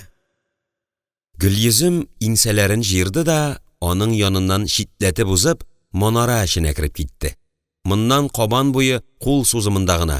Тизрәк, ак канат аны көтәдер, күзләрен текәп юлга багадыр. Кылмак ботакларын аралап текә яр астына килеп чыкты. Саклык белән генә эзләрен яңадан каплап куйды да, кумлы аланга ашыкты. Алан буш иде. Ул яр буйлап берничә кат урап килде. Күл өстенә озаклап карап торды. Тирә-якта шылт иткән аваз да юк. Табигать мәрткә киткәндәй, куе, тыгыз тынлыкка күмелгән иде. Ошынулы адымнары сүлпәнәйде. Күңелем алданды микәнни? Юкса, шакыруын сиздем, тойдым бит, дип үзгәләнде. Акрын гына яңадан шәһәргә атлады. Акканатсыз үткән һәр көн Гөлйөземгә әллә нинди сагышлы газап өсти, моңланырга, үз эшенә бикләнергә мәҗбүр итә иде. Шуңадырмы, ахирәт кызлары хәзер сирәгрәк керә. Аларның да күбесе һөнәрчеләр затыннан күп вакытларын кул эше белән үткәрәләр. Хәер, кызларга ул серен шишмәде. Күл буендагы тылсымлы очрашуны аның үзе генә беләсе, үзе генә хыялланасы килә иде. Алда ярминкә бизәге, җомга җыены бар бит әле. Ташаякның гөрләп торган чагы. Әнә, Казансу буендагы болыннарда шаң кубызлар шыңлый. Сорнай-кәрнайларның, кубызларның дәртле тавышлары яңгырый. Курай моңлана, сазлар үздерә, думбаклар бәргәләнә биргә чакыра. Казанлылар тар күңелле түгел. Ярминкәгә килгән сәүдәгәрләр, малтабарлар, һөнәрчеләр, ерак сәяхәтләрдән ям табучыларның барысында сүрән салучылар бәйрәмгә чакыра. Бүген җомга җыены. Бүген олы бәйрәм. Күп тә үтмәс, шаң кубызларга тагын дистәләрчә ят уен коралларының авызлары кушылыр. Туң бәгырьләрне дә эретерлек, ышынып бирлек дәртле көйләр яңгырар. Гөлйөзем шунда ашыга. Юк, бүген бийсе дә, җырлыйсы да килми аның. Күңеленең иң төбендә яшәрен өмете бар. Ак канатны күрү, аның күзләренә багу.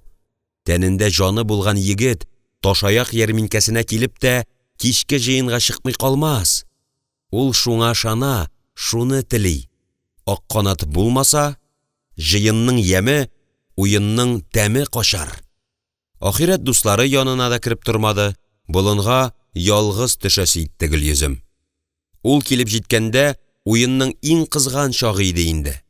Ыспай киенгән, шая, көяз егетләр бер-берсенең иңнәренә кулларын салганнар да кызлар алдында тыпырдыйлар. Казансу өстенә аларның шаян җырлары тарала.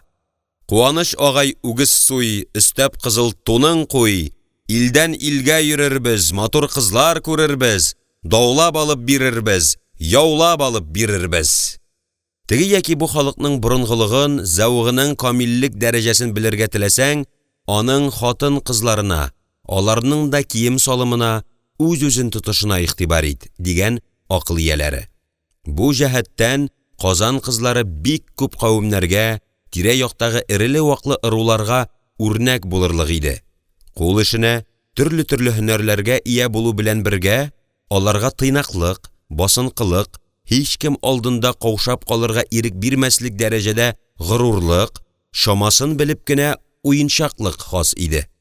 Кием салымнары да шул хасиятләренә туры килеп, бик күп мусафирларны сокландырырдай шибәр иде. Киң җиңле озын күлмәкне гадәттә ак өстенә сыек зәңгәр, алтын су сары, яшел һәм алсу төстәге буй-буй сызыклар катыштырып тукылган киндер, җитен яисә ефәктән тегәләр. Өс киемнәренең җиңешен, якасын, изүен һәм шабуын укалы тасма белән кырлау гадәте дә бар иде. Әмма хатын кызның төп бизәге калфак. Анысын инде һәр кем үзенчә чигә. Көмеш яки алтын тәңкә, инҗе һәм асыл ташлар белән матурлый. Бусы Казан дәүләтендәге төрле ыруларның йоласына бәйле. Ләкин ничек кенә булмасын, очлыйм рәвешендәге шушы баш киемнәре Казан кызларының үзара ярышу, осталыкта көч сынашуына да сәбәп була иде. Кыз бала урамга калфаксыз чыкмас.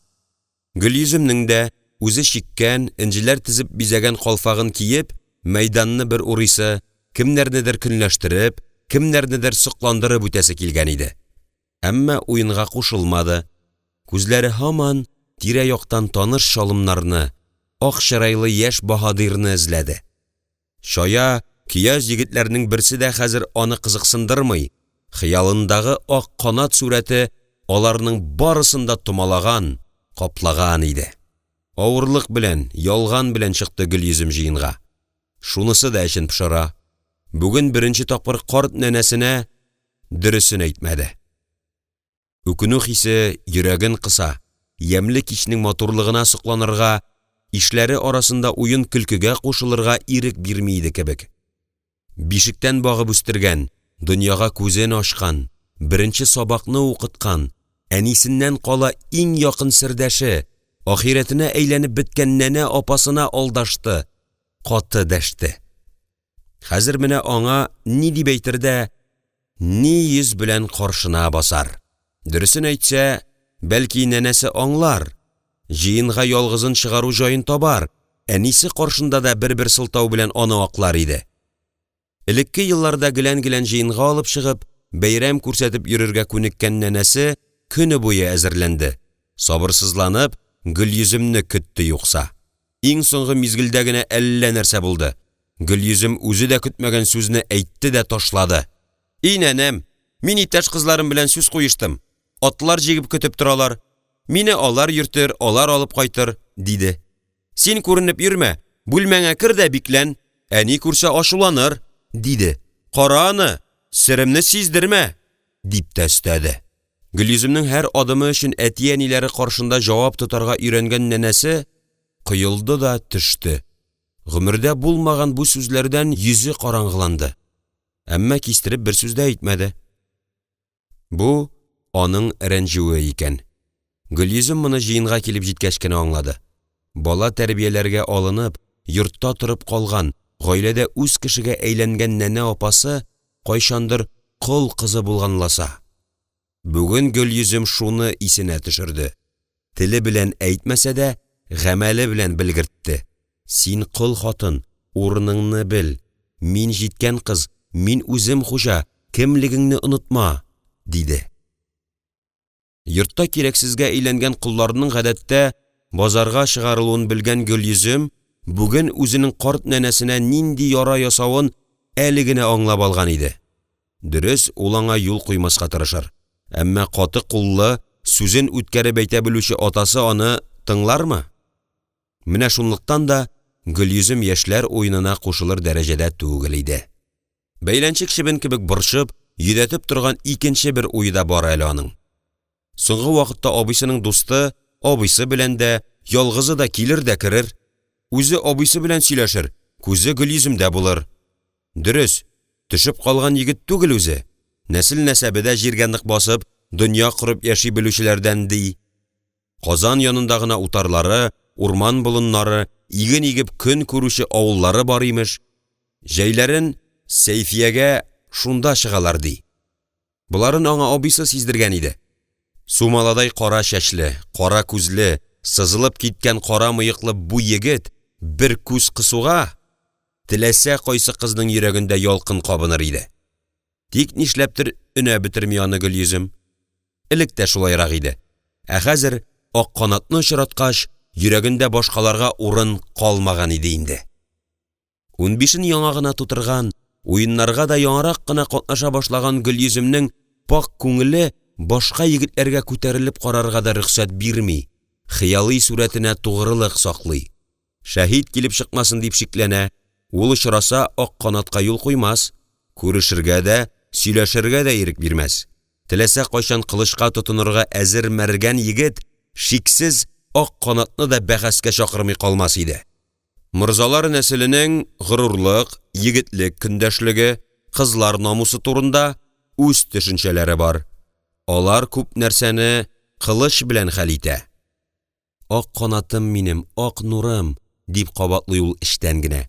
"Кил инде, бер күрим дә хәлеңне белим. Син чыннан да бар идеңме соң? Әллә күл төбеннән күтәрелгән пәри егете идеңме?" Имештер, күл төбендә су кызлары, җен-пәриләр яши дип, әкиятләр тыңлап үскән кызның кайчагында күңеленә вәсвәсә иңә. Куак өстеннән башы белән киң күкрәге генә күренеп торган аппак тәнле сәер егет пәри зат булса да гаҗәп түгел. Төпсез күл бит ул. Күңеленә мондый шөбһә керүгә, белгәннәрен укый, шомлы уйларны куарга тотына. Юк, пәри егетеннән андый да җылылык, кайнар тарту көче бөркелмәс иде. Алан өстендә җыр авазлары сирәгәя төште. Шаң кубызлар талды, курайчыларның тыны бетте. Яшьләр берәм-берәм дә парлашып та, төркем булып та, кала ягына китә башлады. Мәйданда иң шая, иң дәртле егетләр җырлап, уйнап туймаган кызлар гына калыр. Алар таң йолдызы калыкканчы йөрерләр. И бәхетлеләр! Өметенең акланмавын аңлаган, хыялындагы егетнең чынлыгына шикләнә башлаган Гөлйөзем дә шәһәргә таба атлады. Күзләрен моң басты. Әллә яшь иде ул, әллә инде... Кинәт туман пәрдәсе каплаган күзләре зур булып ачылды. Йөрәге тозакка эләккән болан баласыдай бәргәләнергә тотынды. Аякларының хәле бетте. Кала ягыннан талпынып ышкан кошны хәтерләтеп, ак канат ашыга түгелме соң? Ул моны ашык күрмәсә дә, җаны тәне белән сизде. Зарыгып көткән кешесен ничек каршыларга белмичә, баскан урынында катты да калды. Тау өстеннән төшеп килүче чыннан да ак канат иде. Менә ул Гөлйөземгә якынлашты һәм кызның үзе шикелле үк аннан берничә адымда тораташка әйләнде. Телләре түгел, бер-берсенә төбәлгән күзләре генә сүзсез аңлаша, серләшә, моң зарларын уртаклаша иде. Мин сине эзләдем, диде ниһаять егет. Мин сине көттем, дип җавап кайтарды кыз. Мин килереңне белдем, сагынып көттем. Үз гомерендә беренче мәртәбә сагыну сүзен әйткән кызның битләренә алсулык йөгерде. Шаткыланып, нур уйнаган күзләре кирпек астына кирип качты. Чынлапмы? Көттеңме? Бәхетенә үзе дә ышанмаган Санька бер талпыну белән кызның кулларын ушына алганын сизми дә калды. Кыз бармакларындагы кайнарлык бөтен тәненә йөгерде. Башы әйләнеп китте. Көттеңме? Дип кабатлады ул. Шатлык белән тулган йөрәге күкрәк читлеген ватып чыгарга теләгәндәй талпына, газаплы бер рәхәттән сулкылдый башлады. Кыз кулларын тартып алмады. Алар җитәкләшеп, үзләре дә белмәгән тарафка китеп бардылар. Төркем яшьләр дә, көйчеләр дә аларга күренми, көлешү, җырлашу аларга ишетелми. Аларның икесе генә белгән, ике җан бергә кушылып талпынган аерым дөньясы бар иде. Без иртәгә китәбез, Гөлйөзем. Ләкин мин әйләнеп кайтырмын. Көт, яме, диде Санька кызның кулларын җылытып. Гөлйөзем аны җавапсыз калдырып, беренче тапкыр күргәндәй, кинәт читкә тайпылды. Тавышы үзгәрде. Син минем исемне каян беләсең? Диде ул чиксез гаҗәпләнеп. Әйткәнем юк лабаса? Беләм инде. Анысы сер. Ах, юнсез. Без кыенганны карап торгансың ич син, диде ниһаять Гөлйөзем, үз исеменең ничек мәгълүм булуының сиренә төшенеп. Уялмадың дамы? Уялдым да инде. Саньканың бите кып-кызыл булды. Колаклары кызышып яна башлады. Ярый әле караңгы, битләремне күрми, дип сөйнеп уйлап куйды ул. Кызның аны ачуланасы, уялтасы килә, әмма теле әйләнмәйде. Ул үзе уялды, җир тишегенә кирип китәрдәй булып кызарды. Бөтен кешедән яшеренеп су куенган кызлар үзләрен кемдә булса күзәтеп торыр дип башларына да китермәгәннәр иде ич. Тик бу хәләтләре озакка бармады. Тулган ай, болытлар астыннан чыгып, бер-берсе алдында каушап, нидер әйтергә теләп тә әйтә алмаган шикелле кыюсыз басып торган егет белән кызны яктыртты. Гөлйөзем егетнең йөзен күрергә тели иде. Аның күз төбендә шәмәхәләнеп торган урынны күрүгә кызганудан йөрәге кысылды. Ярдәмчесез нәни баланы сөйгәндәй, аны йомшак сары чәчләреннән сыйпап иркәлисе, юатасы килә башлады. Куркынып, кычкырып җибәрүен сизми дә калды. Ни булды сиңа, ак канатым, нишләдең? Ак канатым сүзеннән Саньканың иңнәренә канатлар үсеп чыккандай булды. Шушы кызны яклап, саклап, теләсә нинди яуга каршы ташланырлык көч туя иде ул үзендә. Зарар юк, дигән булды. Егет кеше ярасыз булмас. Чын исемем минем Александр. Нинди сәер исем? Дип пышылдады кыз. Александр. Юк инде, мине Санька гына диләр. Дөньяда иң матур исем синеке, Гөлйөзем. Мин аны ишеткәч тә, мондый исем бары тик фәрештәләрдә генә була торгандыр, дип уйлаган идем. Син бит минем фәрештәм, Казан фәрештәсе. Күк йөзендә берәм-берәм йолдызлар кабынды, Идел ягыннан салкынча җиләс җил исеп куйды. Алар исә бер нәрсә дә белмичә, бер нәрсә дә сизмичә бардылар да бардылар. Күпме вакыт үтүе, күк йөзенең шәмәхәләнеп таң атар чак җиткәненнән хәбәр бирүдә аларны борчымый. Бөтен дөнья, бөтен җиһан, Идел һәм Казансу, Кабан һәм Булак, Ширәм арасына яшеренгән бөҗәкләр һәм судагы балыклар, барчасы да алар өчен гүя яшәүдән туктаган, юкка чыккан. Дөньяның үзәгендә ике генә зат, алар Гөлйөзем белән Санька гына калган иде. Мин сине өеңә кадәр озатып куям, яме? Диде Санька. Аның әле һаман да бу очрашуны үзәсе килми. Ул аерылырга теләми, ләкин шулай кирәк икәнлеген белә һәм Гөлйөземгә нинди дә булса зыян китерүдән курку йөрәген кысылып куярга мәҗбүр итә. Сине өеңдә ачуланмаслармы? Рәхмәт, диде Гөлйөзем һәм иңнәрен җыерып куйды. Минем бит әле былай озак йөргәнем юк иде. Шул чак шаулап шабып килүче ат тавышыннан сискәнеп, икесе ике якка тартылдылар. Парлап җигелгән җиңел арба өермәдәй томырылып кыз белән егет арасына килеп керде. Атлар кешнәшеп арт аякларына чүктеләр. Җиргә кара күләгә сикереп төште һәм дигәнче кызны бетәрләп, икенче күләгәнең аяк астына ыргытты. Арбага сикерде. Шуны гына көтеп торган шәүлә камчы белән урды. Зәһәр авыртуга чыдый алмаган атлар караңгылыкка ыргылды. Санька арбага сикерде һәм сыңар кулы белән арттагы аратага ябышып өлгерде. Тик ыргылган атларның тартылуы шул кадәр кинәт булды ки, иреннәрен канга батырганчы тешләгән егет ышкынып үлән өстенә тәгәрәде. Ак канатым! Төн пәрдәсен йыртып, Гөлйөземнең ашыргаланып кычкырганы ишетелде. Күз ачып йомганчы булган бу мәкерле, жан тетрәткеч явызлыктан Саньканың бөтен тәне куырылып килде. Әйтерсең йөрәгенә үтмәс хәнҗәр кададылар. Ул сикереп торды һәм үкенеченнән, шарасызлыгыннан буылып, арба югалган якка ыргылды.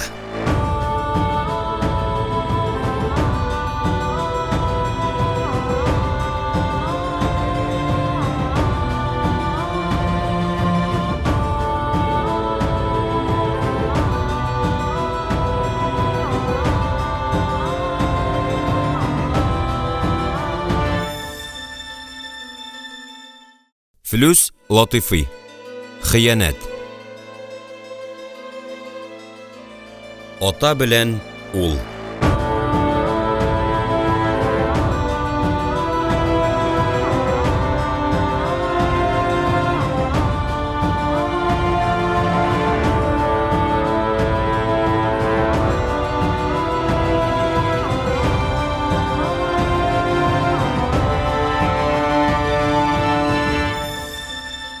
Агыйделнең аланы пешә икән баланы. Ата-ана үстерә икән хәсрәт өчен баланы. Халык җыры.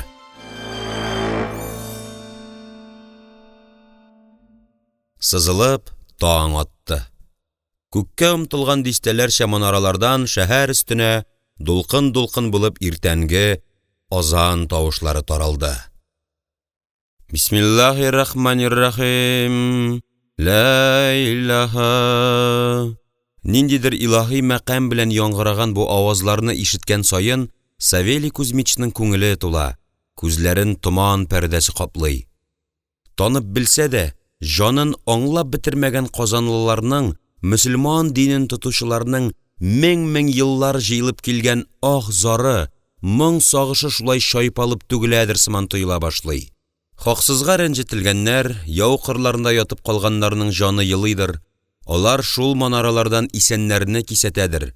Аң булыгыз, үзегез кебек бәндәләрне рәнҗетмәгез. Хак Тәгалә каршында барыбыз да тигез, барыбыз да Хакның бәндәләре. Мәгънәсен аңламаган бу дуганы шулай үзенчә тәгаенли карт сәүдәгәр. Әйе, дөрес сүзләр, дип пышылдады ул. Һәм пычмакка карап, бармак ишарәләре белән тәре сүрәте ясагач, сукрана ятагыннан кузгалды. Түзем җитми шул адәм баласына. Сабырлык җитми. Улы исенә төште. Тагын шукынып алды. Белгәннәрен укынды. О, Боже милостивый, спаси и сохрани. Бүтән каршы әйтмәслек итеп сабак укыту өчен ул аны хөҗрәгә бикләп калдырган иде. Уйланырга вакыты булгандыр. Артыграк җибәрүен. Ләкин Алла гафу итәр. Ата кулы суккан җир тәмухта янмый. Савелий Кузьмич авыр уйларыннан арына алмый иде әле. Акрын гына күрше хөҗрә ишеге янына килде һәм ачкычны тыгып бурып җибәрде. Я улым, карт атаңны гафу ит. Үзең өчен тырышам. Иштән тавыш тын ишетелмәде. Күңеленә тула барган шомны җиңәргә тырышып, бүлмәгә күз салды. Хөҗрә буш иде. Тик идәннән 3 терсәк биеклегендә уелган тар тәрәзәнең пыялалары алынган. Аннан саркып иртәнге томан керә иде. Авыр гәүдәсе лыпылдап, ишек катындагы урындыкка килеп төште. Тыны кысылды. Калтыранган бармаклары утыртма якасының сәдәфләрен ышкындыра алмый азапланды. И Раббым, ни гынахларым өчен мондый җәзалар белән газаплыйсың? Иреннәре бер туктамый дуга сүзләрен пышылдады. Кеше җаны кыйганым юк. Алыш-бирештә намус кушканча эш итәргә тырыштым. Аш күземне, ни гаепләрем бар? Балама түгел җәзаңны үземә бир. Түзәрмен. Тик газиз төпчегемне сакла, аңа ак юл күрсәт. Билгесезлектән, чуалчык уйларыннан тәмам башы түнгән Савелий Кузьмич ни кылырга, кайдан ярдәм өмет итәргә белми. Горур, бәйсез хылыклы малайының чыгып кашуында үзенең гаебе бар дип үзгәләнә. Хатасын төзәтә алмау ашысыннан җаны кыйнала иде. Җиткән егетне, җитмәсә кеше алдында. Вакытлы-вакытсыз килеп кергән, урынсыз сүзләре белән яралы күңеленә тоз салган Иван сәүдәгәргә дә ачуы кузгалып куя. Дәшмәсә ни булыр иде ичмасам. Казан зур. Шуның өстенә күз күрмәгән, колак ишетмәгән яклардан меңнәрчә, 10 меңнәрчә базаркәннәр, малтабарлар, һөнәрчеләр килеп тулган. Алар арасында меңнәрчә кеше кайнашкан җирдә Саньканы юллау, эзләү, табу өметсез бер эш иде. Тик күңел өчен булса да эзләргә кирәк. Монысын да яхшы аңлый Савелий Кузьмич. Дөрес, Казанда урыс сәүдәгәрләре яшәп ята торган бистә барын. Ләкин Саньканың анда булуы шикле. Улысы кешесе атасын белгән, хөрмәт иткән җирдә андый кыяфәт белән күренергә базмас. Хәер, әле ул аларны таныштырып та өлгермәгән иде. Тагын әрмән бистәсе, грек сәүдәгәрләре, Хәрәзем, Дагыстан базаркәннәре бистәсе бар. Таныш булмаган 7 ят арасына ул ничек сыеныр? Монысы да акылга сыйып бетми кебек. Озакламый көймәчеләр башлыгы да килеп җитәр. Шаулап торган сәүдәсен калдырып, кашып киткәндәй ашыгычлык белән Казаннан тизрәк чыгып югалырга җыенган карт бөтенләй чарасыз калган иде. Ул Саньканың барлы-юклы бер атна эчендә кулдан ышкынуын, иләс-миләскә әйләнүен, тамагыннан аш үтмәвен аңлый алмый. Шуның сәбәбен белмәү гаҗизләтә. Сихерләделәрме соң әллә? Тик аны сихер булгаулары белән чылгаудан кемгә ни файда? Ата белән ул арасына чөй кагып, кем нәрсәгә ирешергә тели? Һәр явызлык кемнеңдер кара ниятеннән башлана. Кем кулы уйныйсың монда? Әллә бер юлбасарлар, намусын шайтанга саткан, түбән хисләр кулына әйләнгән җаһил бәндәләр кытыртамы? Савелий Кузьмич җанын авырттырып үтмәс пычак белән телгәләгән уйларына җавап таба алмады. Кайсысын гына миеннән үткәрмәсен, берсенең дә тотынырышы, Саньканың кинәт кенә танымаслык үзгәрүен акларлык, аңлатырлык нигезе юк кебек. Тыңлаушан, яшенә күрә шактый гыйлемле һәм дөнья күргән, төпле, азмаган, бозылмаган егетнең Казандагы кыланмышлары бернинди киртәгә дә сыймый иде. Бер генә юл бар. Көтәргә. Ни булса да акылына килер, атасы янына кайтмый калмас. Ә ул кайтып керүгә, кул аягын бәйләп булса да, бу каһәрле Казаннан чыгып ышкынырга. Ни кадәр тизрәк булса, шул кадәр яхшырак. Карт сәүдәгәр ачуыннан, шарасызлыгыннан, гәрлегеннән, улына рәнҗешеннән булды. Тешләрен шыгырдатты. Эй, бала, бала. Мин ялгыштыммы? Синме? Йодрыклары таш диварны тиде. Аның аяк буыннары хәлсезләнгән, куллары калтырый, ишек катындагы тәбәнәк урындыктан торып китәрлек көче юк иде. Ушкуйниклар белән очрашканда да каушамаган, үлем белән күзгә күз килгәндә дә югалып калуны белмәгән карт сәүдәгәрнең йөрәге улының хыянәтен күтәрә алмады. Сәбәбен генә булса да әйтсен иде ичмасам. Ярдәм итә алмас идеммени? Бармалымны тамакларына тыгар идем. Бәләдән йылыр идем ич. Кояшның күтәрелеп тәрәзәдән каравын, ярым караңгы хижрәнең алтынсу нурларга күмелүендә, кәрван сарай ишек алдында атлар кешнәвен, дөяләр бакыруын, тәгәрмәчләр шыгырдавын, арбакәшләрнең, ягъни йөкчеләрнең үзара кычкырышуында Савелий Кузьмич сизми иде. Аңа бу дөньяның кызыгы, яме калмады. Газаплы уйлары бөтен җиһанны кара болыт белән каплады, зиһенен чуалтты. Ягына таянып уйга чумган карт сискәнеп китте. Кинәт бүлмә яңадан караңгылыкка чумды. Яктылыкны томалап, тәрәзәдә кемнеңдер тузгыган чәчле башы күренде. Киң җилкәле гәүдә тәрәзә яңакларына ышкыла сыдырыла, эчкә шуышты һәм тып итеп идәнгә сикереп төште. Тынсыз калган сәүдәгәр каршында җирдә яткырып аунаткандай тузанга баткан, киемнәре йыртылган Санька басып тора иде. Аның тез башлары умырылып чыккан, шалбар йыртыгыннан канлы җәрәхәтләр күренә, үзе еш-еш сулый. Ата белән бала бер-берсенә карашып шактый озак сүзсез тордылар. Әйтерсеңлә күзләре белән бер-берсен капшыйлар, ни булганын аңларга телиләр иде.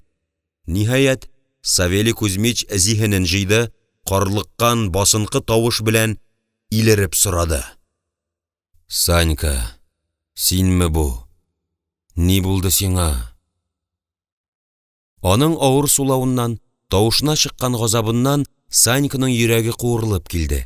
Артык булай тора алмавын аңлап, әтисе каршына ташланды. Җәрәхәтенең авыртуын да сизмичә, тезләре белән шуышып килде. Кипкән авыз куышлыгында теле бәргәләнде, сүзләре өтек-төтек чыкты. Батя, гафу ит мине. Мин Казаннан китә алмыйм. Һич югы тагын 2 көн. Егетнең тавышы калтырый. Күзләрендә яшь күренмәсә дә, бөтен җаны елаганы сизелә иде. Савелий Кузьмичның иртәдән бирле күңелендә кайнаган шикләре утка май сипкәндәй дөрт итеп кабынды. Төгәл бер фикер булып ялкынлана башлады. Егет ялгыш юлга баскан. Җаһил адәмнәр кармагына капкан. Шуннан ышкына алмый. Я Худа, үзең ярлыкка. Газизмә ярдәм итү өчен җаным фида булсын. Шик шөбһәсен тавышына чыгармаска, мөмкин кадәр ягымлы, дустана булырга тырышып эндәште. И улам. Атаң ярдәм итмәс идеме? Нигә баштан ук барысын да сөйләмәдең? Миннән дә якын тагын кемең бар? Ник җанымны кыйныйсың? Нигә әйтмисең? Санька моң тулы, сагышлы һәм шул ук вакытта ниндидер аңлаешсыз үҗәтлек, тәвәккәллек шалымнары беленеп торган күзләрен атасына төбәп, акрын гына сөйли башлады. Беләм, әти. Шуңа үтенеп сорыйм. Миңа Казанда калырга кирәк. Җанымда ни актарылганын белсәң, аңлар идең, төшенер идең. Мин бит юкка җитте сиңа, дип бүлдерде тәкате беткән Савелий Кузьмич. Мин бит синнән ни булганын сорыйм. Әйт, кемнәр кулына төштең? Нинди юлда йөрисең син? Бүлмәдә тынлык урнашты. Йөрәкне изүче авыр тынлык. Әти, мин бит гашыйк булдым. Әйтерсең, бөтен тәнен җанын кысып, яндырып торган утлы кыршауны алып ташладылар. Дәһшәте белән куркытып, рухын сытып бетергән шикләр өйрмәсе бөтерелеп очты. Савелий Кузьмич булып көләргә тотынды. Күзләреннән атылып яшь чыкты.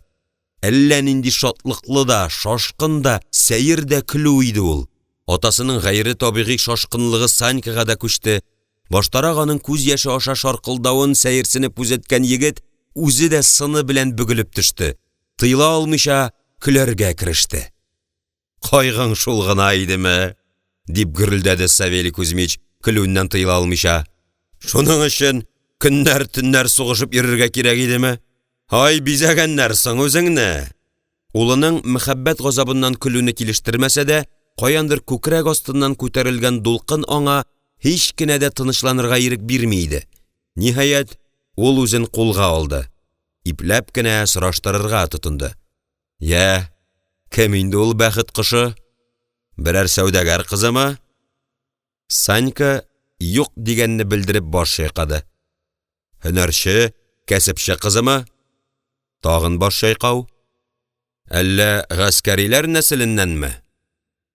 Кинәт Савелий Кузьмичның йөзенә кара күләгә йөгерде. Алай-болай би, мырза, карачы кызына гашыйк булмагансыңдыр ич. Аллам сакласын. Үзеңә тиң түгел ярга күз төшерсәң, мәңге бәхеткә ирешмәссең. Аллам сакласын. Санька тагын җавапсыз калды. Әтисенең иреннәре дерелди башлады. Ул сораргамы, юкмы дигәндә икеләнеп торгач, үзе уйлаган иң дәһшәтле, куркынычлы сорауны бирде. Соң Ходаем, әллә хан нәселеннән үкме? Башыңнан чыгарып ат. Казан ханнары туганлашса, тик асыл затлар, ак сөякләр белән генә туганлаша. Улының дәшмәвен ул ризалык билгесе дип аңлады булса кирәк. Ике кулы белән башына ябышты. Йөзенә борчулы, тәшвишле чалымнар чыкты. Эх, улым. Үзеңә тиң түгел мәхәббәт сиңа кайгы хәсрәттән башка бер ни дә алып килмәс. Соң түгел. Онот. Башыңнан чыгарып ат. Уйлама. Аллага гыйбадәттә йотыл. Башка чараң юк. Юкса бетәсең. Хан исеме белән авыз чайкаган кеше якты дөньяда озак тормас. Егет авыр сулап куйды һәм бар кичерешләрен бер авазга салып бетерергә теләгәндәй, уфтанып җавап бирде. Мин аның кем кызы икәнен дә, кайда торганын да белмим. Бер нәрсәне генә төгәл беләм. Ул фәрештәгә тиң кеше. Оннан башка миңа якты тормыш юк. Ансыз тормыш миңа кирәкми. Кайда таныштыгыз? Ничек? Күрештегезме? Сөйләшмәдегезме ни? Исемен дә белмисеңме? Атасының бер-бер артлы ашыгып тезгән сорауларыннан югалып калган Санькага Гөлйөземне кайда, ничек күрүе, төнге очрашуы турында бәйнә-бәйнә сөйләп бирүдән башка чара калмады. Аның һәр сүзеннән үзенчә мәгънә чыгарырга тырышып, барысын күңеленнән үткәреп тыңлаган ата кеше түземсезләнеп бүлдерде. Аңлашып бетерә алмадыгызмы ни соң? Юк, диде Санька, үкенүенә чыдый алмыйча. Кичә төнлә аны минем кулымнан йолкып, урлап алып киттеләр. Кемнәр? Ничек? Күбрәк ишеткән белгән саен Савелий Кузьмичның йөзе караңгыланганнан караңгылана барды. Санька сөйләп бетергәч тә әле бик озак тавыш тынсыз утырды. Бармаклары нәрсәдер эзләп капшанды, сакал-мыекларын сыйпаштырып куйды. Күрәсең, ул ни әйтергә, моны нәрсәгә юрарга белми иде. Урыс кенәзлекләрен аркылыга буйга гизгән, мөселман дәүләтләренең яшәү рәвешен һәм кануннарын ярыйсы гына белгән, һәр кайсында озаклап сату иткән карт сәүдәгәр хәтерендә моңа охшаш вакыйгалар эзли. Кайчандыр ишеткән хәлләрне исенә төшерергә тырыша иде. Урлаучылар ничек киенгән иде? Хәтерләп кала алмадыңмы? диде ул ниһаят. Сиңа, кызга бер сүз әйттеләрме? Юк, дип баш чайкады Санька. Киемнәрен аз гына төсмерләдем. Гаскәриләр булса кирәк. Тимер күбәдән икәнлекләрен абайлап калдым. Савелий Кузьмичның йөзеннән сөенү шикелле яктылык узды. Әмма бираздан куркынып Санькага текәлде. Бу юлы Алла саклаган сине, диде ул шомланып. Бу кыз гади кыз түгел. Һөнәрче, сәүдәгәр, ирекле мәргәннәрнең гаскәриләрнең балаларын булай сакламыйлар. Аңлыйсыңмы? Сине кыз каршында юк итәселәре генә килмәгән. Аны аяганнар.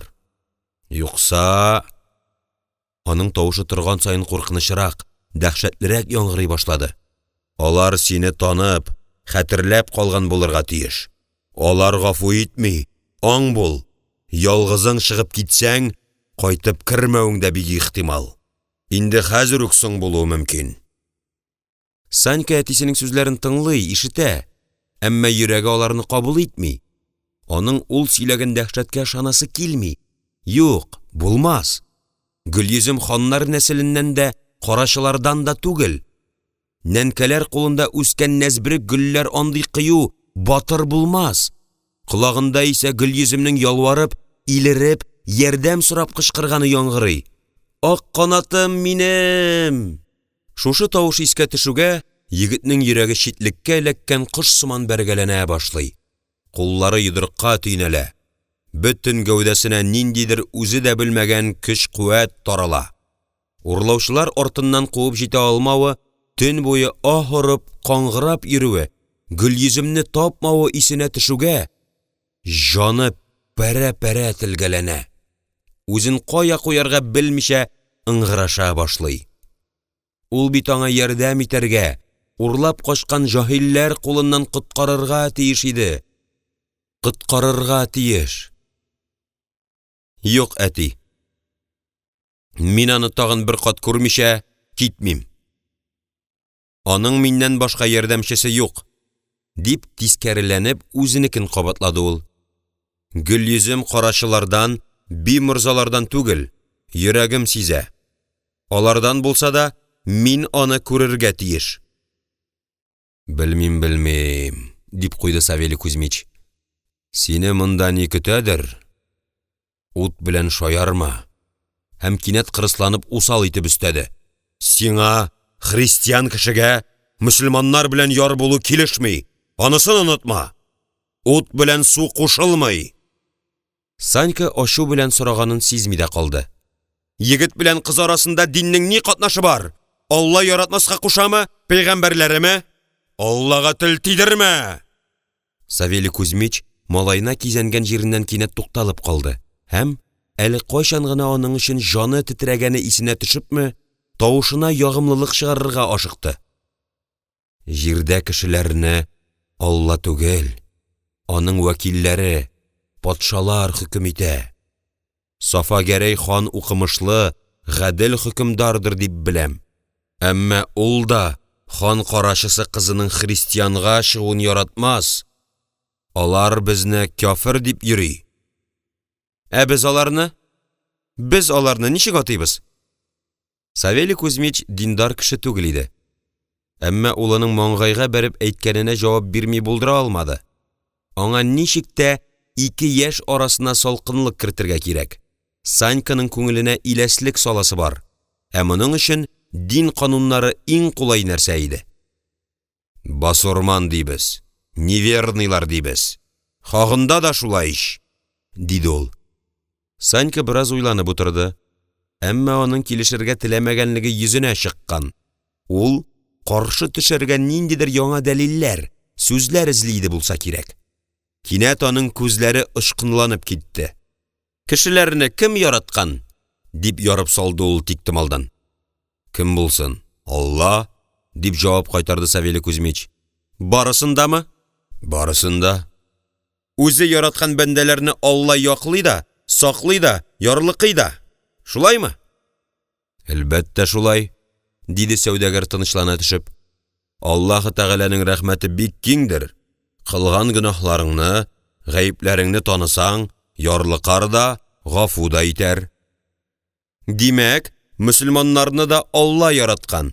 Ул аларны да яклый, саклый. Алар да хакның бәндәсе. Кулларына бер-берсенә дошман булып яшәргә Алла кушмый торгандыр. Димәк, без бер туганнар.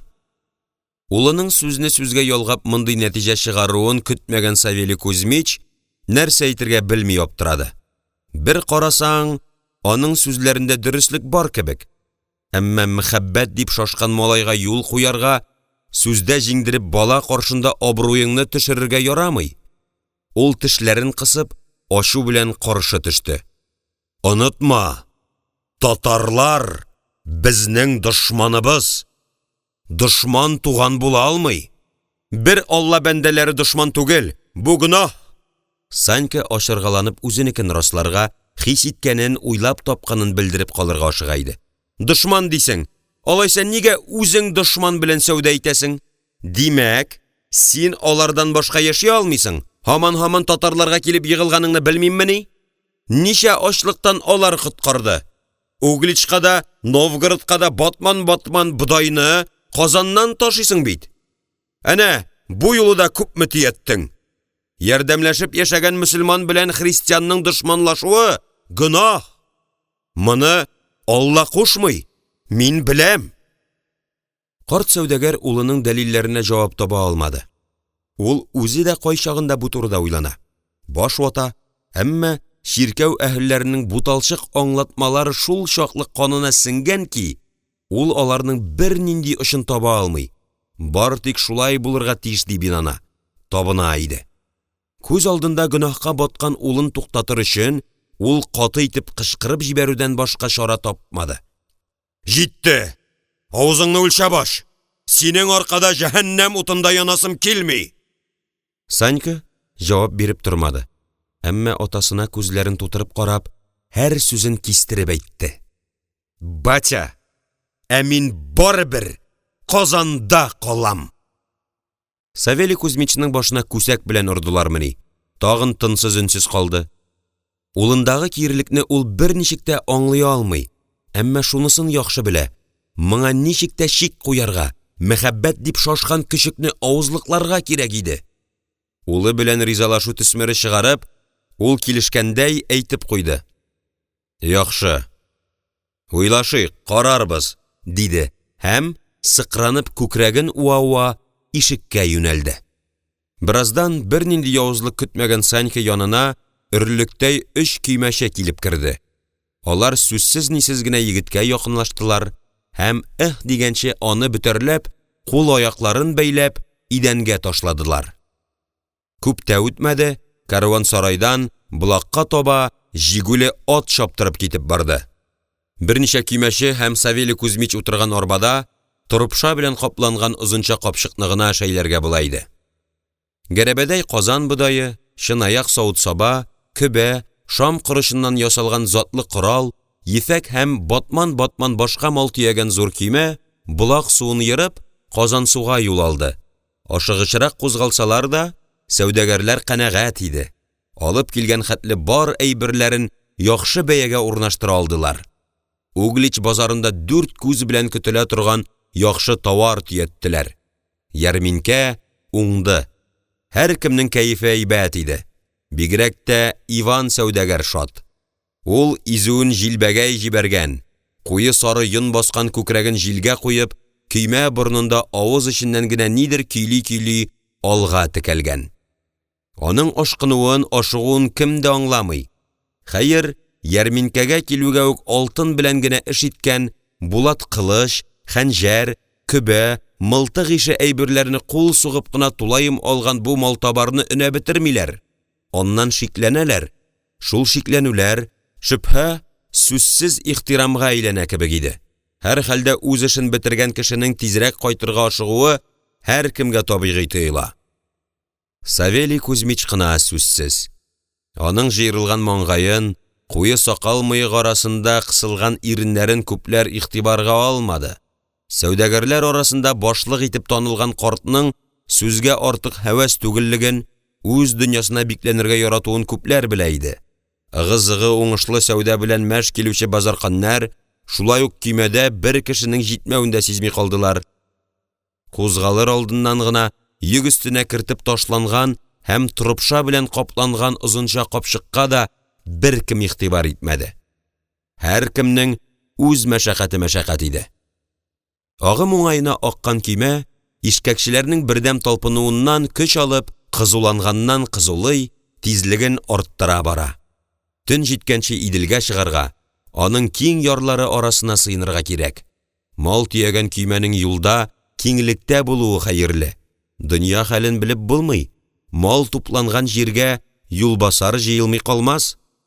Берәүләрнең юл капчыгыннан пешкән тавык, йомырка, кыздырган балык, казанлылар гына ясый торган хуш исле казылык, яшел суган чыкты.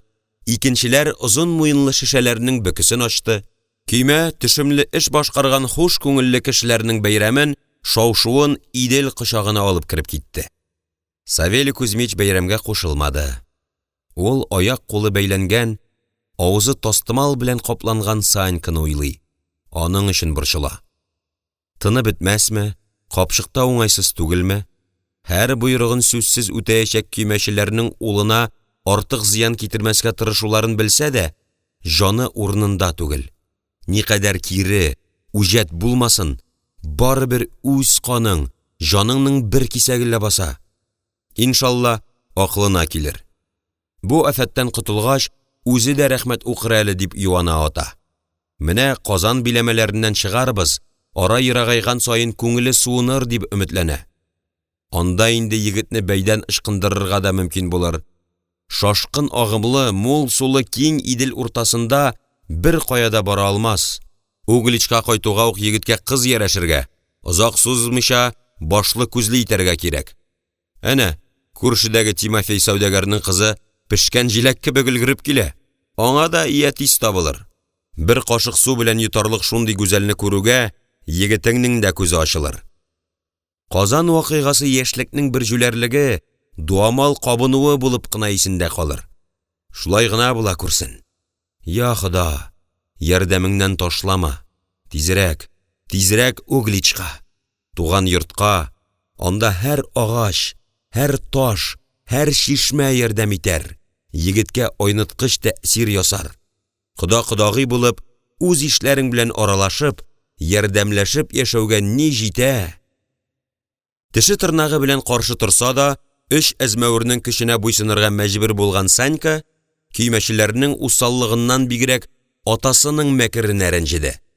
Ник аңламады ул мине? Аңлата алмадыммы? Ләкин аңа сөйләшеп торырга ирек бирмәделәр. Кулларын артка кайрып бәйләделәр, аяк-кулларын сугымга әзерләнгән малныкыдай тышауладылар. Авызын кайрып, сөлге белән капладылар. Кайсысыдыр калын тавыш белән дәште. Арбада дулап тавыш чыгармасын тагы. Сыла берне. Калганын хәтерләми Санька. Ниндидер каты нәрсә башына килеп төште. Күз алдында кызыллы яшелле буҗралар биешеп алды һәм дөнья тынды.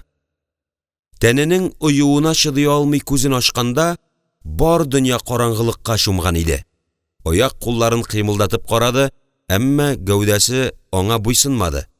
Калын сүз аркан беләкләрне авырттырып кыра, аякларындагы тышау сыйрак итен кисеп кергән. Бүтін тәне утлы энәләр кадалганда яна иде. Иягын аска-өскә, уңга-сулга йөртеп, тастымалдан кутылу җаен карый башлады. Көймәчеләр артык нык тырышкан, калын киндер тукыма каты тарттырып бәйләнгән иде. Бит тиресе суйлырдай хәлгә җитсә дә, ул акрын гына башын боргалавын белде. Менә тастымал бераз бушады.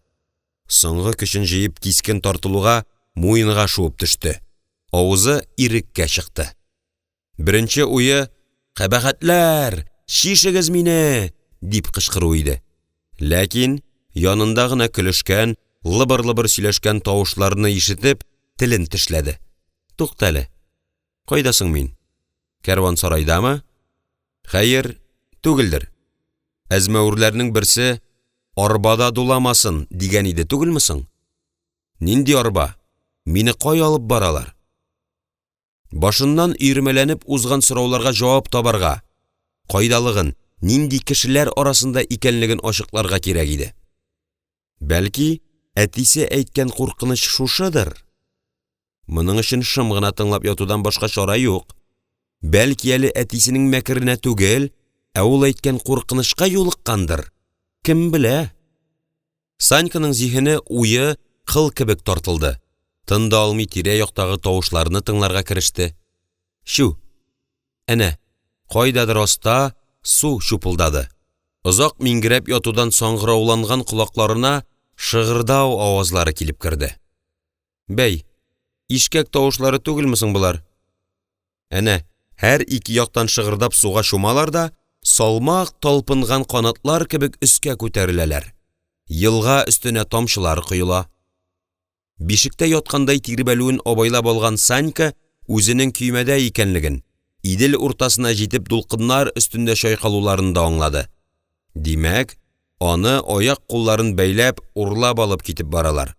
Аны бер якка, Гөлйөземне икенче якка. Гөлйөзем исенә төшүгә шытырдатып тешләрен кысты. Йөрәге куырылып килде. Ул кайда хәзер? Аны нишләткәннәр? Нинди кабахәтләр кулына төште икән соң ул? Фәрештәмнең канатларын кем кайырды? Саньканың ике күзеннән яшьләре агып төште. Ләкин ул аларны сөртә алмый. Киндер капшыгы эчендәге яшь, шибәр, көчле егетнең иңсәләре генә калтырап куя иде.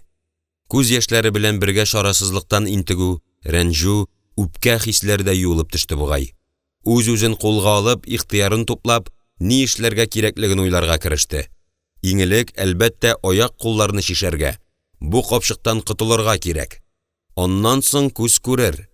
Ләкин моны сиздерми эшләргә. Бер тапкыр үзен алдаган әтисенә дә ышанышы калмаган иде Саньканың. Ничек кенә булмасын, ул Казанга кайтырга, Гөлйөземне табарга, аны коткарырга тиеш. Максаты ачык иде. Ул аңа көч бирде. Артык хәрәкәтләре белән игътибарны җәлеп итмәскә тырышып, аркасына кайрылган кулларын кыймылдатырга кереште. Кайчан да булса барыбер шишелер бит инде алар. Әмма төен шул кадәр тыгыз итеп, шияләп бәйләнгән иде. Күпме генә тырышмасын, бау бушамады. Аптыраудан, йөрәге әрнүдән бүтән чарасы калмаган Санька иреннәрен канаганчы тешләп, яткан урынында аунарга кереште. Шу, кинәт аркасы ниндидер каты әйбергә килеп терәлде. Көчен җыеп шуңа омтылды һәм үзенең көймә кырыенда ятуын аңлап алды. Калын такталардан сумалалап, ныклап ясалган көймәнең кабыргалары эчке яктан берни белән дә капланмаган. Алар тире эчендәге сөякләр сыман тырпайып торалар иде. Саньканың куллары нәгәнә шул кабыргаларының берсе янында булып чыкты. Озак кармалана торгач, кабырга өстендәге ниндидер агач чөйне тапты һәм төенне шуңа эләктереп, салмак кына гәүдәсе белән алга тартылды. Ләкин капшык киндер кымашаулый, киерелүгә үк төенне шкындырып җибәрә иде. Ничә тапкыр бүрек хәрәкәтләрен кабатлагандыр, хәтерләми. Ләкин инде булмый дип кул селтәргә җыенганда гына бауның кинәт бушанып киткәнен сизеп алды. Озаклап бер җиргә ышкылудан капшык тишелгән һәм нечкәчей кулдагы бау арасына төенгә килеп кергән иде. Түземлеген соңгы көчен җыеп тагын бер талпынуга бау шишелде. Егет арыган кулларын угалады, җиңел сулап куйды. Аякны шишу өчен инде берничә мизгелдә җитә. Озакка сузарга ярамый. Санька көймәдән ничек качып китәсен, Казанга ничек барып җитәргә икәнен дә белми. Әмма Гөлйөземнең ак канатым дип кычкырган авазы күңелендә кабатланган саен үзенең нәрсәдер эшләргә, йөгерергә, көрәшергә, кирәк булса тешләре, тырнаклары белән сугышырга, теләсә кем белән бугазга бугаз килергә әзерлеген тоя. Тик моның өчен иңелек ирек, яңадан Казанга кайту гына кирәк. Куллары бушау шул юлда беренче җиңү иде. Өметенә таба тәүге адымны ясаудан канатланган Санька аякларындагы бауга үрелде һәм якында гына кыштырдаган тавышлар ишетеп тынсыз калды. Тирә-ягында кем бар икәнен белмәгән һәм тыпырчынуының кемнеңдер игътибарын җәлеп итү ихтималын аңлаудан бөтен тәне тораташ булып катты. Иреккә чыгам дигәндә генә. Аяк тавышлары якынайганнан якынайды. Авыр гәүдәле кемдер тук мышный килде дә туктап калды. Бираздан аның будай капчыклары өстенә сузылып ятканы ишетелде. "Әйдә, сузыл шушында", диде ул артыннан ияргән икенче берәүгә. Озакламый анысы да ятты булса кирәк. Чакыру кабатланмады. Саньканың түземе соң чиккә җиткән, кыл кебек тартылган бер халәттә ята иде. Җитмәсә, тамак төбе кыра. Бурнына тыгылган тузаннан төшкерәсе килә башлады. Ул ике куллап бурнын кысты. Кырып, кытыршыланып калган тамак төбен төкереге белән йомшартып, йөткерүдән сакланырга тырышты. Бер ярты гына чынаяк салкын су йотарга. Көймәгә бәрелеп шапылдаган дулкын тавышын ишетүгә күзләре ачытып куйды. Су янында сусыз ятудан да газаплы нәрсә бар микән? Аның колаклары шылт иткән тавышны да эләктереп ала. Шуннан үзенчә нәтиҗә ясый. Кайда кем барлыгын гыманларга тырыша. Аның монда икәнлеген беләләрме булар? Әллә очраклы килгән кешеләрме? Менә ниһаять күршегә килеп яткан адәмнәрнең берсе гырлый ук башлады. Икенчесе ризасыз тавыш белән эндәште. "Йокы симертергә өлгерерсең. Мондый табышлы сәүдәдән соң рәхәтләнеп бер типтермәгәч, нинди алып сатар син?" Аның әңгәмәдәшен мыскыллабрак, үзен зурга куеп сөйләшүеннән Санька аңлап алды. Иван сәүдәгәр бит бу. Аны нишләптер яратып бетерми, сәбәбен үзе дә белми иде. Ләкин шунысын ачык тоя. Саньканың монда торыпша астындагы капчык эчендә ятканын белсә, бөтен көймәгә шау-шу кубарачак. Кешедән көләргә бер сәбәп табачак бу. Дип мыгырданды икенчесе йокы аралаш. Шешәдән агач бөкенең шыгырдап чыгуы, калай шәркәләргә былкылдап сыйыкча акканы ишетелде. Ичемлек кабып куйдылар, тамак кырып ах-ух килештеләр. Саньканың авыз суларын китереп, казылык һәм яшел суган исе таралды. "Син миңа тотын, югалмассың. Дөнья хәлен белеп, алдан күреп эш итүче бердән бер купец мин", дип мактанчык тавыш белән гөрелдәде Иван сәүдәгәр. "Савелий Кузьмич ул иске кеше, эш йөртүе үзе кебек. Менә сора син аннан, бүгенге көндә патша хәзрәтләренә нинди малның кайтуы кирәгрәк", дип. Белми ул аны. Белә дә алмый, белмәячәк тә. Шул угличи белән базар хәерчесе белән саташкан карт ул. Ә мин Мәскәү белән эш итәм. Мәскәү. Ул инде Мәскәү. Аннан акмаса да тама. Бүреләр сугышканда безнең кебек каргаларга ризык мулдан буласы. Шулай бит. Янындагы яшерәк тавышлы кеше аны хупларга ашыкты. Ярарга тырышып хихылдауына ялагайлану төсмәре чыкты. "Дөрес әйтәсең, Иван дәдәй. Картның көймә башы булырына да күп калмаган инде. Кымы кыйла." Санька ашудан йодрыкларын төйнәде. Бу тавыш иясенең авызына ямаудан нинди рәхәт татыячагын уйлап, тешләрен шыгырдатты. Шул мизгелдә бурнына ургылып тузан кирде. Эшләре актарылып чыгардай булып, киерилеп төшкереп җибәрүендә сизми калды. Бетте. Хәзер Иван сәүдәгәр бу якка сикерәчәк.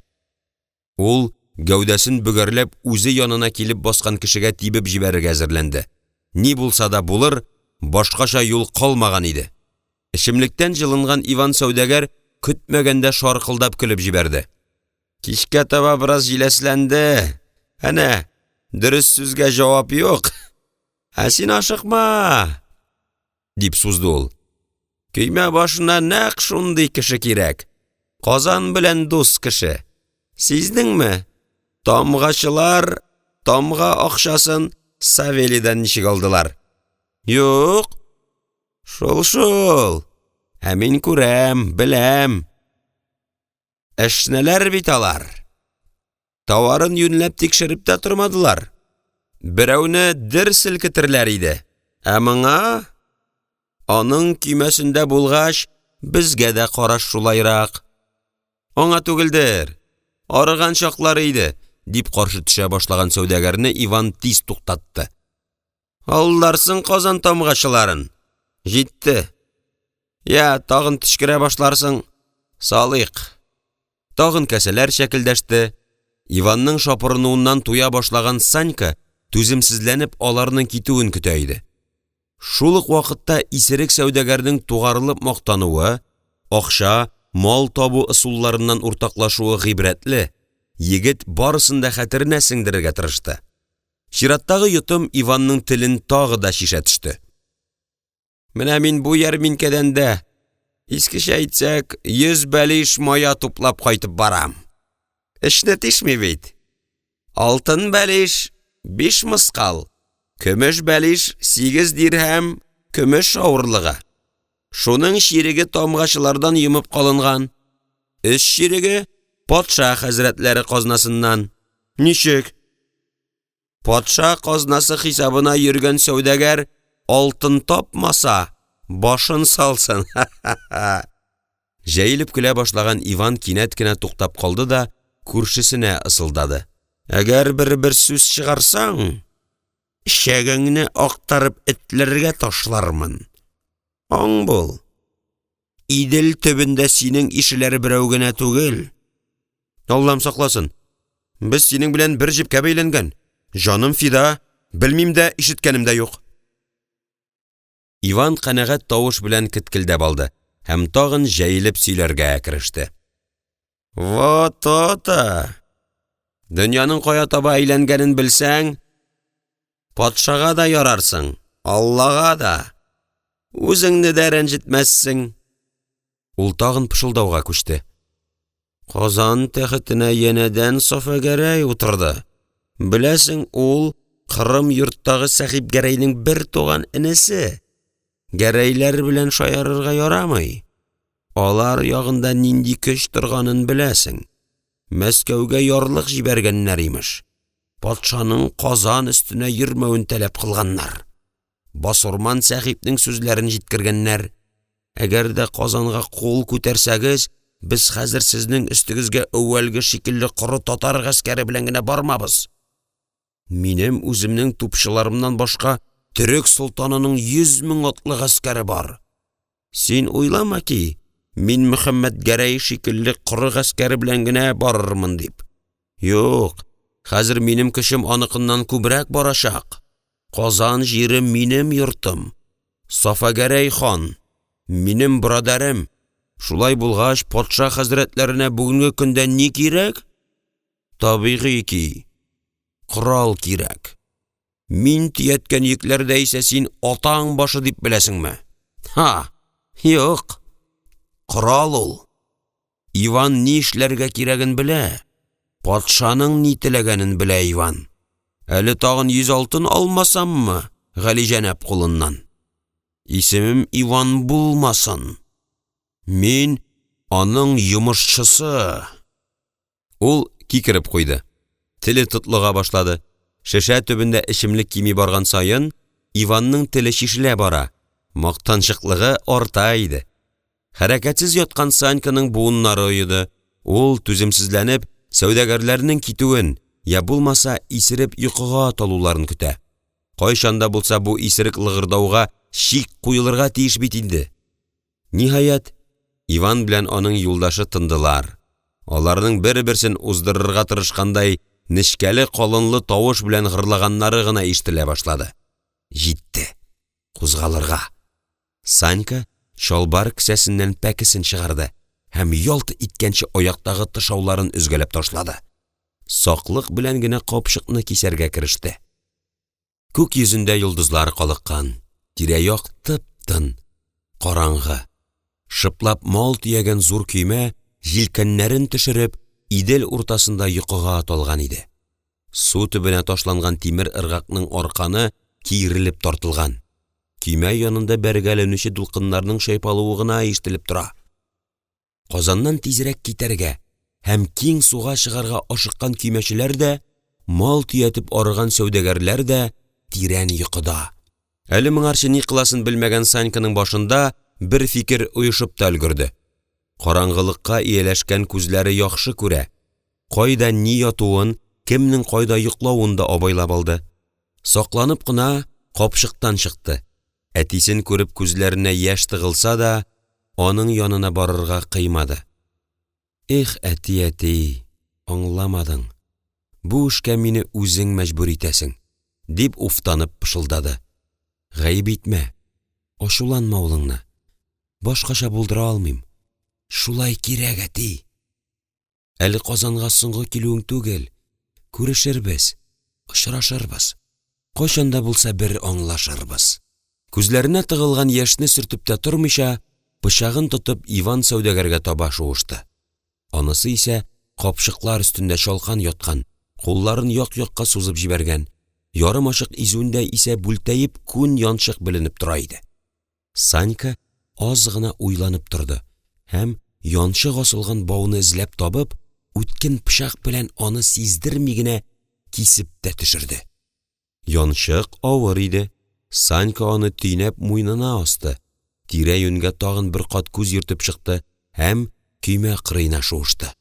Башта капчыкны, аннары торып шаны суга төшерде һәм әтисеннән пышылдап гафу үтенгәч, үзе дә Идел кочагына кирип китте. Тавыш чыгармаска тырышып, еракта күгелҗем кара булып күренүче ярларга таба йөзеп китте.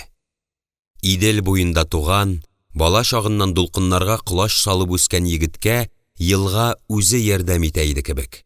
Ул тавыштын чыгармаска тырышып, акрын гына ишүен билде. Көймә шактый еракта калды. Менә инде су өстендә аның шәүләсе дә абайланмый. Баштарак бик якын тоелган каралҗым текә яр исә һаман үз урынында. Әйтерсең, Санька йөзми, бер урында тора. Казанның сул як ярда урнашканлыгын төгәл белгән егет алга карап йөзде дә йөзде. Кайчанда булса барыбер ярга килеп чыгачак бит ул. Муенга эленгән авыр янчык аска тарта, итекләренә су тулды. Алар төпкә сөйри башлады. Кулларындагы бау кырган җәрәхәтләре ашыта. Җитмәсә, каяндыр килеп чыккан дулкын башыннан ук күмеп үтте. Егетнең авызына су тулды. Тыны капланды. Япа ялгыз төнгә Идел өстендә калу шомландыра. Аңлаешсыз курку хисе йөрәкне кыса. Арыган кулларны ял иттерим дип ишүдән туктауга ук гәүдә аска омтыла. Әйтерсең, анда төптә караңгы чыңгылларда утыручы жан ияләре Саньканы үз яннарына чакыралар. Ихтиярын бәйләп, тылсым белән суырып алмакчы булалар. Егет тамам арыды. Гәүдәсе авырайганнан авырайды. Башка чара юк иде. Ул күкрәген тутырып сулу алды да дулкын астына шумды. Һәм юр шылгаулардан тыгызланган итекләрен көч хәле белән салып аткач, җиңләеп тагын су өстенә калыкты. Күкрәгенә дымлы, сафландыргыч һава тулды. Соңгы көчен җыеп, яңадан йөзәргә кереште. Әмма көче кимегәннән кими, акча янчыгы муенга бәйләнгән таш кебек аны аска сөйри иде. Юкса әнә чыгып җитәргә дә күп калмады. Куе агачлыклар белән капланган яр кул сузымында гына. Ләкин ул шулай тойлагынадыр.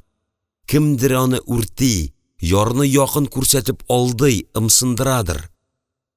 Кылт итеп башыннан узган уйдан кул аяклары хәрәкәтсез калды. Хәрәм мал мине төпкә сөйри. Шуның җәзасы бу.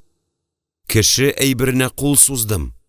Кайдадыр бер якта су чапылдаганы ишетелде. Тамчылар шешәрәгән кебек булды. Су иясе. Беттем. Аның белән очрашканчы, хәрәм акчадан котылырга кирәк. Санька калтыранган хәлсез бармаклары белән муенындагы җепне үзәргә азаплана башлады. Әмма суда тагында тыгызланып калган калын җеп бирешми. Ул агач кебек каткан иде. Аны барып пычак белән генә кисеп булачак. Кесәсенә тыгылды. Тар кесәдән пәкене чыгарырга азапланган арада тагын төпкә китте. Сөяк сап кулына эләккәндә инде ул шактый су йотып өлгергән иде. Атылып өскә чыкты, кабаланып, мәңге туймастай булып еш-еш сулады һәм пычакны кыныннан алырга тырыша башлады. Элекке вакытта шалкан ятуга бишектәге сабыйны тибрәткәндәй бәллүләтеп торган Идел аны күтәрергә теләми иде. Бөтерелчек шыңгылга туры килдеме, таш кебек төпкә китте. Агымнан котылырга теләп бәргәләнгән арада шома сапның кулыннан ышкынганын сизми дә калды. Шумган хәлдә бөтереле баккан су уңайына ыргылды һәм тагын өскә чыкты. Хәле беткән, ул соңгы чиккә җитеп тартыша, яшәү өчен теше тырнагы белән көрәшергә омтыла иде. Әмма хәрәм мал аны ышкындырырга теләми. Көчле агым белән берләшеп, алар Саньканың җанын даулыйлар, дәһшәтле тирәнлеккә суыралар иде. Егет янчыкка ике куллап ябышты. Шияләнгән төенне тешләре белән шәйнәргә кереште. Шул мизгелдә су йөрмәсе аны бөтереп алып та китте. Күз аллары караңгыланды һәм әллә нинди сәер балкышта соңгы тапкыр гөл йөземне күрде. Кара чәчләрен иңсәләренә таратып салган кыз кочагын җәеп аңа каршы йөгерә. Нәрсәдер әйтеп кычкыра, тик тавышы ишетелми иде. Саньканың йөрәген үкенеч уты чолгап алды. Авызын ачып, "Көт мине, мин киләм!" дип кычкырмакчы булды. Иреннәре аша саркылып су керде. Күз ачып йомган арада сүрәт юкка чыкты. Әллә кайдан гына әтисе шелтәле карашы белән бәгырен телгәләп әнисе пәйда булды. Сөекле абыйсы бергә уйнап үскән иң кадерле дусты Васька йөгереп узды. Алар барысы да Саньканы каядыр чакыралар, кул изиләр иде. Агым иригенә бирелгән егетнең инде көрәшер ихтыяры, ташкынны җиңәр көче калмаган иде. Алтынлы янчыкны умырып тоткан килеш, ул соңгы тапкыр талпынды да тынды. Дөнья дөм караңгы пәрдә белән капланды. Яшелле зәңгәрле утлы быжыралар биеште дә, барысы да бетте.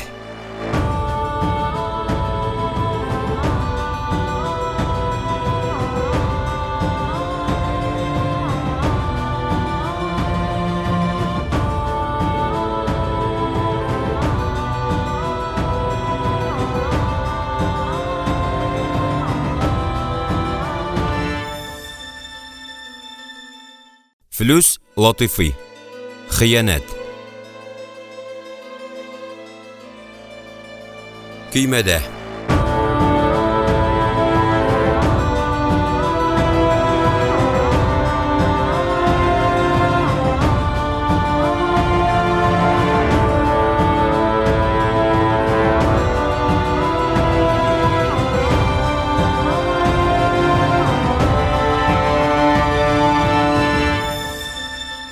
Бер сәгать гадел кыйлмак яхшырак, кем гыйбадәт 60 ел озаграк. Мөхәммәдияр, 16-нчы йөз Казан шагыйре. Җәйге төн кыска, арыган талган тәнгә сихәт китерүче йокы ләззәте кирфек очына кунарга да өлгерми, сызылып таң ата башлый. Әмма кичке ыгызыгы кашып киткәндәгедәй ашыгычлык белән дәррәү кузгалырга, юлга җыенырга мәҗбүр булган сәүдәгәрләр, көймәчеләр җәйрәп йоклый. Малтабарлык хирислегеннән айный төшкән, алҗыган кешеләрне колак төбендә туптан атсаң да уятырлык түгел иде. Идел өстен куе караңгылык пәрдәсе баскач кына башын мендәргә куйган Савелий Кузьмич бастырылып уянып китте. Аның куркынган, карлыккан тавыш белән илереп кычкыруыннан көймәдәгеләр боргаланып куйды. Кемнеңдер йокы аралаш дуга укып мыгырданганы, кемнеңдер усал итеп сүгенгәне ишетелде. Карт сәүдәгәрнең күкрәге әйтерсең 5 батманлы капчык астында калгандай кысыла. Сулы шала алмый интегә иде. Гүяки ниндидер албасты аның муеныннан буып алган да изә, сыта, аны көймә төбендәге такталарга сылап куярга тели иде. Нәрсәсең бу? Нинди гөнаһ шомлыгы? Бер шир зәхмәте ябыштымы? Ул күкрәген уа-уа турып утырды. Һәм кичен Газиз углы ягына күз дә салмауыннан имәнеп, бу авырту сызлануның сәбәбенә төшенде. Бигрәкләр дә ачуын чыгарган иде шул Санька. Улы турындагы авыр уйлары, кичерешләре, бәйдән ышкынгандай кыланучы төпчегенең хәленә керергә теләп тә, аны аңлый төшенә алмавы, кара кылдай аяк кулын бәйләп салырга туры килүеннән туган бәргәләнү, шарасызлыктан, ғәҗизлектән туган жан газабы иде бу. Әйдә, каты кулның атага буйсынуның ни икәнен белсен. Талны яшь чагында бөгәләр. Хәзер бөкмәсәң, соңрак сындырырга туры килмәгәе, дип үч итеп, аның янына юри бармаган, жазасының катылыгын жанына үткәреп белгертергә, ачуының тирәнлеген сиздерергә теләгән иде. О, Боже милостивый, спаси, сохрани. Инде шәт төшенгәндер, сугымлык мал кебек бәйдә ятуның ашылыгын тойгандыр, суынгандыр. Жүләр булмаса аңлар, дөнья кендегенең бер казан кызына гына бәйләнмәгәнлегендә төшенер иншалла. Яшь чагында барыбыз да бер дуамалланып алабыз инде. Капчыктан чыгарырга кирәк. Озакламый кузгалырбыз. Казанлылар мәмләкәте артта калыр. Авыр уйларыннан шайкала ул, бөгәрләнеп, бер-берсенә сыйынып яткан көймәчеләргә басмаска тырышып, койрыкка, ашлык төялгән якка таба кузгалды. Аның кузгалуын гына көтеп торгандай, көймәчеләр, сәүдәгәрләр кыймылдый башлады. Иртәнге салкынча һавадан бирешеп калган малтабарлар җылыну өчен тиз-тиз хәрәкәтләнергә, үз-үзләренә суккаларга, авыз ачып киерелергә керештеләр. Савелий Кузьмич уртадагы җилкән күчәренә менеп басты да, кулын маңгайына куеп, койрыкка текәлде. Көймә кырыена сузып салынган капчык юк. Будай кешеле өстендә ике кулын ике якка сузып җәйрәгән Иван сәүдәгәр белән аңа сыйынган алып сатар гына ята иде. Эше жу итеп китте. Әллә нинди куркыныч, шомлы сизенүдән теле аңкавына ябышып калды. Күкрәгеннән ыңгырашуга охшаш сызлану авазы чыкты. Кибеп кырып калган авызында теле буйсынмый, әйтерен әйтә алмый изаланды. Ниһаять, күкрәгендә барлыкка килгән төер йотылды, дәһшәтле тавыш белән кычкырып җибәрде. Санька! Улым! Үз-үзен белештермичә, жан кеше белән әйтелгән шакыру авазы идел өстеннән ерак-еракларга, куе урман каплаган биек ярларга барып җитте. Кайтаваз булып көймә өстендә бәргәләнде. Санька! Улым!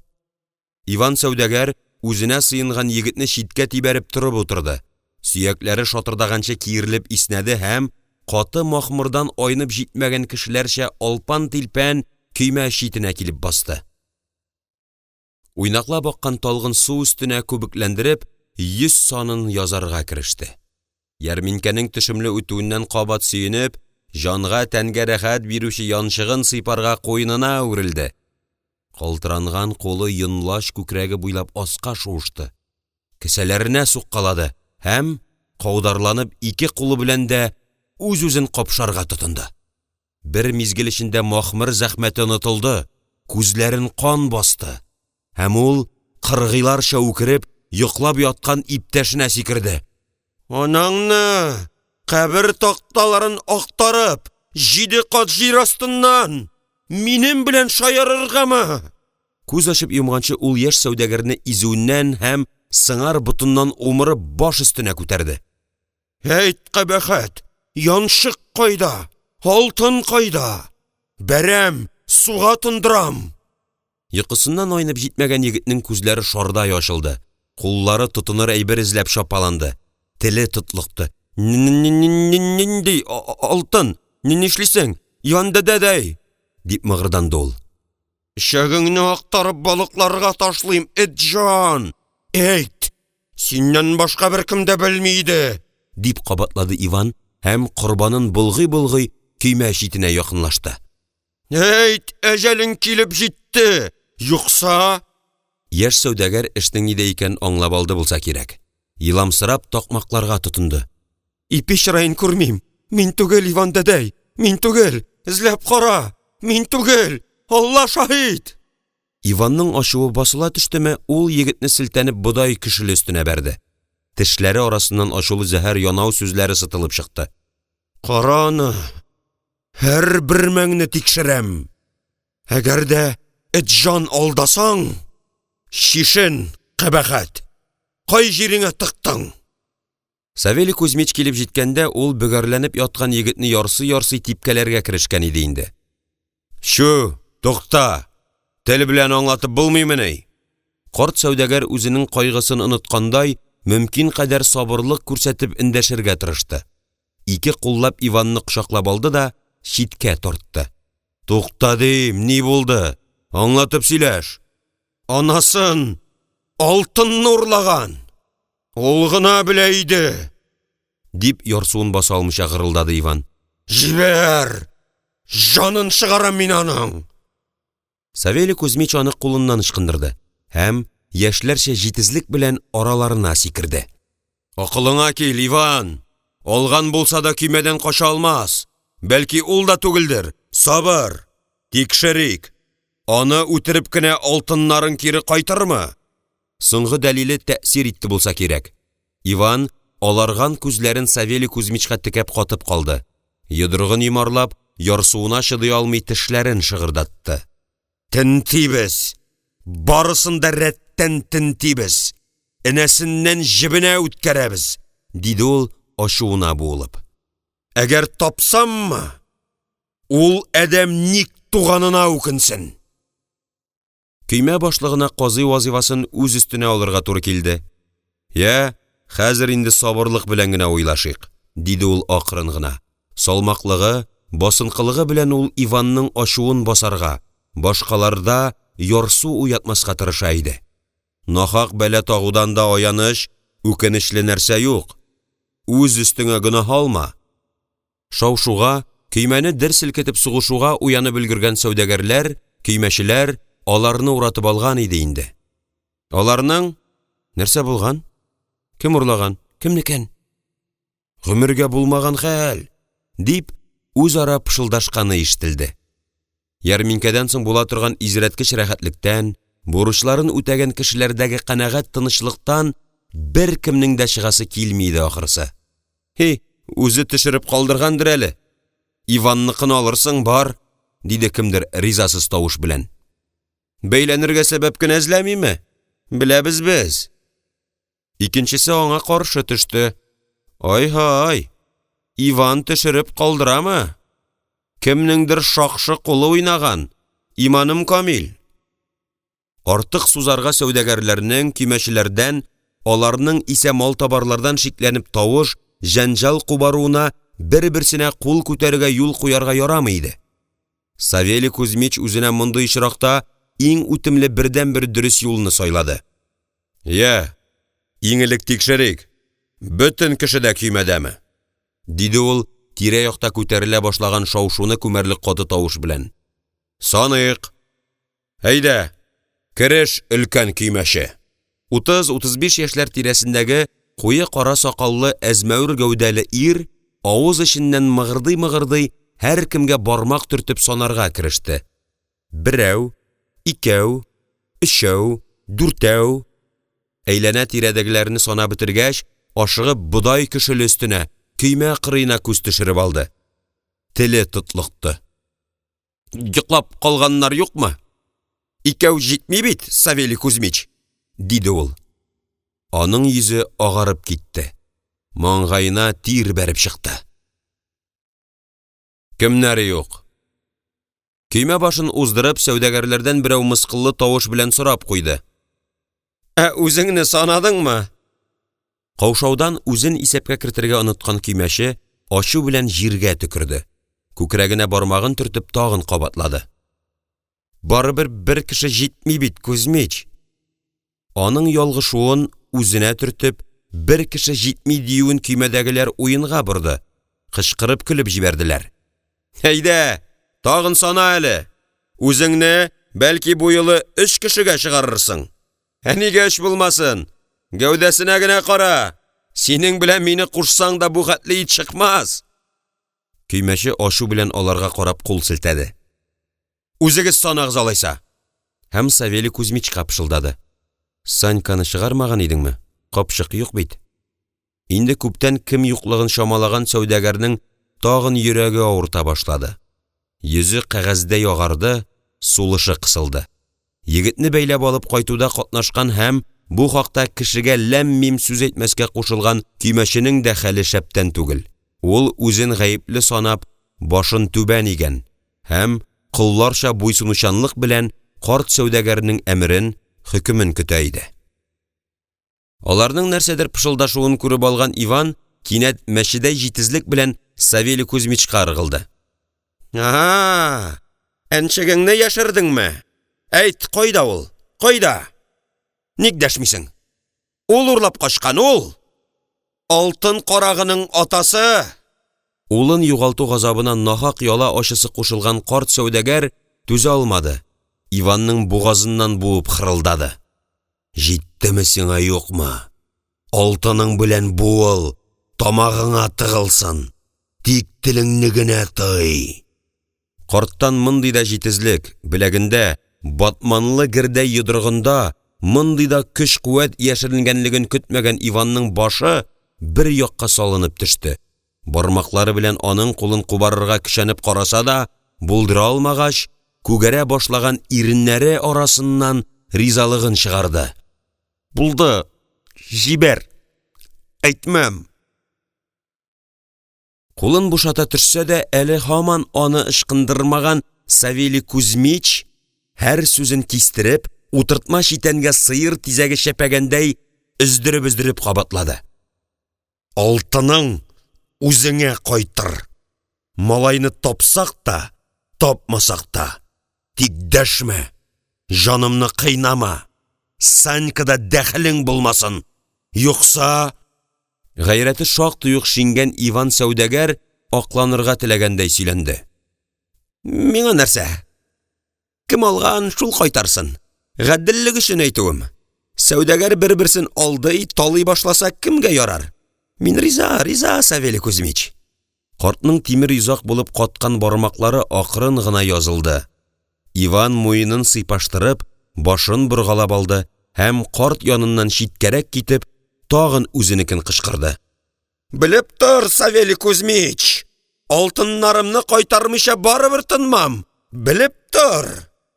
Үртәлүе кыяфәтенә чыккан сәүдәгәр кул селтәде һәм ачы балан капкан кешедәй йөзен шытып, мәгънәсез әрне туктатырга ашыкты. Җитте.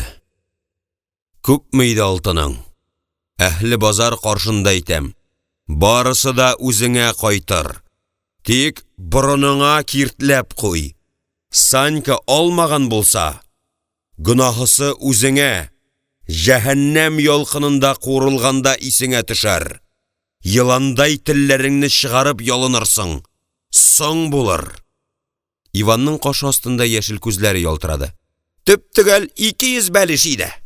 Диде ул кистереп, һәм әле һаман да сынын җыя алмыйча, бодай өстендә бөгәрләнеп яткан яшь сәүдәгәргә ымлады. Әнә, шаһитым бар. Ул белә иде. Әйт, шулай идеме? Яшь сәүдәгәрнең канлы иреннәре көч хәле белән кыймылдады. Шулай. Нәк 200 бәлеш иде. Әттәттәттәттә. Никадәр байлык, дип тел шартлатты кемдер. Һай-һай. Шул кадәр мөлкәтне үзе белән йөртер микән? Гаепне Санька өстенә аударып хата эшләвен, малтабарлар арасында дәрәҗәсен, абруен какшатуын белсә дә, Савелий Кузьмич телен тешләде. Малайның югалуы аның ихтыярын сындырган, рухын изгән. Жаны бәргәләнә кыйнала иде. 200 бәлиш кыттышкыч зур акча. Ул кадәр табыш алу өчен билне шактый кысарга туры киләчәк. Уйларының ышына чыга алмады. Кул селтәде. Акчадамыни хикмәт, баш исән булсын. Иң элек ничектә Саньканы табарга кирәк. Аннан соң күз күрер. Дөресен әйткәндә, улының кеше малына кул сузарына ул ышанмый. Аның туры сүзле, гадел, саф күңелле икәнлеген белә. Ташаяк ярминкәсендәге кирелеге, үҗәтлеге аңлашылмый, авырттырып җанын тырмый иде. Ә хәзер, ахыры булай бетәчәген белсә, Казанда бер көн генә түгел, бер атна, бер айга калырга да ризалашыр иде. Их, үткәнне кайтарып булмый шул. Көймә читенә кертеп ташланган капчыкта Санька ятканлыгын, аның төнлә капчыгы ние белән юкка чыкканлыгын әле генә аңлап бетергән сәүдәгәрләр бер-берсен бүлдерә-бүлдерә гыман кылырга, бәхәсләшергә керештеләр. Аягы кулы бәйле, шуның өстенә тыгыз тукмадан тегелгән киндер капчыктагы егетнең тавыш-тынсыз гаип булуы барысына да шише алмаслык табышмак булып тоела. Берсеннән-берсе гайры табигыйрәк фикерләрен әйтергә ашыгалар иде. Аягы кулы бәйле кеше суга ничек төшсен? Башыма сыймый, аңлый алмыйм. Аллам сакласын. Монда ниндидер явыз кешеләрнең, елга иясенең кулы уйнамагае. Картрак сәүдәгәрләрнең берсе чукынып, ашыга-ашыга дуга сүзләрен мыгырдарга киреште. Тизрәк кузгалырга кирәк. Каһәрле урын бу. Ай-һай, капчыктагы егет ничек Иванның алтынына кул сузды икән?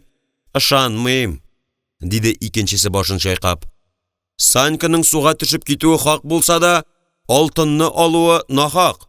Савелий Кузьмич үз өстенә күрәләтә, ялган гаип такты. Мин булайрак фикер йөртәм. Яшь җан бит. Хорлыгына түзә алмыйча бәргәләнгәндер. Шыгарга итеп дулагандыр.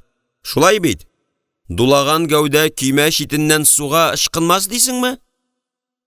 Анысы шулайдыр да, бәлки, әмма Иванның алтыны кая киткән? Менә монысы хикмәт, табышмак. Ышанасың икән, аның аш күзлеген кем белми? Саньканың юклыгын сизеп юри кыланмас дисеңме? Дип каршы пышылдады аңа яшьрәк сәүдәгәрләрдән берәү. Алтын дигәндә, акча дигәндә, Газиз анасын сатып җибәрергә дә күп сорамас. Телләре белән әйтмәсәләр дә арада бер-береннән шикләнү, су ияләренең үченнән шомлану тойгысы уянып килә иде. Бу хәлнең озак дәвам итә алмаячагын белгән Савелий Кузьмич кайгысын, газабын читкә куарга тырышты. Көймә башы буларак дилбегәне ышкындырырга ярамый иде. Һич югы үле гәүдәсен булса да табарга кирәк. Угличка ни йөз белән кайтып күренермен. Аның күз алдына улының зифа буе, балаларча кабарынкылыгы да чыгып бетмәгән чиста чибәр йөзе килеп баса. Ышкынланып торган шаткылы зәңгәр күзләре пәйда була. Ичендәге ялкынны йотып, руын кешеләргә сиздермәскә тырыша ата. Аның яшьләрчә төс, таза бәдәне әйтерсең 10 елга картайды. Суырылып калды. Маңгаендагы җирчыклар тагын да тирәнәя төште. Улым, нишләдең син? Нишләдең? Я Тәңрем, ни гынахларым өчен мондый җәза җибәрдең? Тимер чапага тарттырылган көймә яныннан уйнаклап аккан суга карап, ул яшьләрен сөртте һәм әмрен көткән көймәчеләргә борылды. Кайыкларны суга төшерегез. Гәүдәсен эзләп карыйк, һич югы. Улының үлеме белән ризалашырга теләмәгән ата кешенең тавышы киселде. Күзенә тыгылган яшьләрен кул аркасы белән сөртеп, башлаганын әйтеп бетерерлек көч тапты. Тапмыйча кайтмыйбыз. Көймәчеләр ашыгып, кайыкларга ташланды. Карт сәүдәгәрнең сүзсез ыңгырашуын, эштән сызуын күреп тору, яшь, чибәр егетнең хикмәтле югалуы аларны да газаплый. Аны бәйләп ташлауда үзләрен дә гаепле тою исә, бу әрнүне тагын да көчәйтә төшә иде. Нәрсә дә булса эшләргә кирәклеген аңлау аларга җиңеллек китерде булса кирәк. Берничә мизгелдән көймәнең борынына һәм койрыгына каплап салынган җиңел кайыклар шапылдап суга төште. Аларга ишкәк, кулга, озын ыргак тоткан таза ирләр сикерде. Елга агымы уңайына суны иңләп, 3 кайык йөзеп китте. Әле һаман тынычлана алмаган ярсуын ничек басарга белмәгән Иван көймә койрыгында аларны озатып калды. Аның чырайына кара күләгә иңгән, иреннәре кысылган, яшькелт күзләре тирә-юньне ашу белән бораулы иде. Кинәт миен кистереп узган көтелмәгән уйдан аның йөзе шалшайып китте. Кулларын булгап кычкырып җибәрде. "Эй, туктагыз! Мине дә алыгыз, бәлки ярдәмем тияр." Кайыкларның берсе борылып көймәгә якынлашты. Иван ашыга-ашыга чукынып, кайык төбенә сикерде. "Аллага тапшырдык. Минем күзләрем үткен. Бәлки табарбыз да әле." "Нинди кайгы? Нинди олы кайгы?" дип сөйләнде ул акланырга теләгәндәй. Башында исә бөтенләй башка төрле уйлар шәбәләнә иде. Әгәр тапсак, алтыннарым Санькада булмаса, яки анда булса, ничек кенә борсаң да, 2 шабата bir кием, икесе дә зыянга. Тапкан сурәттә 100 бәлиштән колак кагачаксың. Тапмау хәерлерәк. Тапмауның хакы 200 бәлиш. Құрылған хәйләсенең зирәклегеннән, фикеренең үткенлегеннән разый канәгать булып, ул кулларын угалады. Иртәнге югалту ашысы онытылды. Күңелендә өмет катыш, сөенеч хисе бөрләнә башлады. Йөзенә кырыслык бирергә тырышып, кулын маңгайына куйды һәм игътибар белән тирә-якны күзәтергә кереште. Мәетне беренче булып күрергә, аның яныннан кайыкчыларны ничек тә читкәрәк юнәлтергә кирәк, дип уй кырып куйды ул. Аннан соң тагын шөбһә басты. Әгәр кайыкчылар күрсә, икесенә 20 бәлиштән телләренә йозак салып булырмы? 20 бәлиш. Бу аңгыра соракларның төшенә дә кергән мал түгел. Шәт ризалашырлар. Кайыклар бер-берсеннән яртышар чакрым ара калдырып, агым бәргән ярга таба юнәлде. Беренчесендә Савелий Кузьмичның кайгыдан сыгылган гәүдәсе шәйләнә. Я Алла, газиз угылымны, сөекле Александрымны, төпчегемне табарга ярдәм ит. Рәхмәтеңнән ташлама. Аны артык нык яратканга, сөйгәнгә бирдеңме миңа бу газапларны? Ник аның урынына мине алмадың? Яшисе дә яшисе, яшәүнең, тормышның асылын аңларга, кызыгын табарга да өлгермәгән үсмер чагы иде бит әле. Уллар кызлар үстерәсе бар иде. Сөю-сөешү сәгадәтендә татымаган көйгә нигә якты дөньялардан алып киттең аны? Инде мин нишлим? Канатым сынды. Күз нурым бетте. Инде мин ничек яшим? Дәвамчым, варисым, тәнендә минем каным аккан газиз затны ник юк иттең, Аллам? Ни гөнаһларым өчен? Савелий Кузьмичның иреннәре бер туктаусыз пышылдый да пышылдый. Рәнҗүен, газабын күк ияләренә, бөек Аллага, фәрештәләргә ирештерергә тели. Аңа ярдәм итәрлек затлар юк микәнни соң? Һич югы гәүдәсен кочаклап хушлашырга, сөекле улының газиз тәнен күз яшьләре белән юарга да насыйп итмәс микәнни? Кайыклардагы ирләрнең йөзләре кырыс, иреннәре кысылган, күзләре су өстендәге дулкыннарда. Агып килүче бер генә нәрсә дә аларның карашыннан читтә калмый. Әмма шал иделнең кеше газапларында гаме юк. Ул ярларын тутырып, ерак-ераклардагы Хазар диңгезе белән кавышырга ашыккандай, түбәнгә ургыла да ургыла. Кочагына алганны шыңгыллар кире чыгармый.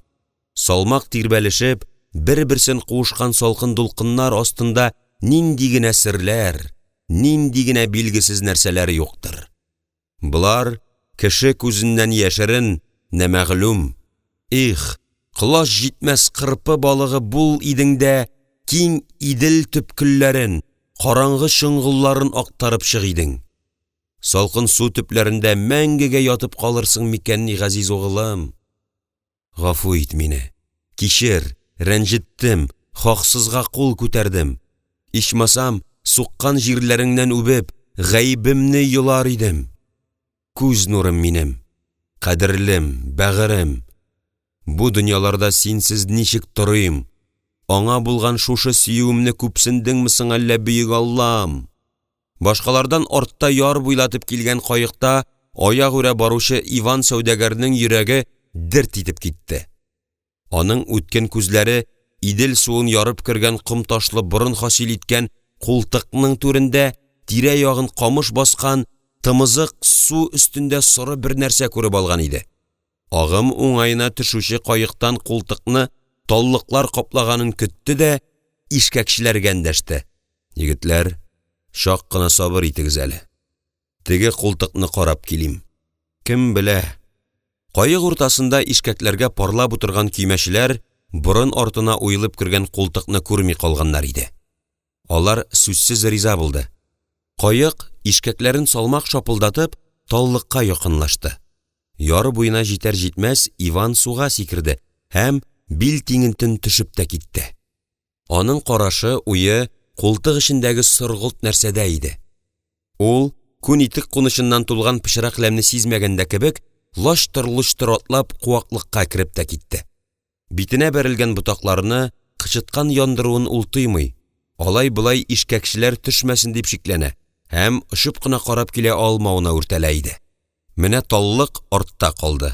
50 адымнан да киң булмаган култык дигәне култык түгел.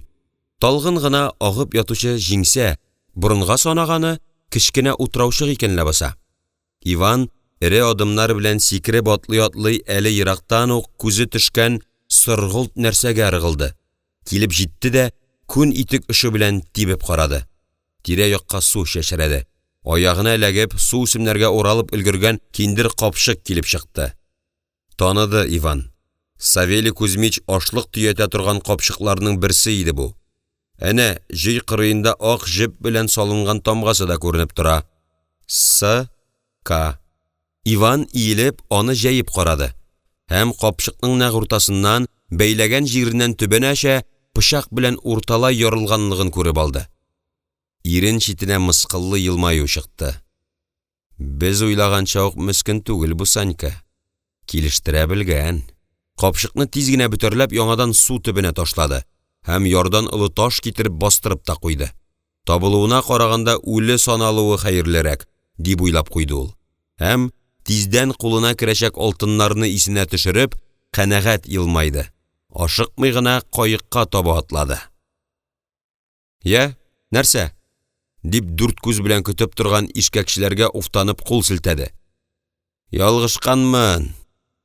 Эт үләксәсе. Каек тагын агым буйлап төшеп китте. Кич якынлашты. Иртәдән бирле лукма ризык капмаган әһле базар һәм көймәчеләр сүзсез. Берни таба алмаган каекчылар арып-талып әйләнеп кайтты. Артык эзләүнең мәгънәсез икәнлеген күпләр аңлаган, ләкин кинәт башына төшкән кайгыдан күз алдында картайган Савелий Кузьмичны аяп, нәрсә дә булса әйтергә кыймыйлар иде. Ә карт сәүдәгәр тирә-якта ни барын, малтабарлар һәм көймәчеләрнең ризасызлыгын әйтерсең күрми, сизми. Аның үз уйлары. Кайгысы йөрәген кыса. Үзе белән улын да алырга карар кылган сәгатькә ләгънәт укый. Үзен тирги. Ни нәрсә кылырга белмичә, җаны бәргәләнә. Шарасызлыктан кичерәеп, көчсезләнеп калган атаның әле өмет нуры сүнеп бетмәгән. Йөрәгендә пыскый, алга чакыра, кире Казанга әйди. Ул авыр сулап, соңгы әмерне көткән көймәчеләргә, юлга берләшеп чыккан сәүдәгәрләргә күтәрелеп карады да, икеләнүен җиңеп, хисләрен чыгарды. Казанга кире кайтсак, ничек булыр икән? Күңелем сизенә, шунда булмагае. Батмаган ул. Юк, ышанмыйм. Ышана алмыйм. Ул Казанда. Йөрәгендә тәүге мәхәббәт уты кабызган калада. Соңгы тапкыр талпынып карыйк. Улым төпчегем бит. Ансыз ничек кайтыйм? Сәүдәгәрләрнең йөзенә ризасызлык билгеләре чыкты. Сүзсез генә таптанып алдылар. Кемдер авыр сулап куйды, кемдер ушына йөткерде. Барысы да башлап сүз әйтүчене көтәләр иде. Авыр тынлык урнашты. Ниһаять, өлкәнрәк малтабарларның берсе тамак кырып куйды. Үлгән артыннан үлеп булмый, Савелий Кузьмич. Нишлисең? Урыны җәннәттә булсын. Кайту ягына кузгалмыйкмы диюем. Вакыт сузып кына үлгәнне терелтеп булмас, диде ул. Картның йөрәгенә җәрәхәт ясамаслык сүзләр эзләп, сабыр күренергә тырышып. Шуны гына көтеп торгандай башкалар шаулаша башлады. Шулай инде, Савелий Кузьмич, ни хәл итәсең? Безгә яшисе бит әле. Һәр көн күпме чыгым китерә, анысын беләсең. Углич базарына өлгерәсе бар. Базар таралгач кайтуның ни мәгънәсе? Мине Мәскәүдә көтәләр. Вәгъдә алтын. Сәүдәгәр вәгъдәсе ул. Пайтахт белән эш иткәндә соңармавың хәерле. Картның буларга каршы әйтерлек дәлиле юк. Күңел төбендә пыскыган өмет тутыннан гына ятлар йөрәгендә ялкын кабыза алмыйсың. Аларның исә һәр көне алтын, акча, мал. Мал дигәндә буларны җиңәрлек көч юктыр. Савелий Кузьмичның соңгы шанышы сүнде. Башын тотып, уфтанып аска иелде. Кинәт аның күзләре ышкынланды.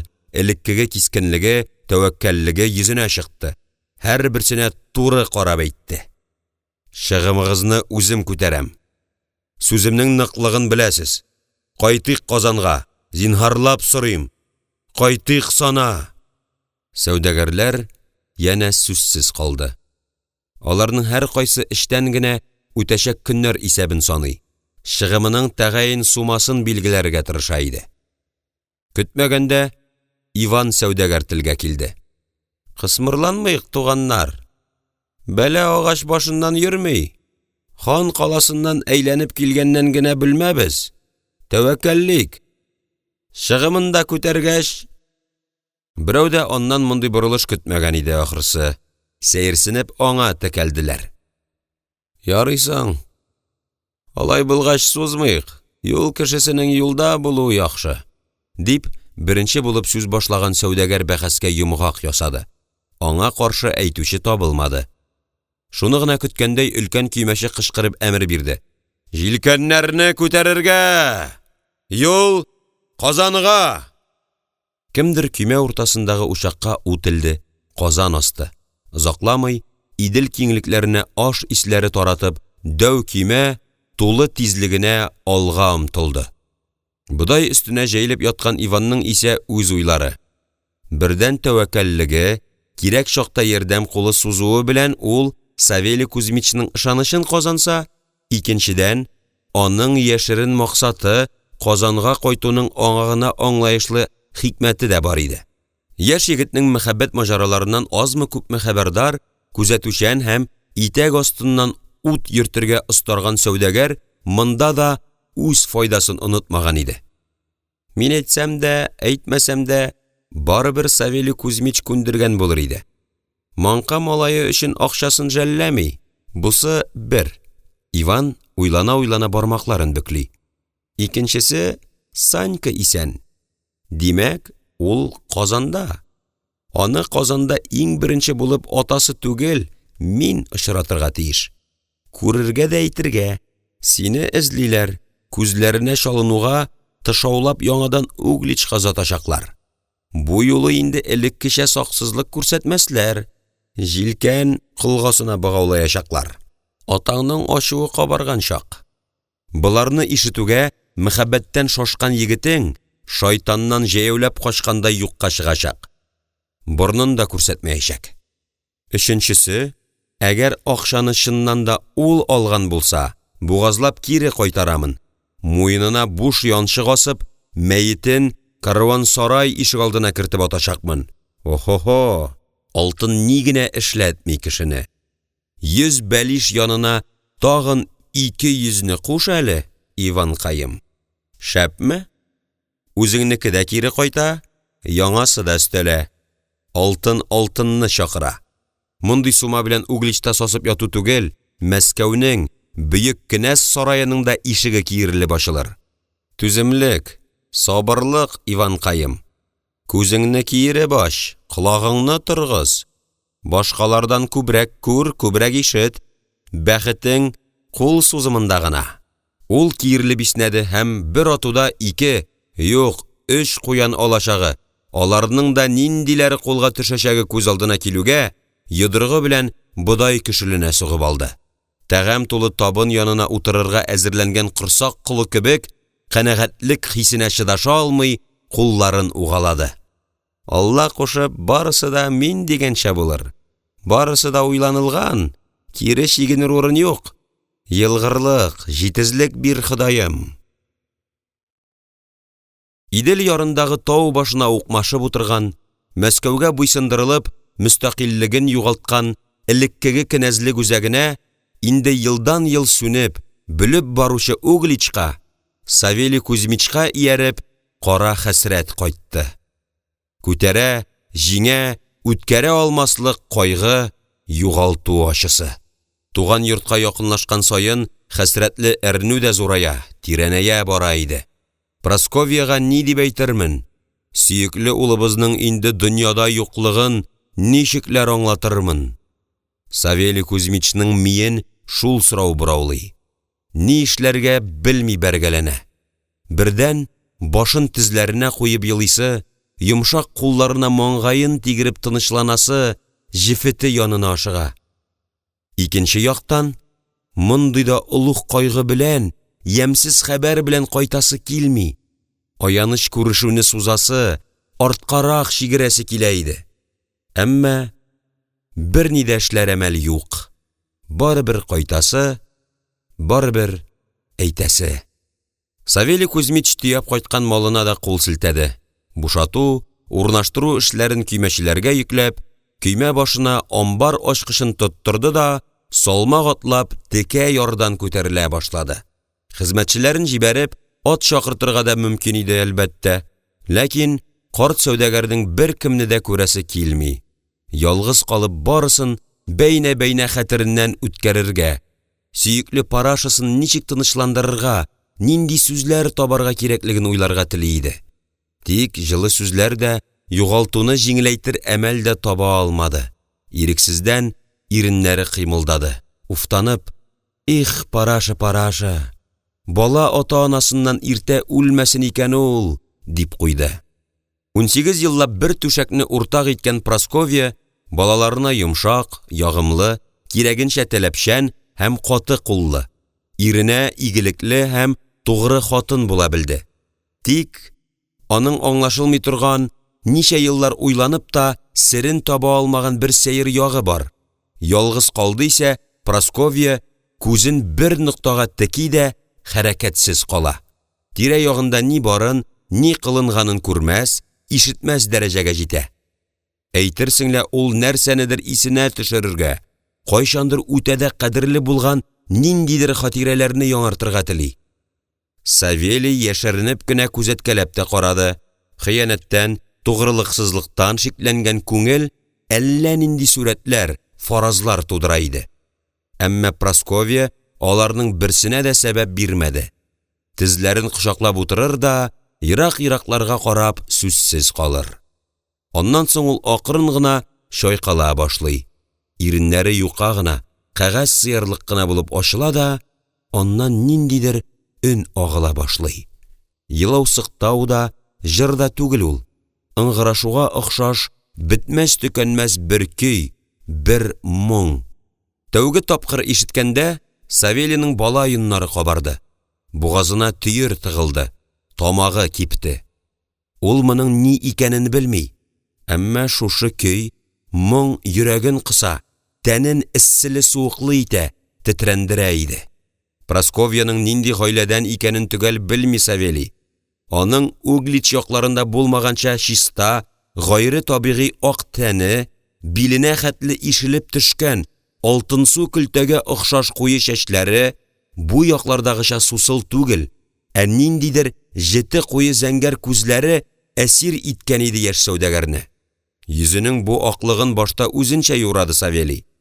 Бала чагын, үсмерлек чорын, яшьлеген калын таш диварлар арасында, Углич монастырының тар тәрәзәле ярым караңгы хөҗрәләрендә бикләнеп үткәргәнлегеннән күрде. Иреккә чыгуга бу аклыкны көн яктысы юып алыр, битен җил, кояш ашар дип көтте. Алай булмады. Дөрес, Прасковья тагын да нәфисләнеп, матурланып китте. Йөзенә исә чәчләренә тартым алтынсу төсмергенә инде. Ул каралмый, тупасланмый торган затлардан иде күрәсең. Аңа өйләнүе дә әллә ничек сәер, көтмәгәнчә килеп чыккан иде. Күрәсең, барысында язмыш үзенчә билгели, үзенчә оештыра торгандыр. Мәрхүм атасы ихтиярына буйсынып өйләнгән беренче хатыны белән дә начар тормадылар анысы. Бер генә җитмәгән яклары, кешегә итмичә генә әрнетә торган уртак кайгылары булды. Хатын балага узмый иде. Каударланып алыш-бирешкә, сәүдә эшенең четерекле дөньясына чумган Савелий башта моңа артык игътибар бирмәде. Булыр әле, яшьбез, көчлебез диде. Еллар узган саен шул үкенеч йөрәген ныграк кыса, кешедән кимлегеннән үртәлдерә башлады.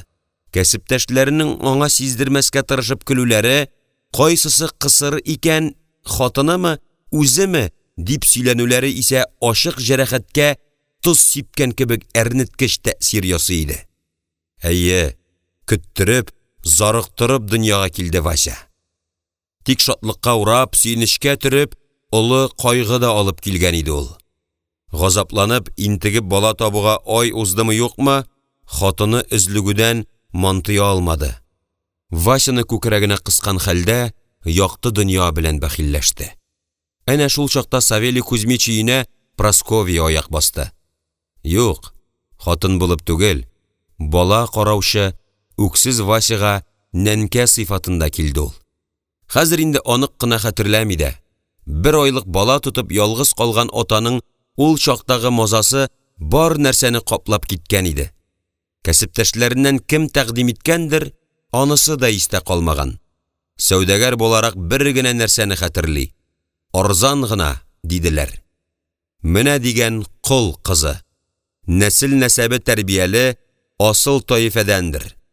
Дин сабагыннан ваз кичкән яшь монашка ул чакта Савелий өчен кылачлап булгысыз авыр мәшәкатьтән коткаручы яшь бер фәрештәдәй тоелган иде. Чынлыгы да шулай. Кап-кара, башын күзен каплап торган озын киемнәрен салып аткач, күз алдында шәшәк аткандай шибәрләнеп киткән басынкы холыклы, ягымлы Прасковья тора-бара сәүдәгәрнең бөтен дөньясын, җанын биләп алды. Аңа башка бер кем дә кирәк түгел иде инде. Савелий Кузьмич хәзер дә оннан башка яшәүне күз алдына китерә алмый. Прасковья Васяга мәрхәмәтле ана, аңа тугрылыклы хатын, Санькага жан биргән кадерле бер зат иде. Үз баласы тугач, өлкән угылга кадер кимер дип шикләнгәне акланмады. Прасковья мәхәббәтен һәр ике балага тигез бүлә билде. Теле һәм гамәле белән ни улысына, ни кешесенә аерымлау сиздермәде. Кеше мөгамәләсендә иң нечкә кимәлне дә тыйымлау сәләтенә ия Савелий бар тик аның күзләрендә генә ниндидер бер нур балкуын сизеп яшәде. Ул нур исә Санькага бакканда аңа караганда гына кабынып ала иде. Гөнаһлы бәндә Савелий үзенә дә шундый нур кабынуын өмет итте. Әмма юкка. Соңыннан Газиз улыннан көнләшүен аңлап, тормышка ашмас хыялына кул селтәде. Тик юк-юкта шул нурны тансыклап, юксынып куя торган иде. Хәзер менә Прасковья янында аңлашырга, аңлатырга кирәк булачак. Я Хода, ярдәмеңнән ташлама. Җирдә ауный-ауный Углич хатыннары шикелле чәчләрен йылкый-йылкый такмаклап илар дип көткән Савелий Кузьмич бер мәлгә хәтта аптырап калды. Прасковьяның күз карасы кинәт зурая башлады, бөтен зәңгәрлеген каплап, шымырт төсендәге зур төймәгә әйләнде. Әмма авызыннан бер аваз чыкмады. Ул кулларын кушырып, лып итеп урындыкка утырды. Бер ноктага текәлеп тора таштай катты да калды. Ник еламый? Кышкырсын, битәрләсен, сүксен, илереп бер ырсын иде ичмасам, дип үрсәләнде Савелий Кузьмич. Һич югы идәнгә ятып аунасын иде.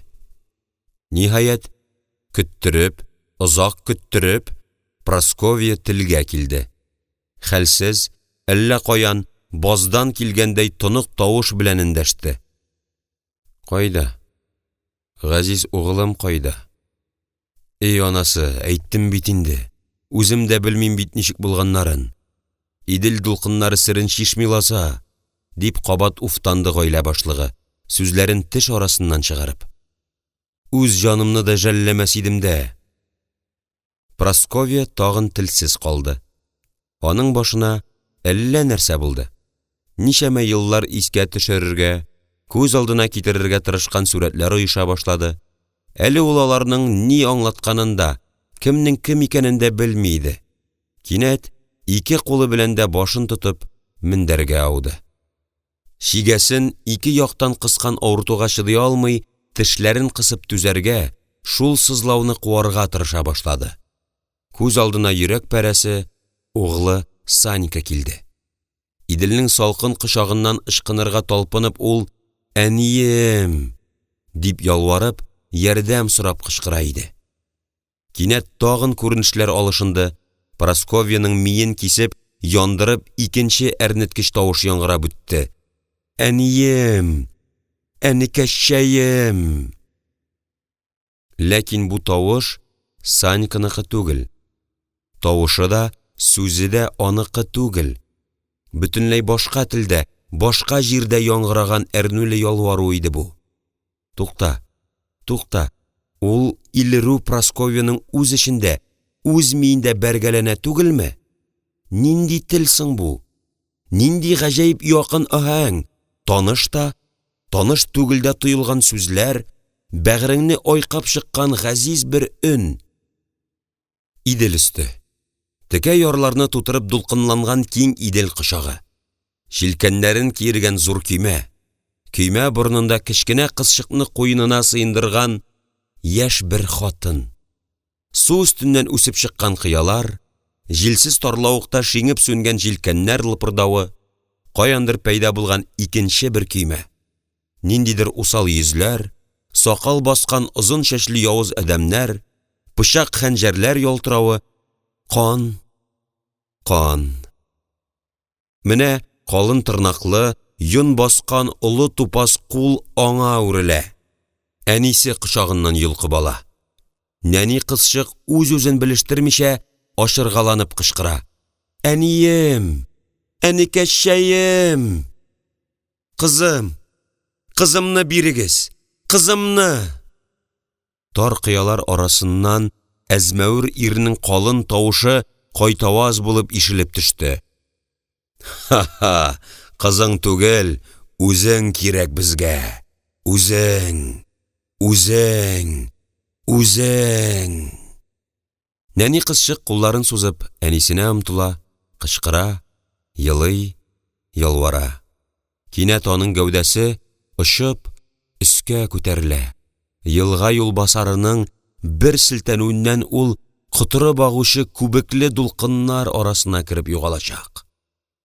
Шул мизгелдә икенче бер юлбасарның канлы кулы иптәшенең җилкәсеннән умырды. Сары тешләре арасыннан зәһәрле ысылдау ишетелде. Кем баласы икәнен онытма. Көймәдәге бармал бәһәсенә торырлык әнчек. Морза нәселе, ха-ха-ха. Әҗерен кайтарасыбыз бар. Тагын күренешләр алышынды. Йыла барган, үксүдән шешенеп беткән нәни кызчык өстенә кара киемле, тупас йөзле хатыннар иелешкән. Аңлаешсыз телдә нидер сөйләшәләр, баш чайкыйлар. Авырту бер генә мизгелгә китеп торды. Һәм Прасковья инде ничә еллар үзен газаплаган сәер һәм газаплы сорауына җавап тапты. Ул түгел икән ләбаса. Күкрәк астыннан бөрмәләнеп идәнгә хәтле сузылган киң, озын кызыл күлмәк эчендә Прасковья түгел, икенче бер кеше. Кайчандыр иделдә талап алынган нәни кызчык җаны, аның тәне. Теле дә аның башка икән ласа. Газиз углының идел кочагында жан бирүе дөрес түгел.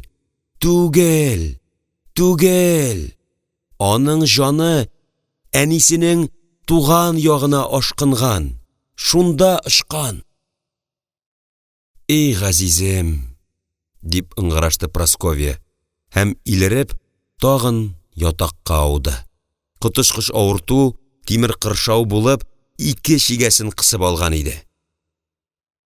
Кинәт аңа өстендәге җете кызыл күлмәк ялкын булып тоела башлады. Идел өстендә ургылып, ялкын уйный. Аяусыз ут телләре җилкәннәрне ялмый. Кылгалар буйлап өскә, яшел әлемгә сикерә. Тизрәк бу уттан, ялкыннан кытылырга кирәк. Ул сикереп торды, күлмәген йолкып йыртырга, тарткаларга кереште. Әмма чыдамлы ефәк тыңлаусыз бармакларга бирешми иде. Ут, янам! Прасковья сикереп торды да ишек алдына йөгереп чыкты. Кое янындагы улактан чиләкләп өстенә су куярга кереште. Ләкин ялкын кимемәде. Ул киресенчә тагын да көчәя генә төште. Тәненә сыланып, тагын да зәһәррәк яндыра, кыса, буа башлады. Савелий Кузьмич хатынының хәлен аңламады. Аның чыгып йөгерүен үзенчә бәяләп, юлына аркылы төшмәде. Еласын, илерсен, тынычлансын. Аның күз карашы Василийда иде. Бу дуамал тагын ни кыланыр? Василийның исә йөрәге таштай каткан иде. Ул энесенең җаныннан артык күргән, үзеннән ныграк яраткан Саньканың якты җир йөзендә юклыгына ышанмый. Булай булуы мөмкин түгел. Бер елмаюы белән генә дә көн яктылыгын арттыручы, шат күңелле егет тормыштан булай китмәс. Аның йөзенә кара йөгерде. Күзләре пыялаланды, куллары йодрыкка төйнәлде. Кинәт ул сикереп торып ишек яңагын төяргә кереште. Ашу белән кысылган теш арасыннан мәгънәсез зәһәр сүзләр чыкты. Мин барыбер үч алачакмын. Аның үлеменә сәбәпчене җир астыннан эзләп табачакмын. Менә күрерсез. Үч алачакмын. Үч, үч, үч. Казанга җитәрмен, табармын. Үч. Аның гәүдәсе калтырана, гайрәт белән үзлексез имән борысны тигән кулында кан күренде. Бармаклары арасыннан тибеп чыкты, идәнгә тама башлады. Кан. Савелий Кузьмичның күз аллары караңгыланды, башы әйләнеп китте. Тагын канмы? Тагын үлемме? Җитте. Тукта! Дип җикерүен сизми дә калды. Бүгеннән сиңа Казан юлы ябык. Мин исән чакта ике аягыңның берсен дә атламаячаксың. Аңладыңмы? Аңладыңмы дим? Василий ничек тиз ярсып кабынса, шундый ук тизлек белән сүрелде дә. Күбрәк энесенә сыенып, аның фикере беләнрәк яшәргә күнеккән, җитез һәм үзбаш уйлаучан Саньканың күләгәсенә әйләнә барган өлкән угыл атасына каршы сүз әйтергә базмады. Йодрыгын тагын бер кат селтәде дә, канлы кулы белән яшьләрен сөртә-сөртә ишеккә ташланды.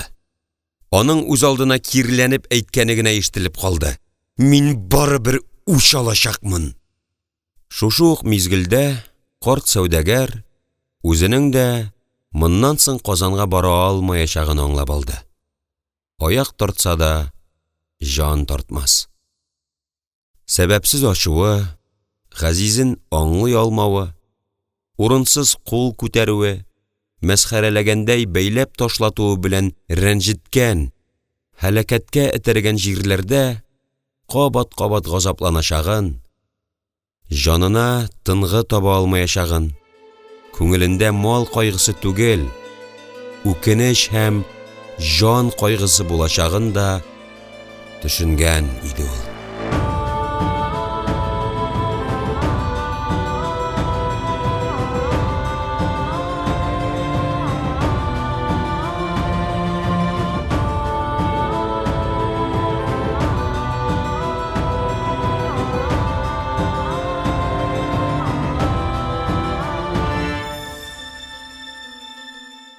Флүс Латыйфи. Хыянәт. Гөлйөзем.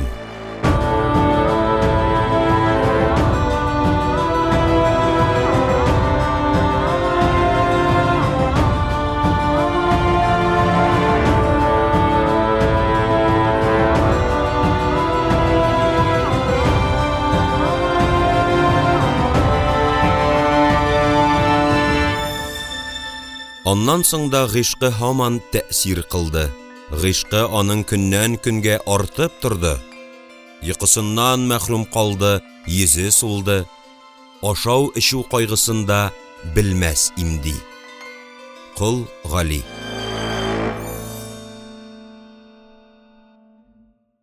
Арбага килеп төшүгә, янына сикереп, авызын көчле, кытыршы ушы белән томаларга азапланучы егетнең күкрәгенә ике кулын терәп, Гөлйөзем жан ачуы белән кычкырып җибәрде. Җибәрегез дим, җибәр! Мин сезгә кол кызы түгел! Мин сезне абыйга әйтәм! Сүзләрен әйтеп бетерүе булды, тавыш-тынсыз мышнашкан егетләрдән берсе кычкырып көлеп җибәрде, кулын бушата төште. Күптән шулай диләр аны Гөлйөзем. Юкса юлбасарлар тузагына эләккәндәй шапаланасың. Таныш тавыштан өстенә бозлы су сипкәндәй куырылып килде. Тартылган кылдай киерилгән гәүдәсенең бердән хәле бетте. Әрнү белән яшьләренә булды. Сез? Син? Ни хакыгыз бар? Мин аяклы мал түгел. Нишләдегез? Җибәрегез. Хурлыктан саклап калганга рәхмәт әйт, дип ысылдады абыйсы, Гөлйөземнең беләген кысып. Күп кычкырсаң, төшеп, ул егет аламаңны камчы белән ярырга да күп сорамам. Әнә, арттан титаклый. Сез аны белмисез. Ник алама булсын? Ник алай дисең? Кыз рәнҗүеннән телсез калды. Абыйсына каршы әйтер сүзләр таба алмыйча интекте. Ак канатым, дип үчекләүгә күчте абыйсы. Кара канатың түгелме? Төн уртасында 7 ят белән кулга кул тотынып, уятсыз. Әткәйгә ни йөзең белән күренерсең? Ул хакта уйладыңмы? Башкалар йөри бит әле. Син башкалар түгел. Син минем сеңел. Тагын килеп кенә карасын. Менә шушы кулларым белән изеп ташлаячакмын. Гөлйөзем үзен үчекләүдән, жан ачысы белән ашыргаланып кычкырганын үртәүдән уялып яшьләренә тыгылды. Ушы белән битен каплап, утыргычка сеңде. Җитте Гөлкәй. Син акыллы кыз бит. Булай йөрергә ярамаганын беләсең. Бер ялгызыңа җыенда кем ошрамас? Абыйсы аны үгетләп юатырга, тынычландырырга кереште. Ярәшелмәсә дә, күздә тотылган егетең бар. Булай килешми. Нинди егет? Дип ыңгырашты Гөлйөзем. Ник минем өчен хәл итәсең? Фәрит җиңелчә көлеп җавап бирде. Кызлар сиздерми инде ул. Аларныкы яшерен. Моңа кадәр тавыш-тынсыз утырган шаһид гаипле тавыш белән сүзгә кушыласы итте. Инде Гөлйөзем, баш ярылып күз чыкмаган, тынычлан. Юк икән, димәк юк. Бигрәк тә әйбәт. Абыйсының кырыслыгын елау түгел, алдында җиргә ятып аунасаң да, сүзеннән кире кайтмаячагын белгән Гөлйөзем язмышына буйсынырга мәҗбүр булды. Ләкин аның рухы сынмаган, күңеле буйсынмаган, йөрәге ак канатым дип сулкылдый. Саньканың барбер аны табачагына ышана иде. Кичке җыен Александр атлы саф күңелле егетне, фаҗигале өзелгән очрашуны, абыйсының мәкерле хәйләсен Гөлйөзем кат-кат исенә төшерә. Шарасызлыгыннан иреннәрен тешли, бер күрергә зар булып, ак канатны сагына иде. Үзе дә аңламый кыз. Мондый сәер, татлы да, газаплы да, әрнүле һәм сагышлы да хәләтне кичергәне, җанын кая куярга белмичә үзгәрәнгәне юк иде аның. Барысы да гадәти иде. Ата-ана сүзеннән чыкмаган, өлкәннәргә күтәрелеп каршы сүз әйтә белмәгән кызның күңеле урман уртасында камыш баскан тымызык күлдәй тыныч иде. Бер нинди җил давыл аны айкамый, дулкынландырмый, тирә-яктагы 100 яшәр имәннәр аның иминлеген, бөтенлеген саклый, шит ят күзләрдән каплый иде кебек. Әллә каян килеп чыккан ак егет, әйтерсең әнә шул күл өстендә өермә куптарды. Җир асты чишмәләреннән дымга туенып яткан нәни генә көмеш күлнең астын өскә китерде. Мәңге тынычланмаслык итеп актарды да ташлады. Дулкыннары сикереп чыгарга җитешеп ярга ташлана, камышларның, талларның тамырын актара. Башка ахирәтләре кебек үк үзен алда ни көткәнендә анык белә иде Гөлйөзем. Кызлар гомере кыска. Әти-әниләре, туган-тумачалары үз күргән берәр егеткә димләячәкләр, шартын китереп, туен үткәрәчәкләр. Кыңгыраулы атлар, бизәкле паласлар, кияү йортында телең балдай татлы булсын дип, бал каптырырлар, холкына майда йомшаклык теләп, майдан авыз иттерерләр. Тыныч, бәхетле тормыш юрап, мамык мендәргә бастырырлар.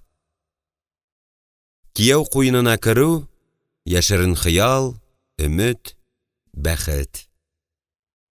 Сөйгән егетенә чыга алган кыздан да бәхетле кеше юктыр, Ходаем. Элегрәк нишләптер бу турыда уйланмый иде Гөлйөзем. Гадәткә кергәнчә, йола кушканча, барысы да шәригатьчә булыр. Ата-ана баласына яманлык теләмәс дип белә, шуңа ышанып яши иде. Хәләл җефетемә тугрылыклы яр булырмын, иптәш булырмын, тупырдатып балалар үстерермен дип хыяллана. Әмма күз алдында тотканы, шуның яры булсамчы дип өметләнгәне юк иде. Ак егетне күргәннән соң көчле кулының кайнарлыгын, чаткылы зәңгәр күзләренең бәгыренә үтеп керердәй тылсымын тойганнан соң, колакны назлаучы йомшак тавышын ишеткәннән соң, аның күңелендәге уйлары, хыяллары шилпәрәмә килде. Күрәсең, буш хыяллар, нигезсез уйлар җиңел онытыла. Үзенең шул егеттән башка яши алмаячагында аңлады Гөлйөзем. Әйе, бәхете дә, бәхетсезлеге дә хәзер шул егет кулында. Кайтыр ул, Гөлйөземне табар, тапмый калмас. Ни үкенеч, сөйләшеп, серләшеп бетерә алмадылар. Эзләргә чыккан абыйсы белән шәһид комашауламаса, таңга кадәр йөрерләр, аңлашырлар иде бит. Һич югы, кайчан киләсен генә дә белми калды. Гөлйөземнең күзләренә яшь тыгыла. Саньканың арба артында тәгәрәп калуын, аның ләгънәт урып, нишләргә белмичә өзгәләнүен күз алдына китереп, тагын яшенә була. Кемгә комашауладык соң без? Абыйсына ачуы килә, элек чибәр генә акыллы гына тоелган шәһидне күрә алмый. Аңа нәфрәте арта. Ни хакы бар аның? Ни хакы бар иде? Читлеккә эләккән коштай бәргәләнде Гөлйөзем. Кулына ни тотса шул төшеп китте. Бүлмәсендә әрле-бирле йөренде дә йөренде. Башка бүлмәләрдән аерым итеп, йортның икенче катында кыек астына урнаштырылган тар баскыч белән генә аш-су бүлмәсенә тоташтырылган хөҗрәсе кысан тоела башлады. Аңа һава җитми кебек иде. Башка вакытта чигү чигеп, нинди дә булса кыйсса укып кызык таба. Вакытның ничек үткәнен сизми кала торган кыз көнне үткәрә алмый изалана иде. Тәрәзә каршына килеп басты да, күзләрен офыкта каралҗымланып күренүче урманнарга текәп, хәрәкәтсез калды. Гөлйөземнәрнең өе тышкы шәһәрдә кирмән кыймаларыннан ерак түгел биек калкулыкта иде. Аның бүлмәсеннән бер-берсенә сыйынып утырган ирле-ваклы йортлар да, кала тышындагы бистәләр дә, урман-болыннар да уч төбендәгедәй күренә. Күршеләрендәге тимерче, шүлмәкче, бакырчы, тукучы ише уртак ул җитенкелектә яшәүче һөнәрчеләрнең ихаталарында ни кылынганын, кемнең нинди аш пешергәнен хәтле күреп, белеп торырга мөмкин иде. Алар арасында исә Галиәкбәр оста йорты тазалыгы, бөтенлеге белән дә, муллыгы һәм биеклеге белән дә аерылып торыр иде. Шулай булмый, атасы алтын-көмеш белән, асыл ташлар белән эш итүче. Ләкин буларның берсе дә яшь кызның күңеленә ям, тормышына тәм бирми иде инде.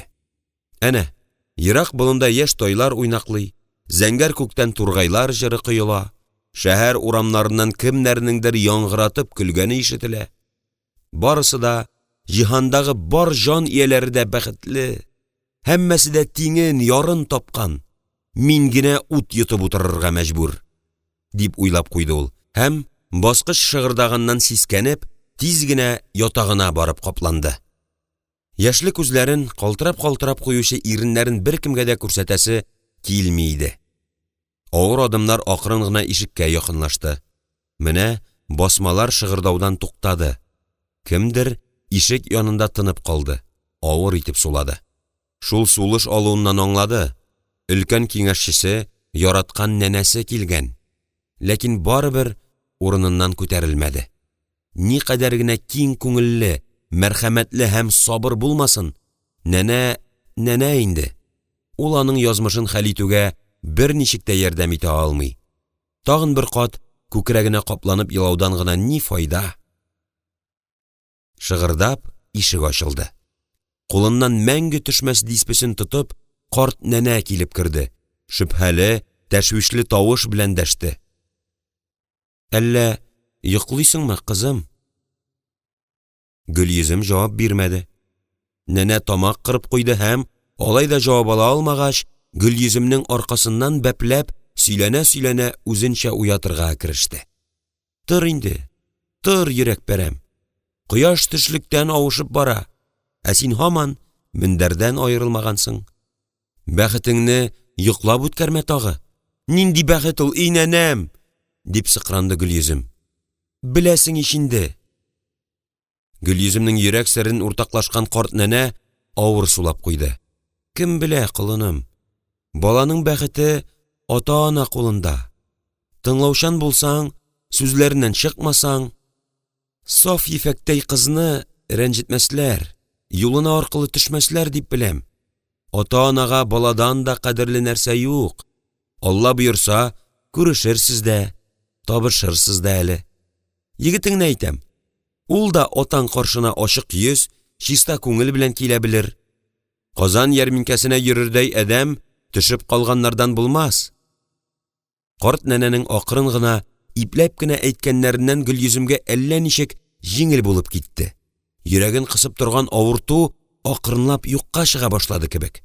Турып утырды да нәнәсенә ялварды.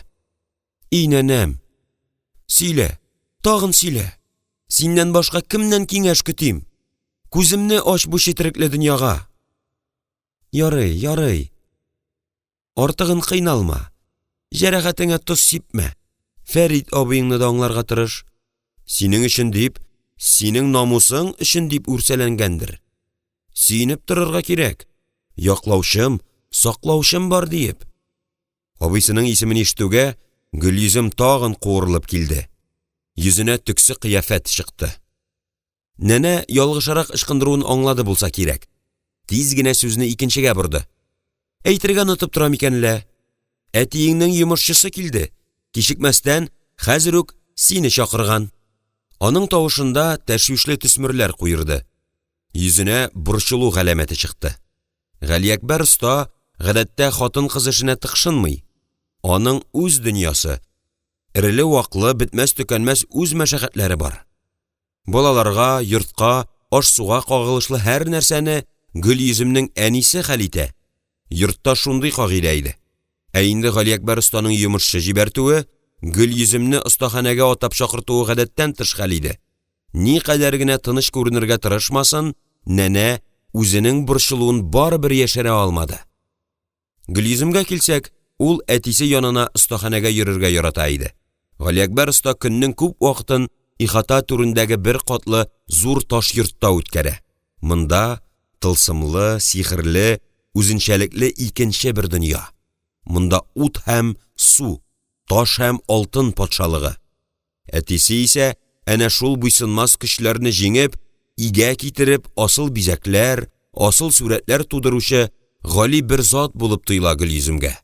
Кечкенә чагында иртән торуга ук остаханәгә йөгерер иде. Кечкенә сандалда чүкеп, күбәләк канатыда юка көмеш яфракчыклар ясаучы, эреле-ваклы ниндидер таш кисәкләрен эретеп, балдак йөзекләр коючы әтисе бер тылсым иясе иде. Остаханәдәге абыйлар Гөлйөземгә бакырдан коеп нәни балдаклар, беләзек, күкрәкчә кебек нәрсәләр ясап бирделәр.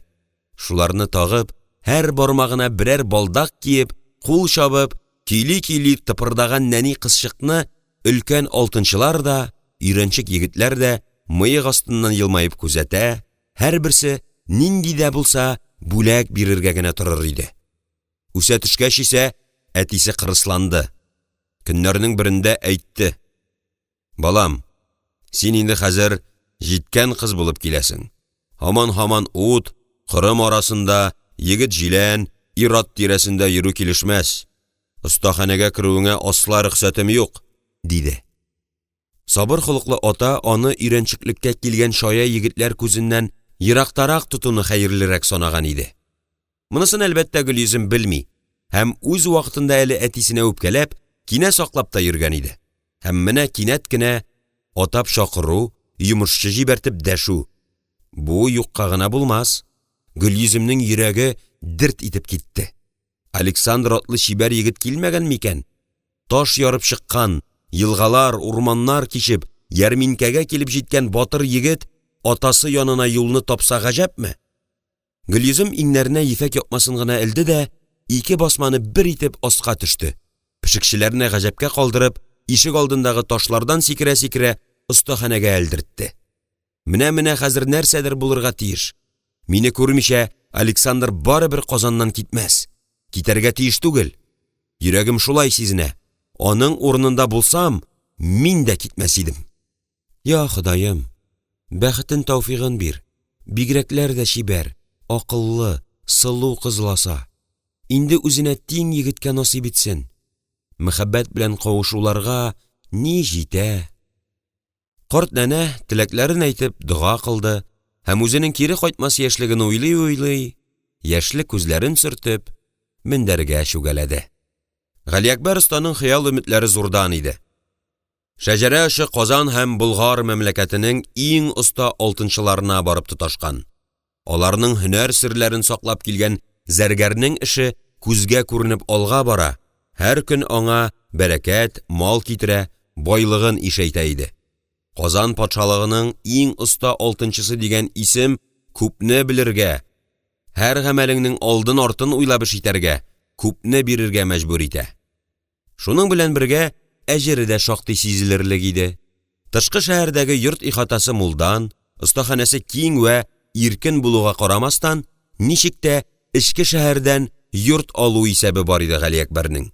Ул белә, анда күчү Казанның иң күренекле затлары арасына керү, кайда да сүзең үтү дигәнне дә аңлата. Хәер, аларына хәзер дә зарланырлык түгел. Әмма тагын да яхшыракка, әйбәтрәккә омтылу кеше дигән затның табигатеннән килә торгандыр. Эш шуңа таба бара иде дә инде. Көннәрдән бер көнне остахана ишеген сарай шапкыннары какты. Гади йомышчылардан гына түгел, олуг башын кече итеп, Галиәкбәр катына Жангали ханның ышанычлысы, казна башының ярдәмчесе үзе килгән иде. Мәмләкәттә акча сугуга күзәтчелек итүче, алтын-көмеш, асыл-таш ише хәзинә сакчысының үзенә сәлам бирүен яхшыга, бик яхшыга юрады алтынчы оста. Иелеп сәламен алды, остахана түрендәге йомшак күн мендәр түшәлгән урынга күрсәтте. Горурлыгын югалтмыйча гына тәмле сүзләр тезде. Рәхим ит, и бийек хакимнәрнең бире. Без фәхирегезнең караңгы хҗрәсенә нур алып кирдең. Алла рәхмәтеннән ташламасын. Мәрхәмәтеңне һәм әмреңне көтәм. Казна башының ярдәмчесе ияреп кергән тән сакчыларына башы белән ишарә ясады. Тегеләре ашыгып алгы якка чыгып китте. Бар тик шуннан соң гына ул өстәлләрдә таралып яткан алтын-көмеш беләзек, йөзек кеби нәрсәләрне, айрым үтенеч белән ясалып ятучы асыл кәсәләрне күздән кичерде. Һәм канәгать калды булса кирәк. Тамак кырып куйды. Йөзенә елмаюга охшаш чалым кунды. Галиәкбәр әле һаман аның ни йомыш, нинди әмер белән килүен аңлый алмый интегә иде. Салымнарын казнага вакытында озатып бара, сату алуда кемгә дә булса хилафлык китергәне, нәфесенә юл куйганы юк. Тынлыкны бузу өчен тагын үзен дәште. Галиҗәнәп казна башы. Җаның ни тели? Хезмәтчеләргә әйтим, чәй китерсеннәрме, ширбәтме? Вазифасын бер башка югары күтәреп атаганны казна башы ярдәмчесе сизмәмешкә салышты һәм үз алдына елмаеп куйды. Әйе, бу алтынчы бер катлы түгел. Мәмләкәтнең иң оста зәргәре исемен күтәрү генә җитмәгән, телгә оста. Кирәген әйтер өчен кесәгә керә торганнардан имәстер. Галиәкбәр абзый үзе дә сизмәстән аның иң яшерен хыялын чын итеп әйтеп ташлаган иде. Казначы кулы белән кагып, мәшәкатьләнмә дигәнне аңлатты да, ишекле түрле йөрнә акрын гына сөйли башлады. Сарай әһле сәбәпсез йөрмәс. Аңлагансыңдыр, беләсеңдер. Йомышымның җитдилеген искәртеп куймакчымын. Әмерне сарайга чакыртып та бирергә мөмкин иде. Үтә җаваплы, олы эш тапшырмакчыбыз. Аны әйткәнче бер шартым бар. Синең ни эшләгәнеңне, сарайдан нинди йомыш алуыңны, ни диван әһелләреннән, ни хезмәтчеләреңнән һич бер кем белергә тиеш түгел. Авызың йозакта буласы. Син шуңа разыймы? Галиәкбәр абзый ике кулын күкрәгенә кушырып баш иде. Тыңлыйм һәм буйсынам, Галиҗәнәп казнабашы. Сарай сүзе безгә канундыр. Әйткәнегездән чыкмам. Казна йомышчысы бер мәлгә тынып калды. Аның үткен күзләре алтынчының эчендә күңелендәгесен белергә теләгәндәй Галиәкбәрне бораулый иде. Ниһаять, ул тагын телгә килде. Тавышында тантаналы, кисәтүле аһаң чынлый башлады. Бу сарай йомышы гына түгел. Казан патшалыгының хөкемдары Олуг хан Җангали Галиҗәнәпләрнең шәхсән әмрен алып килдем мин сиңа. Кем? Галиәкбәр оста. Тыңла да күңелеңә сеңдер. Телдән кергән телдән чыкмасын. Килештекме? Килештек, Галиҗәнәп. Алайса, тыңла. Казна башы ярдәмчесе өсте көмеш тәңкәләр белән бизәлгән, һәр теге утта янып торган асыл кеш тиресеннән тегелгән кыйммәтле, затлы бүреген арткарак итеп куйды. Хөлләсен ышкындырып, җилләнеп алды. Алтын эретергә әзерләнгән Галиәкбәрнең остаханәсендә мич ягулы, эссе бөркү иде.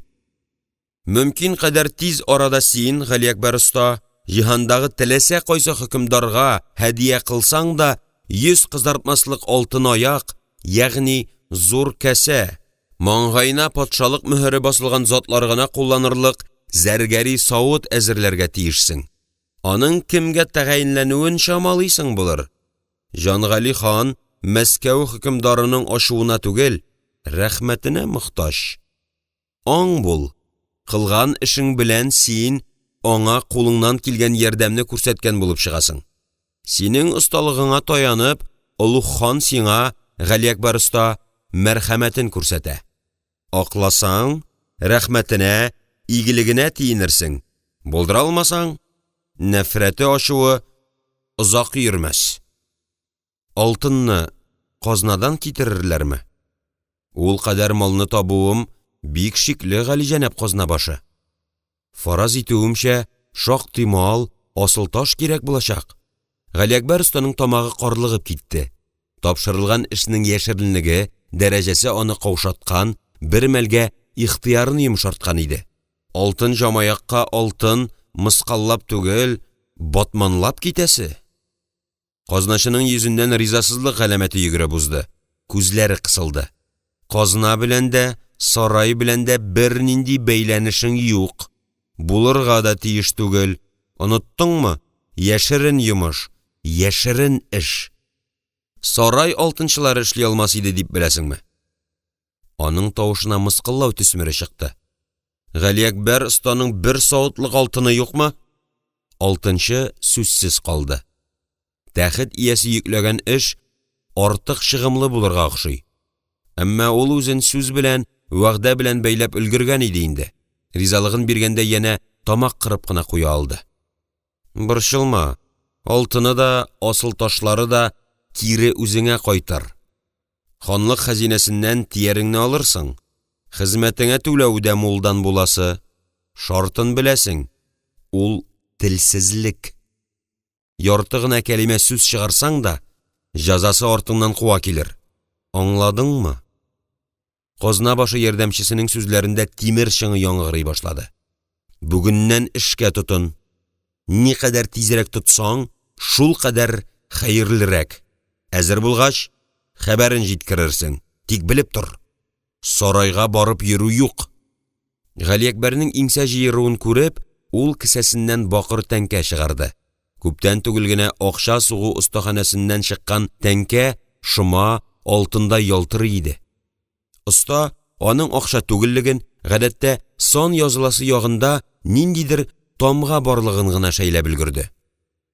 Әзер булгач, шушы тәңкәне тоттырып, йомышыңны җибәрерсең. Мин барын да аңлармын.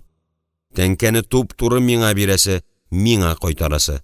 Мин барын да үзем аңлармын. Ләкин сүз белән, тел белән бер ни дә әйтәсе түгел. Язу турында инде әйтеп тә тормыйм. Көтмәгәндә килеп кергән казна башы ярдәмчесе алтынчы останы тәшвишле уйлар өйрмәсендә калдырып, ашыгычлык белән чыгып та китте.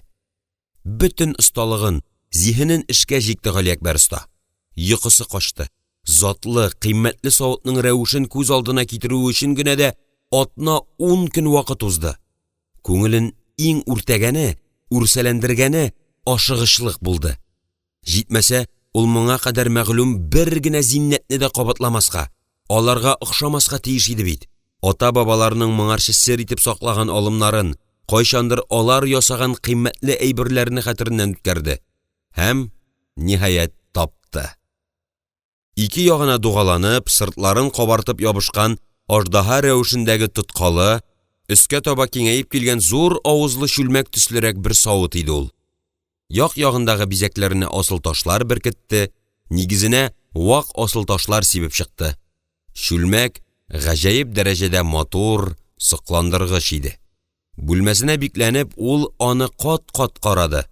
Ут яктысында әйләндергәләп, бизәкләренең урнашуын кат-кат тикшерде. Өйрәнчекләренә, кәсептәшләренә, хатынына күрсәтеп, аларның хуплау, соклану сүзләрен ишетәсе килсә дә, тыелып калырга мәҗбүр булды. Галиәкбәр останың үз гомерендә ясаган иң гүзәл, иң затлы, иң кадерле һәм кыйммәтле нәрсәсе кеше кара күзенә чалынмыйча гына кайсыдыр хөкемдарның хәзинәсендә урын алырга тиеш иде.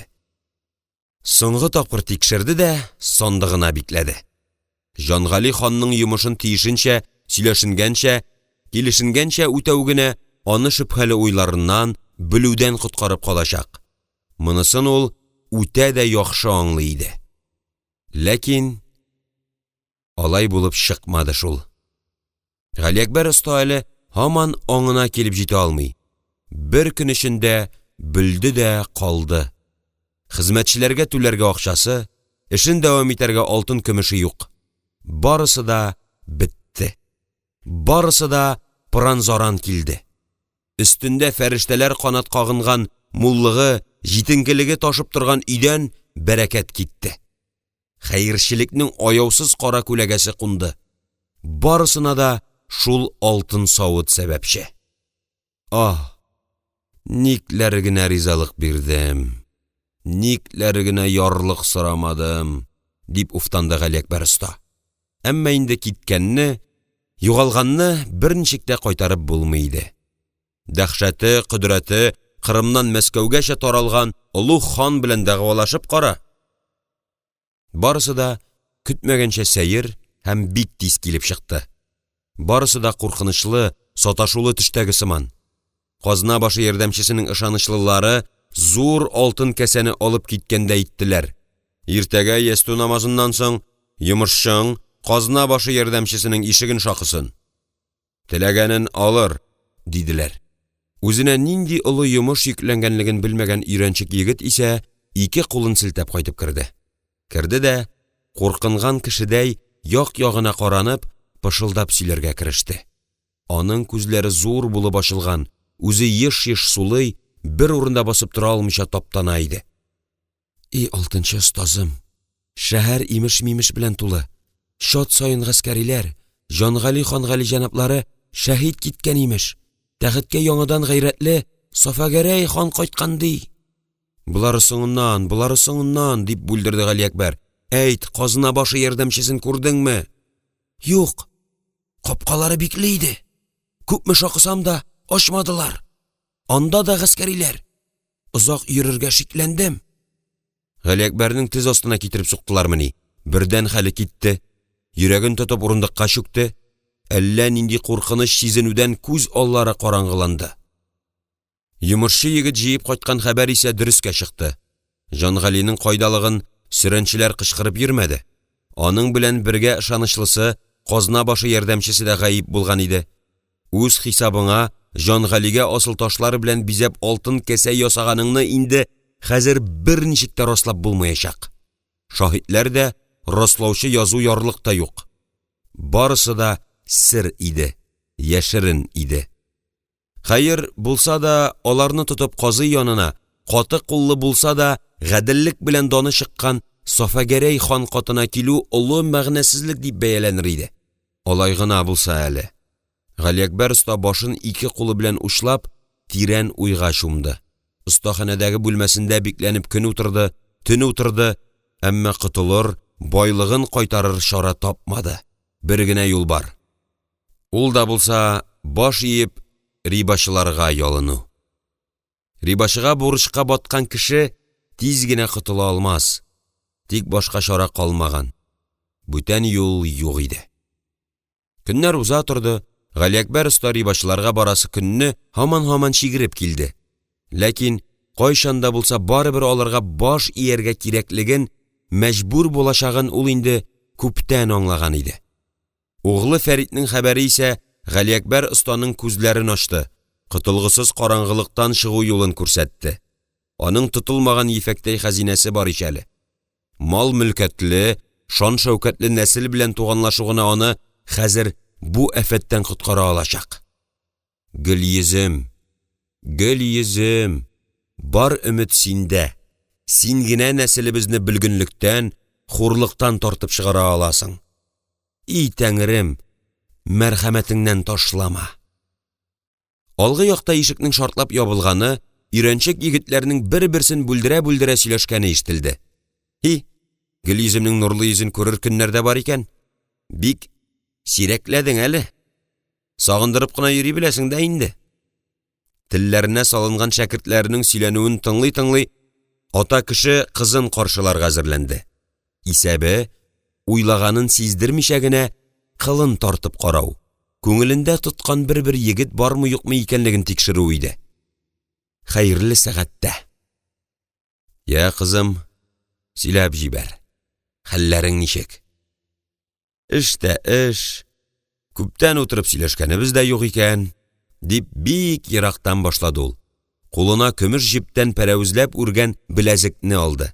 Кысага утыртылган ташның ныклыгын тикшергән шикелле тоткалап карады да, кызгылт шәмәхә нурдан күзе чагалгандай кирфекләрен кысып, кызына төбәлде. Я, көтәм. Ни хәлләр дип. Әтисенең юкка гына, тик томалдан гына чакырмаганын сиземләгән Гөлйөзем кирәкле сүзләр таба алмый интекте. Ни турында сөйлимсең, әти?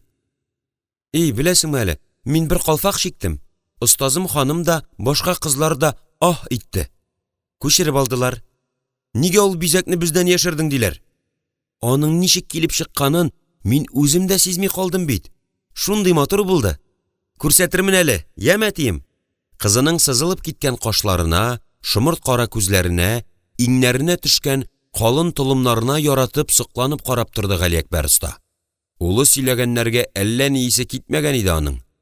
Җыенда кыз-кыркын егет җиләннең очрашуы, уен көлке, җыр бию дигәндәй бер бездән генә калмаган. Бөтен яме шунда иш. Уйнар чаклары дип фикер йөрткән иде. Әмма кызның пешкән җиләктәй өлгергәнлеген, шибәрлеген яңаша күргәч, бәяләгәч, күңеленә хафа керде. Фәрит дөрес уйлый. Аллам сакласын. Мондый шибәргә күз салучылар, нәфес сузучылар аз булмас. Әлхәмдүлиллаһи шөкер, нәселдә яман ат чыгаручылар булмады анысы. Шулай да кисәтеп кую зыян итмәс. Әмма аның уйлаганы, көткәне бөтенләй башка нәрсә иде. Кем белән булган? Безгә тиң нәселме? Белгенлектән коткара алырлык даирәдәнме? Әгәр андыйлардан булмаса, кызга иреге белән җыеннар, уеннар белән хушлашырга туры киләчәк. Ипләп кенә сорашуында булды. Ярар кызым. Җыен ничек үтте? Гөлйөземнең битенә куе кызыллык йөгерде. Әтисенең юктан гына сорашмавын күптән сизенгән кызның йөрәге дерт итеп куйды. Ничек итеп атаң хәтле атаңа сөйләмәк кирәк? Әни сораса бер хәл иде. Әтисенең тавышында кырыслык, катылык шалымнары пәйда булды. Кемнәр белән чыктыгыз? Кайда йөрдегез дим? Нигә дәшмисең? Нәселебезгә тап төшермәячәгеңне беләм анысы. Әмма дә ләкин кара аны. Сүзем бер булыр. Әти, мин бала түгел ич инде. Үземнең нишләгәнемне беләм лабаса. Шуңа күрә сорыйм да. Бала булсаң сорап та тормас идем. Я, көтәм. Мин... Кызның теле тотлыга башлады. Ни әйтергә белмичә, тулымын бармагына урарга киреште. Сораганын сөйләтмичә туктамаячагын, каты куллы булса да, гаделлеген, үзен яратканын һәм кичерәчәген белсә дә, йөрәк серен ата белән уртаклашу җаваплылыгыннан шикләнә, икләнә иде. Гөлйөзем кинәт үзендә көч тойды. Каушавы, икләнүе бетте. Санька белән очрашуы, җыенда йөрүләре, абыйсының урлап качуы хакында сөйләде дә ташлады. Галиәкбәр абзый тәрәзәгә карап, шактый озак уйланып утырды. Беләзекне бер алды, бер куйды. Тик торганда өстәлдәге коралларны җыештыра башлады. Башындагы уйлар чуалды. Дөрес, урыс белән туганлашкан кешеләр дә бар анысы. Әнә, Сәүдә бистәсендәгеләр татар кызлары өчен җан атып тора. Араларында Мәскәү, Новгород, дала белән эш йөртүчеләр дә байтак. Мал-мөлкәтле адәмнәр. Бу кем? Бер талпынуда байырга, алдау-йылдау белән мал җыярга килгән хөсетле бәндәләрдән түгелме? Ул яхшы белә. Урыслар Казан кызларына никадәр генә кызыкмасын, горурлыгын җуймаган хөр казанлылар урыс кавеменә әйләнеп капланырга тормый. Мал өчен генә, бер көнлек иминлек өчен генә ата-баба йоласыннан баш тартыргамы? Әгәренки ыштансыз бер урыс баласы булып чыкса, Галиәкбәр останың көмеш карасы йыккан бармаклары өстәл тактасында биеште. Нәрсәнедер сорарга җөрьәт итмәгәндәй икеләнеп әйтте. Ул егетне кайсы яктан дисең инде? Угличтан ул әти. Ярминкәгә бодай төятергә килгәннәр, көймә белән. Аны яратасыңмы диимме? Гөлйөземнең бите алсуланды. Җәйдәй киерелгән озын кирфекләре тибрәнеп, күзен каплады. Әйе, әти. Бер хезмәтчеме, сәүдәгәр баласымысың? Ул кадәресен мин белмим инде аның. Әтисен сәүдәгәр дип әйтте шикелле. Без бит ул турыда юньләп сөйләшмәдек тә. Әтисенең исемен дә белмисеңме? Алар бит үз исемнәренә атасы исемендә кушып сөйләшергә ярата. Юк инде, юк әти. Галиәкбәр абзый хәтереннән Углич сәүдәгәрләрен барларга, таныш-белешләрен үткәрергә кереште. Алтын-көмеш белән эш итүчеләрне исенә төшерергә тырышты. Әмма зәргәр буларак үзе ярминкәләргә артык еш чыгып йөрмәгәнгәме, бодай төятүчеләрдән кемне дә белми икән. Авыр сулап куйды. Ата-баба һөнәренә тугрылык саклаган Галиәкбәр абзый бары тик алтын-көмеш белән эш итүчеләрне генә чын сәүдәгәр, чын мал иясе дип белә иде. Күрәсең, бу егеткә юлны бикләргә туры килер. Гөлйөзем мәсьәләсендә дә ялгышырга ярамый. Соңгы өмет, соңгы ышаныч. Гөлйөзем бары тик саф алтынга ия малтабар нәселенә генә яр булачак. Үзенең киләчәге дә, безнең бүгенгебез дә аның кулында. Я Алла, мәрхәмәтеңнән ташлама. Күңеленнән шундый карар чыгарса да, Галиәкбәр абзый әле һаман икеләнә иде. Бер яктан кызын рәнҗитәсе килми. Әгәр бай нәселдән булса, урыс кавеме белән туганлашырга да күп сорап тормас иде. Икенче яктан ата-баба йоласы бар. Билгесезлек бар. Урыс бабасы дигән яманат күтәрүе дә рәхәт булмас. Хәер, анысына төкерер дә иде. Хөкемдарлар әнә илне, мәмләкәтне ныгыту өчен кем белән генә туганлашмыйлар да, кемне генә кәләшлеккә алмыйлар. Кичәге дошманнары түр башында утырыр. Барысына да үзенә төшенергә, белешергә кирәк иде. Ә хәзергә хөкем бер булыр. Кызына туп-туры карап әйтте. Кяфер белән очрашуңа риза бәхил түгелмен. Моннан ары минем рөхсәттән башка калага чыгу юк. Бала чагың үтте. Кызының агарып калган йөзе, бармакларының ефәк япманы урап, бөтереп тотуы, мөлдерәмә күзләре күп нәрсә сөйли иде. Әмма ата кеше хөкемен үзгәртмәде. Ярминкәгә килерләр дә китерләр, бусы да озак тормас. Югалыр да онытылыр. Яшь кыз күңелендәге вәсвәсә дә озакка бармас. Су өстендә көймә эзе тиз җуела. Иншалла, бу да шулай булыр. Мендәр юп-юеш. Гөлйөзем тыйла алмый. Яшьләре ирексездән агалар да агалар. Кяфер бик начар, имансыз, хөсетле бер бәндәдер. Ак канатлы, эшкерсез, ышкынланып торган зәңгәр күзле чиста егет ничек кафир булсын? Онытылып кайгысына булып күпме яткандыр, кинәт башына килгән уйдан сикереп торды. Күзләрен сөртте. Ишек алдына чыгып җиз комгандагы чишмә суы белән битен чылатты. Хәрәкәтләре җитезләнде, томан илпәсе каплаган күзләренә нур кайтты. Әйе, көчсез бәндә булып мендәр чылатып ятудан мәгънә юк. Кулыннан сөйгәнен йолкып алып киткәнгә Александр да битараф калмагандыр. Ул да жан тетрәткеч аерылышудан соң казанны җиңел генә ташлап китмәс, китмәгәндер. Ут йотып, аны эзлидер, көтәдер, юллыйдыр. Китмәгәндер ул. Ирекле сәүдәгәр баласы бирешмәс. Ничек тә җаен табар. Көчле бит ул. Үткен, җитез егет лабаса. Абыйсының бүлмәсенә керде. Ишек өстендәге шигә карап, кинәт туктап калды. Абыйсының ышлы башлы, затлы бүреге эленеп тора иде. Әһә. Менә монысы Фәритнең бәйрәмнәрдә кия торган шалбары, ак күлмәге, якасындагы җиңендәге бизәкләрен Гөлйөзем үзе чигеп биргән иде. Тагын нәрсә? Тышта салкынчарак, өскә кимичә дә ярамас. Гөлйөзем ашыга кабалана күлмәген салып атты. Гадәтләнмәгән киемнәрне үлчәргә кереште. Барысы да нәкъ аңа атап теккән диярсең. Буйга абыйсы белән бер чамадарак кызга аның киемнәре үтә дә килешеп, гәүдәсенә ятып тора иде. Җилкәсе киңрәк киңлеген. Хәер, анысын гына кем карый аның?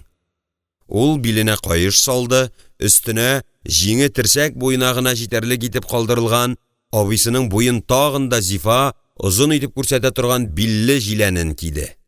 Озаклап юанырга вакыт аз. Йөгереп килеп шидәге бүрекне алды һәм озын толымнарын баш түбәсенә чорнап, аны ышлы бүрек белән бастырып та куйды. Тәрәзәдә шалынган шәүләсенә сокланып карап алды. Кара син аны. Нәкъ яшүсмер егет. Танып карасыннар инде хәзер, бар. Аякта үкшәле читек, башта затлы бүрек.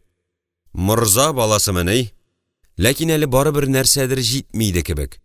Аксөякләргә хас сыйфатларны хәтереннән үткәрергә керешкән кыз аңлап та алды. Хәнҗәре юк лабаса. Ул затлылык, ирлек, егетлек, хөрлек билгесе. Көмеш кынына канатлы аждаһа сүрәте уелган сөяк саплы кичкенә хәнҗәрне дә тагып җибәргәч, Гөлйөзем үзен тиешле сүрәткә керде дип исәпләп, канәгать елмаеп куйды. Әйдә, хәзер танып карасыннар инде. Сайранга чыккан яшь огланда кемнең ни катнашы бар? Өйдән чыгып киткәндә бик тиз генә хәл иткән кыз таныш түгел мөхиткә бөтенләй аптырап калды. Булактан Казансуга хәтле халык мыжлаган җирдә танышыңны түгел, үзеңне югалтырлык иде. Урыс сәүдәгәрләрен күрде, әмма сез Угличтан түгелме? Дип сорарга батырчылыгы җитмәде. Кемне эзлисең диярләр? Кыз бала, Александр кирәк дисенме? Ояты ни тора? Гөлйөзем үзенең ирләр киемендә икәнен исенә төшереп, шак кына көлеп җибәрмәде. Егет кешене сораса оятмы? Аягына көч керде, арыганлыгы онытылды. Иңнәрендә канатлар үстемени. Тагын дәртләнеп, менә очратачагына өметләнеп, базар әйләнүен дәвам итте. Күрәсең, иптәшенме, дустынмы югалтканнар, аймыл булышканнар бер ул гына түгел. Әнә, озын гәүдәле, ярсу кыяфәтле бер адәм үтеп киткән һәр егетнең күзенә керердәй булып карап кала. Эзләгәне ул булмый ахрысы, ашуланып, теш арасыннан ширтләтеп җиргә төкерә дә, тагын озын кулларын булгап китеп бара. Бер сәер ягын да абайлап өлгерде Гөлйөзем.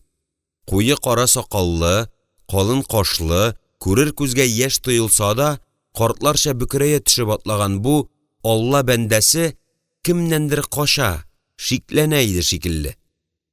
Юка шикмән якасын бастырып куйган, башын бурмаска тырышып, тирә-якны ялт-йолт күзәтә, кабалана иде кебек.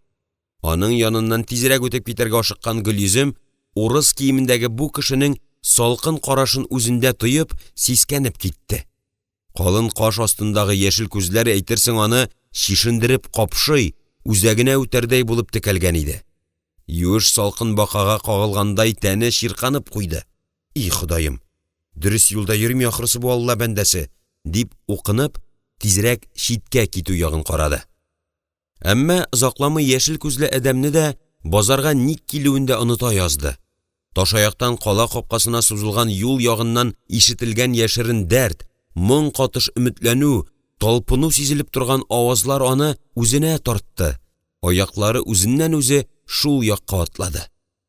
Якынайган сайын тылсымлы аһәң көчәя, уен коралларының бер-берсен уздырырга тырышкандай сыкрап ыңгырашканы, көмеш шың таратып бәргәләнгәне ачыграк тоемлана. Оста көйчеләр кулында кыллар йылый, җырлый, үкси иде. Менә җыручының йомшак күкрәк авазы да колагына килеп керде. Бәрхеттәй йомшак, ефәктәй шома, тау бәллүрдәй чиста яңгыраш колакны иркәли, йөрәкне рәхәтлектә изрәп талпынырга мәҗбүр итә. Моңы белән сыкрата, дәрте белән алга, каядыр ерак офыктагы киңлекләргә чакыра иде. Үз-үзен белештермичә, кешеләрне терсәге белән аралап алга үткән кыз каршында ачылган күренештән телсез кала язды. Буҗра ясап уратып алган халык арасында, яшел мәйданда ни барысы бер кеше, нәкышләп чиккән ак күлмәктән, куе зәңгәр төстәге шалбар балакларын саурый читек кунышына тыккан җыйнак кына гәүдәле япь-яшь егет, озын чәчле, ак йөзле ялгыз көйче утыра иде. Ничек бер юлы шул кадәр күп аваз чыгарасың бу? Дип уйлап куярга өлгермәде, сирен аңлап, рәхәтләнеп, елмаеп та җибәрде. Хәйләкәр көйче барысында шул кадәр оста җайлаган иде ки, ничә мәмләкәтләрне кичкән елгыр базаркәннәр гаҗәпләнеп тел шартлаталар, шак катып бут чабалар иде. Билләһи, валлаһи, мондайын оста көйчене күргәнем юк иде. Тавышы да тавышы, шишәннәрнең шишәне бу егет. Афәрин, мең яшә акыллым, дәрт-дарман өстәдең. Казанның атаклы көйчеләре нәселеннән ул, диде кемдер, аны белгәне белән горурланып, танышлыгы белән мактанырга теләгәндәй тамак кырып. Хуплау сүзләре бер дә юкка түгел. Көйче чыннан да бер тылсым иясе булып тоела. Көйе, моңы, җыры, хәттәки сөлектәй зифасының егетләрчә тотуы, карашындагы яшерен горурлыгы белән дә тыңлаучыны әсир итә, көй хөкеменә буйсындыра иде. Гөлйөзем аның тапкырлыгына, осталыгына, исемнәрен дә белеп бетермәгән уен коралларының саф авазларына сокланды. Әнә бит ничек җаен тапкан, бер үзе дистә көйчене алыштыра. Егет муйнына тал чыбыгыннан бөгеп быжыра кигән. Аңа беркетелгән 4-5 курай сыбызгысы иреннәренә терәлеп үк диярлек тора. Беләгенә каеш белән төрле зурлыктагы шөлдерләр, көмеш кыңгыраучыклар таккан. Читек башында юка җиз түгәрәкләр беркетелгән ниндидер җайланма. Аягын хәрәкәтләндерүгә алар бер-берсенә бәреләләр дә нечкә шың тудыралар. Кулында ялтыравык бизәкле, күз явын алырлык итеп шомартылган думбыра. Егет үзе исә шакмаклап ясалган зур давылбаз өстенә кунаклаган. Әйтерсең, тәхеттәге шаһзадә. Менә ул кара мыек астыннан аппак тешләрен күрсәтеп елмайды да, күзләрен бер ноктага төбәп, талпынып куйды. Шөлдерләр, кыңгыраучыклар шыңлады, җиңелчә аяк сикертүгә буйсынып, җиз түгәрәкләр шылтырады. Озын бармаклары иркәләгәндә йомшак кына кылларга кагылды. Иреннәре курайның әле берсенә, әле икенчесенә өрә, күчеш сайын аларның тавышы үзгәрә. Я калыная, я нечкәрә, тойгыларга яңа төсмер биреп сызлана иде. Егетнең хәрәкәтләре кызулаган сайын, уен кораллары да дәртлерәк тавышлар чыгара. Йөрәк тибешен лепелдәп сулкылдаудан алып бәргәләнгән кыршык хәленә китерә, талпындыра, канатландыра иде. Кинәт кенә ул читек үкчәләре белән ике яклап давылбазга китереп бәрде.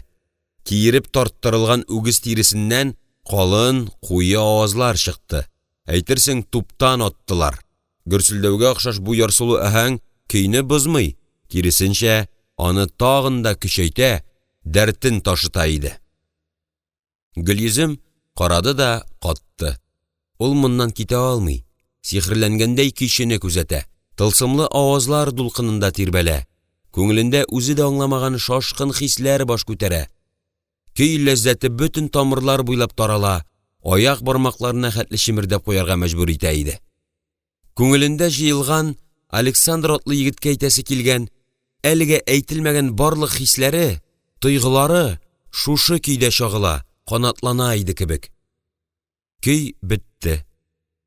Әсәрләнгән тыңлаучылар шактый озак тын да алмыйча басып тордылар.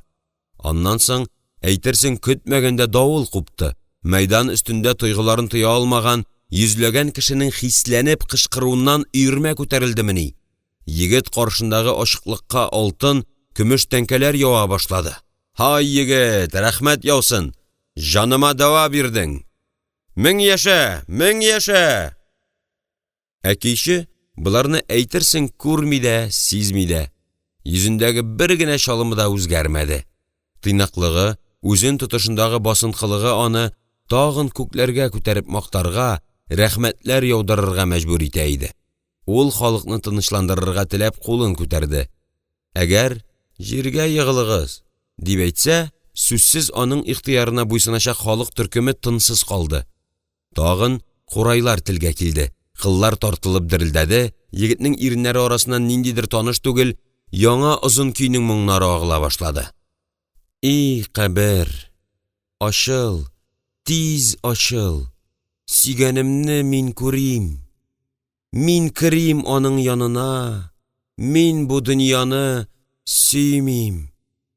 Гүр караңгы, гүр кысынкы, гүр юеш сиңа, беләм. Мин туйдым якты дөньядан, мин синең янга киләм.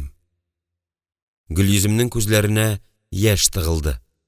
Йөрәге актарылуга чыдый алмыйча иренен тешләде, йодрыкларын кысты. И бәгырем, синең дә шундый кайгыларың бармыни соң? Нинди җаһилләр сиңа шундайын яра ясады? Ничек итеп якты җир йөзләрендә тормак кирәк? Буе белән сыгылып төшкән кыз үзе дә сизми бер-бер артлы шул сүзләрне кабатлый иде.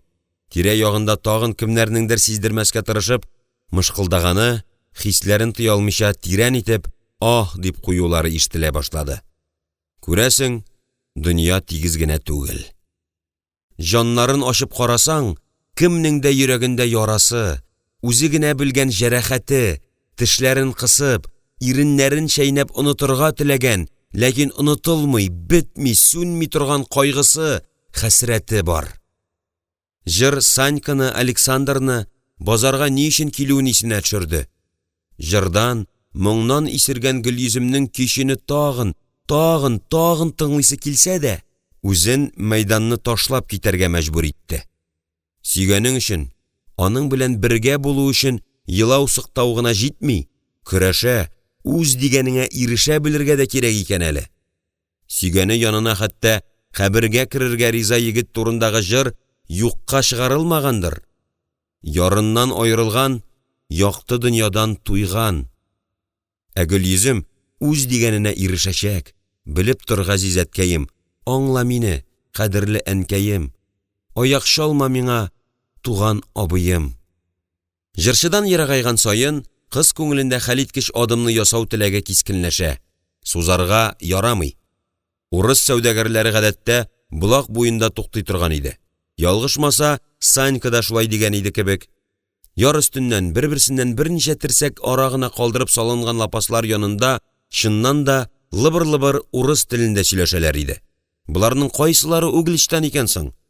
Гөлйөзем тәвәккәлләде.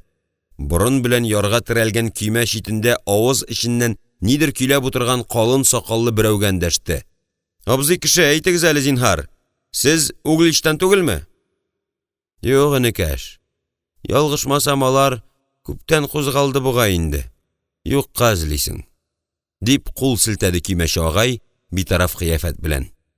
Шулчак Гөлйөзем каршында җир астыннан үсеп чыккандай яшел күзле, калын кашлы баягы әдәм пайда булды.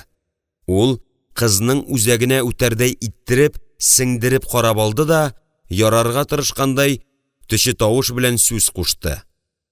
Без идек Угличтан, ашуланмасаң. Кем кирәк иде димме? Нәрсә кирәк иде дип әйтимме? Баш өсте. Әмереңне тыңлыйм.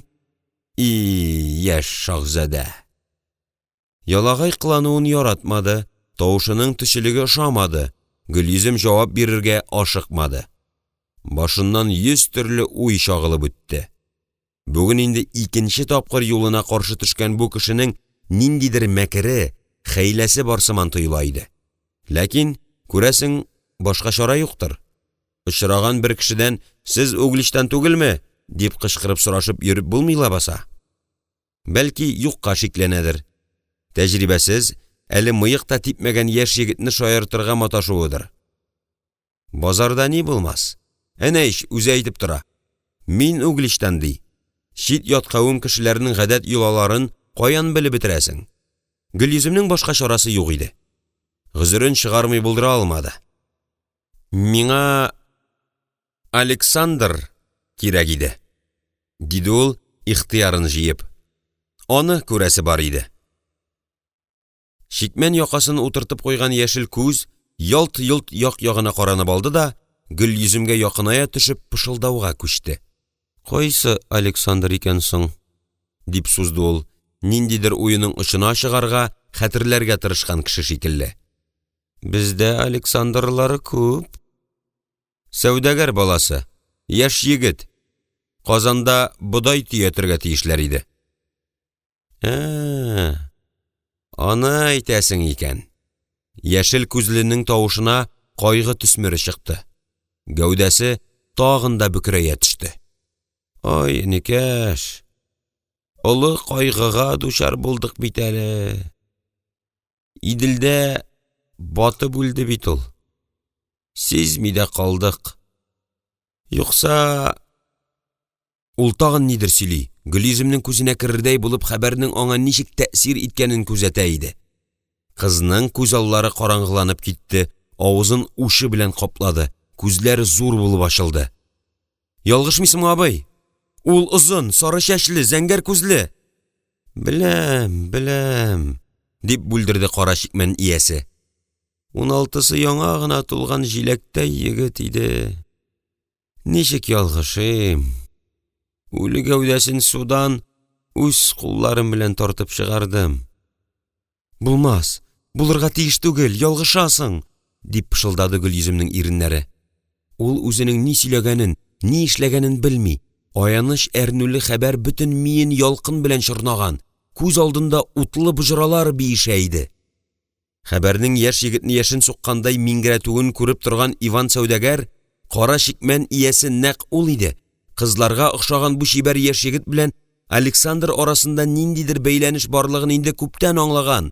Сирне шиштерерлек әмәлләр, ысуллар эзли иде. Кинәт ул корбанына ташланган йылан тизлеге белән Гөлйөземнең колагыннан эләктереп алды да, күз ачып йомганчы ике лапас арасындагы бушлыкка тартып кертте. Усал итеп зәһәр ысылдап сорады. "Хәзер инде дөресен әйт. Аны нигә эзлисең?" Хәлнең мондый бурылыш аласын бөтенләй көтмәгән Гөлйөзем югалып калды. Тимер җәмки булып кыскан көчле бармаклардан котылырга теләп, башын боргалады. Әмма яшел күз көчле, кысканнан кыса, ышкындыру уенда да юк иде. "Әйт тизрәк, тизрәк, тизрәк!" Тагын усал пышылдады ул. Юкса, күзләренә яшь тула башлаган ялварып еларга җыенган кыз бала кинәт үзенең ирләр киемендә икәнен, егет икәнен исенә төшерде. Әйтерсең, абыйсының киемнәре көч бирде, ихтыярына ирләрчә катылык өстәде. Яшен тизлеге белән ул хәнҗәрен тартып чыгарды да дошманының корсагына терәде. Тавышына бөтен ачуын, рәнҗүен салып усаллык белән кычкырды. "Силкенмә! Казан егетләре белән сөйләшәсең." Озын, каты бармаклар колакны шыкындырды. Гаҗәпләнүдән яшел күзнең кирфекләре шилт-шилт йымылды. Ияге аска салынып төште. Син, дип мыгырданып куйды ул, гәүдәсен туры тотарга тырышып. Күз кырые белән очлы хәнҗәренең кояш нурында ялтыравын күреп өлгергән Иван бер мизгелгә югалып калды. Кызга шул гына кирәк иде дә.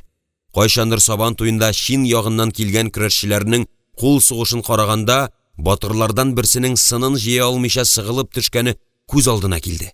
Аны-моны уйлаганчы, аягы хәрәкәткә килде, дошманының корсак астына китереп тә типте. Кара шикмән иясе әллә нинди ямьсез тавыш белән илереп урталай сынды. кычкырып уаланырга киреште. Гөлйөзем исә лапас арасыннан атылып чыкты да, артыннан бер өер эт кугандай шәһәргә таба томырылды. Битте. Барысы да юкка чыкты. Александр атлы фәрештә егет татлы төш булып томанга уралып югалды. Күңелдә бушлык, йөрәктә әллә нинди җирәнгеч хәлсезлек. Дөньяның яме, яшәүнең тәме калмады. Гөлйөзем сүнде, күз алдында сула, сүрелә башлады. Бер мәгънәсезгә йорт буенча кая сугылырга белмичә, йөри дә бүлмәсенә кирип бикләнә, яшьләренә була. Хәзер аңа бер кемдә, дөньядагы бер кеше дә ярдәм итә алмый. Ах, көйче егет, никләр генә сине күрдем, моңлы җырыңны ишеттем икән. Әллә соң ул моң, ул яшсез елау, сыкрау, минем күрәчәгемне сиздергәнме? Кабренең кайда икәнен генә дә белмим бит ичмасам, дип üzгәләнә Гөлйөзем. Иреннәре арасыннан яңа ишеткән моңлы, жан тетрәткеч хәсрәтле көй агыла. И кабер, ачыл, тиз ачыл, сигәнемне мин күрим. Мин кирим аның янына, мин бу дөньяны сөймим. Әллә суларга ташланыргамысың? Минем җанымда аның белән идел дулкыннар арасында шырашыр, күбәләккә әйләнеп, бергә талпыныр иде. Кайгылы хәбәр белән бергә Зәргәр Галиәкбәр абзыйлар өенә тагын бер хәсрәт кирде. Бер көн эчендә бар мөлкәтеннән колак кагуын, белүен якыннарыннан яшерә алган, эштән генә янган, эштән генә сызган Галиәкбәр оста язмышының бу сынавын күтәрә алмады. Кызының күз алдында сулуында үзен дә гаепле санаган атаның шәчләренә шал кунды, күзенең нуры сүнде. Шул кадәр ярату була микәнни соң, и Раббым? Алтын кайгысы, мал кайгысы артка чигенде. Әгәрен китерелеп кайта калса, Гөлйөземне ул үз кулы белән шул егет кулына тапшырыр хәлгә җитте. Ләкин соң инде. Үткәнне кайтарып булмый. Әни кеше үзенчә ятырга тырышты, иркәләп, назлап сөйләштерергә, кайгысын куарга җай эзләде. Кызым, балам, күз нурым, ул кадәр üzгәләнмәсәнә, битермәсәнә үзеңне. Дөнья бер бүген белән бетми. Узсын вакыт. Шуннан да олы дәва юк. Күңелеңә шаган егетне тагын очратырсың. Барысы да онытылыр. Кем булса да каршы килмәбез. Үз теләгәнеңә чыгарсың. И әни, миңа бер кем дә кирәкми инде. Теләсә нишләтегез. Гүр караңгы, гүр кысынкы, гүр юеш сиңа беләм. Мин туйдым якты дөньядан. Мин синең янга киләм. Кыз авызыннан ишеткән җырдан әнисенең тәне эсселе суыклы булып китте. Я Хода, үзең сакла. Акылына гына зыян килә күрмәсен.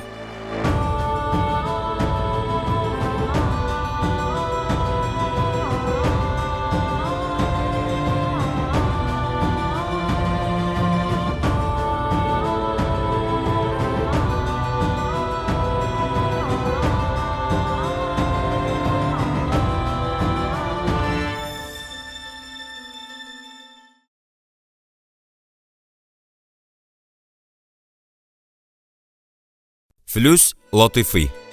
Хыянәт. Кашкынлыкта.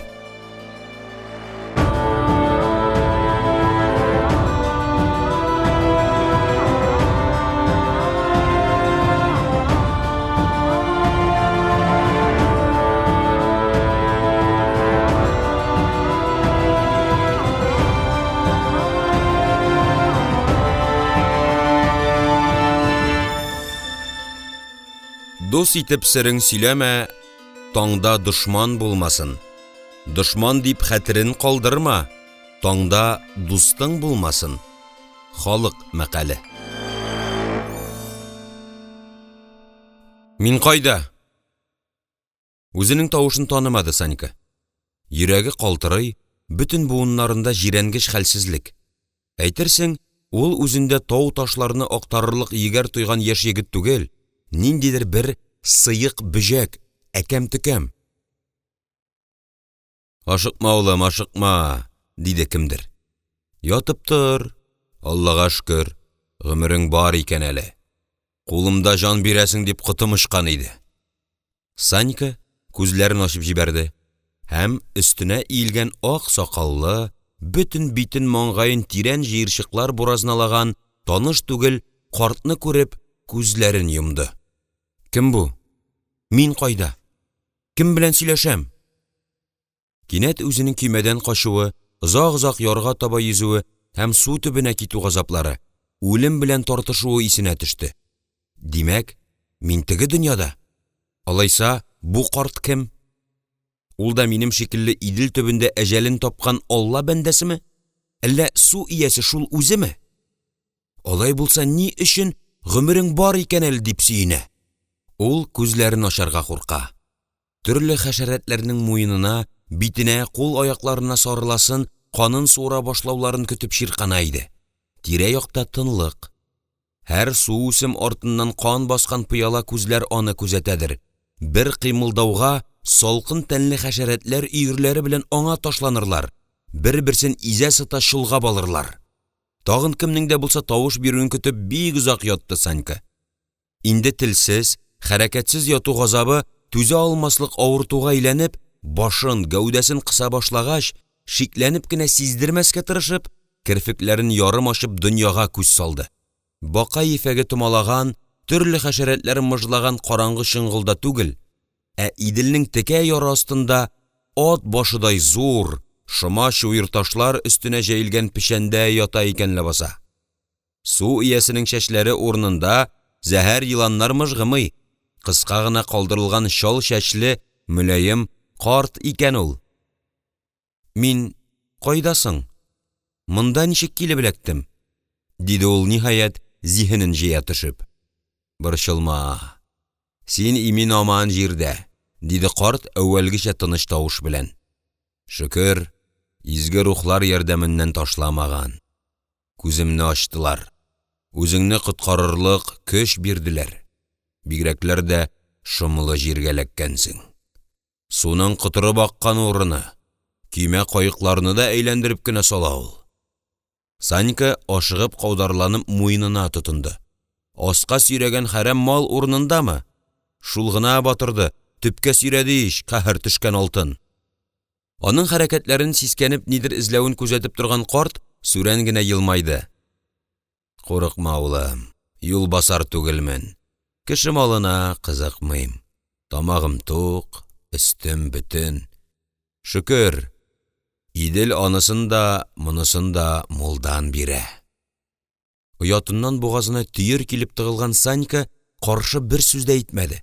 Икенче якка борылып ятты һәм тагын онытылды. Хәлсезлек үзенекен итте. Күзләре йомылды. Картның тыныч ягымлы тавышыннан бүтән җанына рәхәт бер иңрәү сыман талгынлык иңгән иде. Тирән йокыга талганын сизми дә калды. Менә идел өстендә сары табак булып кояш күтәрелде. Бүтән тирә-як кош-корт сайравына күмелде. Шикерткә кычкыра, бал кортлары шөпшәләрнең чәчәктән чәчәккә күчеп выжылдаганы ишетелә. Күк йөзе шалт аяз. Ник бер болыт әсәре булсын.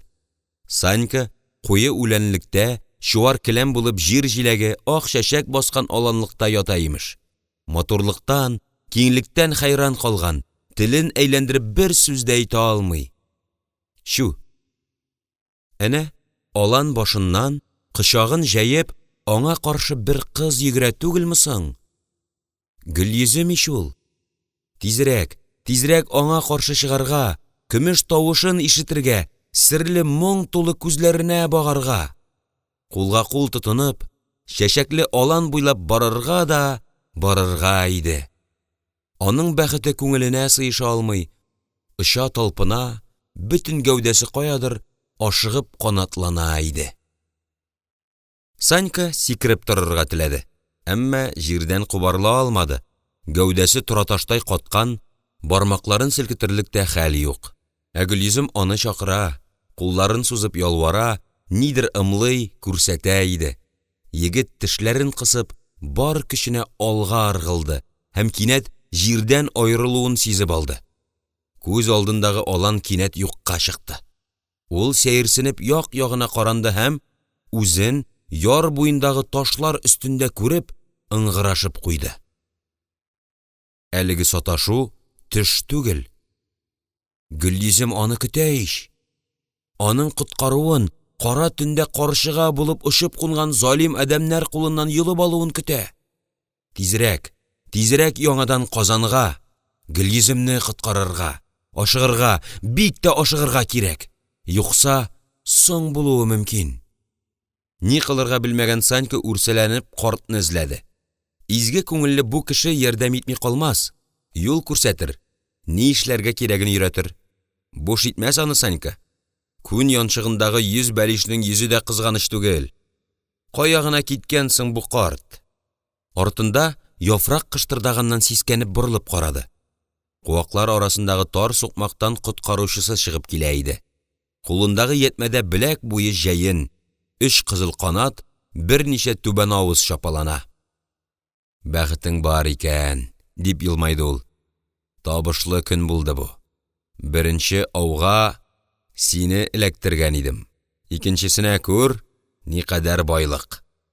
Картның йөзе җыерчыклы, кояшта янган, каралган булса да, күзләре яшь, ышкынланып балкый иде. Аңа җавап итеп елмаюын Санька сизми дә калды. Рәхмәт инде сиңа, бабакай. Гомерем буе изгелегеңне онытмам. Тик монда озак кала алмыйм. Миңа мөмкин кадәр тизрәк Казанга кайтырга кирәк. Кайтырсың, буйырган булса. Шулай да мин сиңа ашыкмаска киңәш итәр идем. Аның сүзләрендә сабырлык һәм әйтелеп бетмәгән мәгънә тоеп, Санька ашыгып муенына үрелде.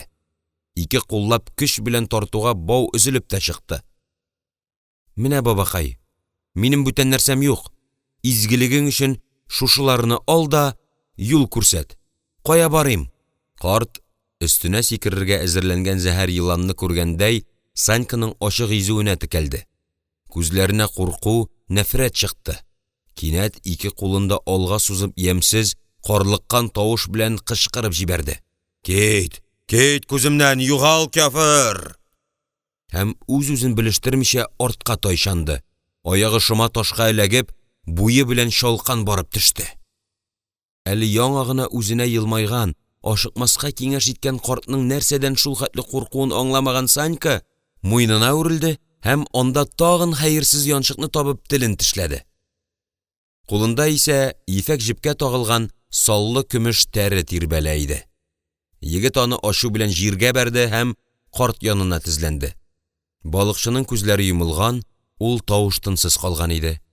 Калтыранган куллары белән картның башын күтәрде, аны йомшакка, үзе яткан җиргә илтеп салмакчы иде. Баш астындагы ташта кызыл тап күреп, йөрәге жу итеп китте. Карт җайсыз егылган да очлы ташка эләккән күрәсең. Җәрәхәтеннән кан саркый иде. Менә ул акрын гына күзләрен ачты, бер нәрсә дә абайламыйча Санькага карап торды һәм тагын кирфекләре йомылды. Бабакай, ни булды сиңа? Ни эшлим? Ничекләр генә ярдәм итим? Дип өзгәләнде Санька. Нидән курыктың син? Ул аның нәрсәдән куркуын аңлый алмый интегә. Христианга да, яһудигә дә, мәҗүсигә дә бердәй тигез караучы Казанлы тәрәдән генә шул хәтле өрекмәс бит инде. Карт телсез иде. Саньканың бөтен гәүдәсе куырылып килде. Йөрәге күкрәк читлегеннән чыгардай булып бәргәләнә башлады. Гөлйөзем янына талпынган җанының кыйналуына түзә алмыйча, ашу белән үзенең күкрәгенә сукты. Ләкин ни кадәр генә ашкынса да, карт балыкчыны ул булай гына калдырып китә алмый иде. Нәрсәдер эшләргә, нидер кылырга кирәк. Ярдәм көтәр кеше юк. Ул яр буйлап йөгереп урап килде, картның шалашын, Я булмаса турган куышын табарга иде бит. Еракта түгел, ком ташны киртләп, баскычланып күтәрелгән сукмакны күреп алды һәм алга ыргылды. Яр өстендәге куе агачлык арасындагы аланда сыңар тәрәзәсе Идел ягына караган, түбәсен камыш белән япкан кечкенә генә өй тора иде. Санька кабаланып шунда чапты, җиңел сулап куйды. Менә ярдәмгә кешеләр чакырыр, картны кертеп салырлар, урнаштырырлар, аннан соң Казанга. Өй тирәсендә тынлык. Ишек алдындагы учак күптән сүнгән. Тагынга асылган җиз казан буш. Тирә-якта кара күмергә әйләнгән кисәү агачлары гына аунап ята. Шылт иткән аваз да юк. Санька тамак кырып куйды һәм ул бу ишетелмәгәч кыюланып ишекне шакыды. Җавап бирүче булмады. Тагын шакыды һәм ишекне ачып җибәрде. Түр башындагы мич, аңа терәп салынган сәке, шүлмәк савыт саба, берничә тәбәнәк урындык һәм балык тоту. Ау кирәк яракларыннан башка өйдә бер нәрсә дә юк иде. Аңлап алды. Картның йорты булырга тиеш бу. Һәр хәлдә монда картны беләләрдер. Йөгереп яр астына төште һәм картны күтәреп алып менде. Сәкегә җайлап салып өстенә каплады. Тагын нишләргә икән дигәндә як-ягына каранды. Аста калган балыклар искә төште. Тагын шунда йөгерде. Аларны күтәреп менгәч кенә Идел өстенә күз салды. Елга уртасында ялгыз көймә чайкала. Савелий Кузьмич көймәсе. Аның җилкәннәре төшерелгән, артка тагылган 3 кайыкның өчесе дә юкка чыккан. Көймә ишкәкләрен салмак кына шапылдатып, Казанга таба төшеп бара. Әнә, көймә борынында берәү күренде. Ул кулларын маңгайына куеп, Идел өстен күзли. Көймәдәге башка кешеләр дә сузылып тирә-якны күзәтәләр. Яры буена табарак, бер-берсеннән чирек чакрымнар ара калдырып, 3 кайык килә. Алдагысында Савелий Кузьмичның тузгыган чәчле башын, бер төн эчендә сыгылып төшкән баһадир гәүдәсендә абайлап була. Менә ул кайык төбендәге капчыктан түгәрәк ипи алды һәм нәрсәдер укынып, аны агым уртасына йөздереп җибәрде. Саньканың йөрәге жу итеп китте. Аны эзлиләр түгелме соң? Карт балыкчы менә нәрсәгә ишарәләгән икән. Түгәрәк икмәк кеше баткан җирдә туктап әйләнә башларга тиеш. Әгәр бу урым чын булса, икмәк Санькага таба йөзәчәк. Бетмәгән ризыгың сине эзләп табасы. Егет тавыш тынсыз гына куаклар арасына чумды. Күзләренә тыгылган яшьне йодрыгы белән сөртә-сөртә куйлыкка атлады. Иреннәре бер туктаусыз пышылдады да пышылдады. Әтием, бәгырем, кичер мине. Нинди утларга салуымны беләм, тик ни эшлим, ни кылыйм. Гөл йөземне күрмәсәм, миңа якты дөньяның мәгънәсе юк. Аңлата алмадым, әйтеп бирә белмәдемме соң? Кичер, әнкәйне сакла, әмин. Кайтырмын. Ни эшләргә белмәгән Санька тагын яр буена чыкты. Тагын куаклар арасына качты. Көймә Идел борылышында күздән югалганчы, җанында икеләнү хисе бәргәләнде. Дөрес эшләдемме? Яңадан Угличка нинди йөз белән кайтып күренермен? Җилкән кылгалары борылыштагы калкулык артына күмелүгә, эшендә ниндидер бер җеп өзелгәндәй булды. Җаны тынычлап калды, күңеле урынына утырды. Икеләнү хисе әйтерсең шул кылгаларга уралып еракка, Идел киңлекләренә кереп юкка чыкты. Санька ашыкмый гына коры сары җыйды, ишек алдындагы учакка ут элде һәм җәенне чистартып, кисәкләргә турап Казанга салды. Киштән бирле бер кабым ризык кермәгәнлеге үзен шактый сиздерә башлаган иде инде. Сукмак читләреннән эзләп, әрекмән яфрагы табып алды. Карт балыкчының ярасына ябарга кирәк булыр. Бәрелгән җиргә әнисе шундый яфрак яба торган иде. Карт әле һаман күзен ачмаган. Егет аның маңгаен тотып карады, ут яна. Күрәсең, Саньканы коткарганда үзе дә суга чумган. Бүтән тәне кызыша. Хушына килсә дә, аны мондый хәлдә ташлап калдыру турында уйларга да ярамый иде. Шулпа быгырдап кайнап чыкты. Санька белә, балык шулпасына юа, кузгалак, балтырган ише нәрсәләр килешә. Аларны эзләп тапты. Мич аралагындагы тәпәннән тоз килеп чыкты.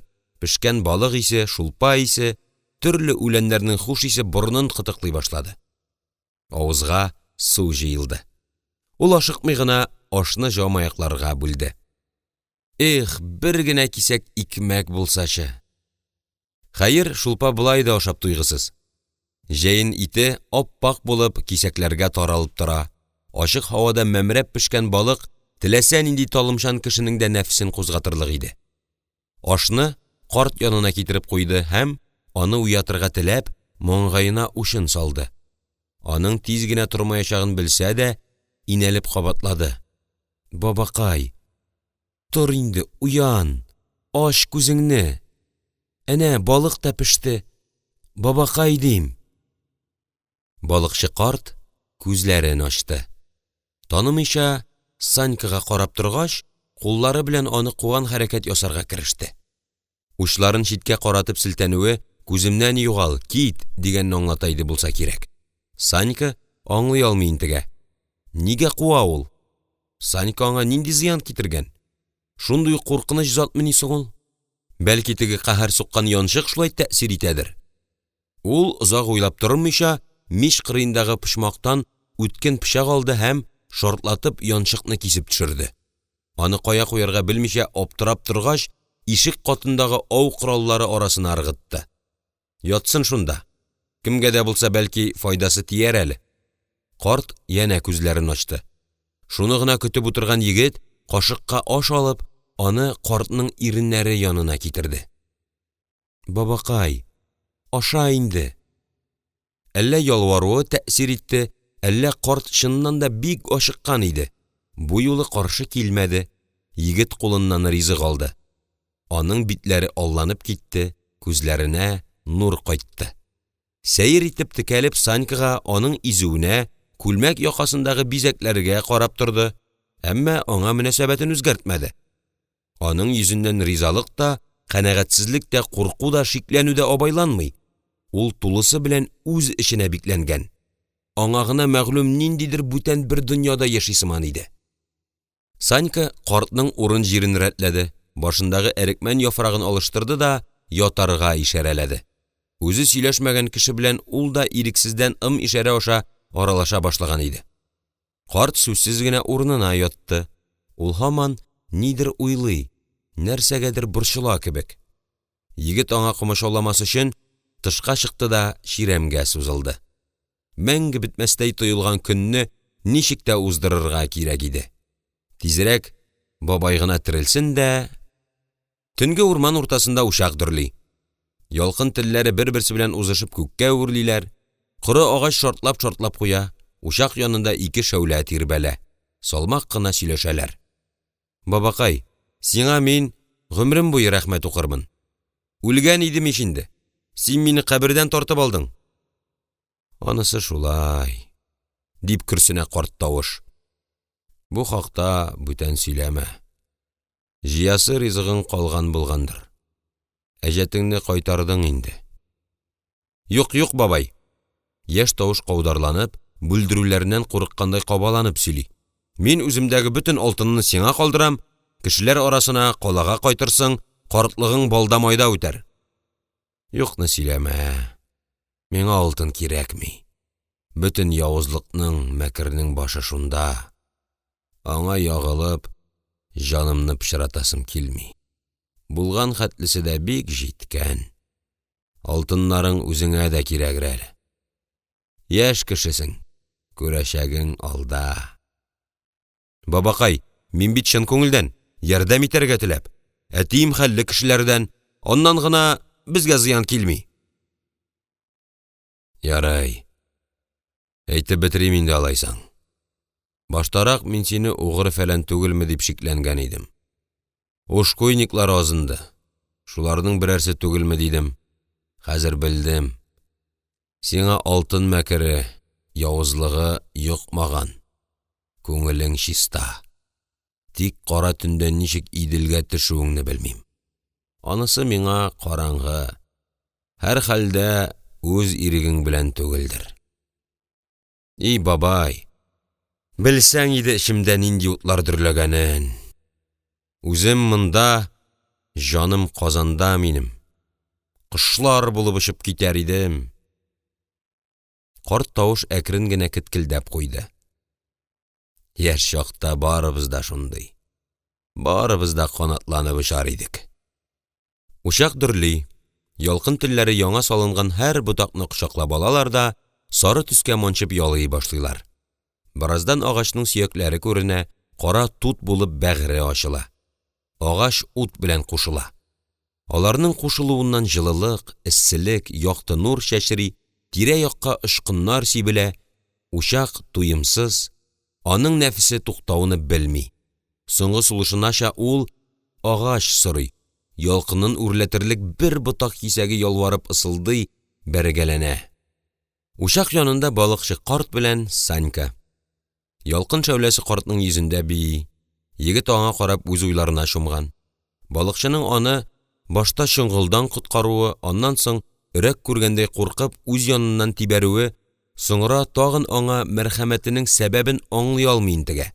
Бөтенесе нибары 2 көн эчендә давыллы өйрмәдәй уйнап үткән шомлы вакыйгаларда ниндидер аңлаешсыз излеклелек бар кебек. Мәрхәмәт һәм нәфрәт, дуслык һәм дошманлык, үз итү һәм читкә тибәрү. Алар шулай бер-берсенә бәйләнеп, үрелеп киләләрме соң әллә?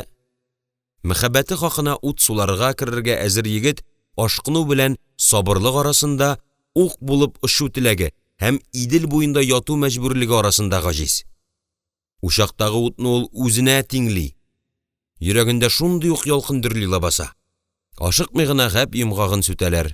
Егетнең тышкы сабырлыгында дуамал ашкыну шалымнары, картның сабырлыгында күпне күргән кеше зирәклеге. Аның үз 90-90. Сабыр ит.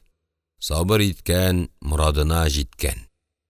Бу хәлеңдә син әлегә Казанга кайта алмыйсың. Иманым камил, анда күренүгә үк бәйләп Угличка заташаклар.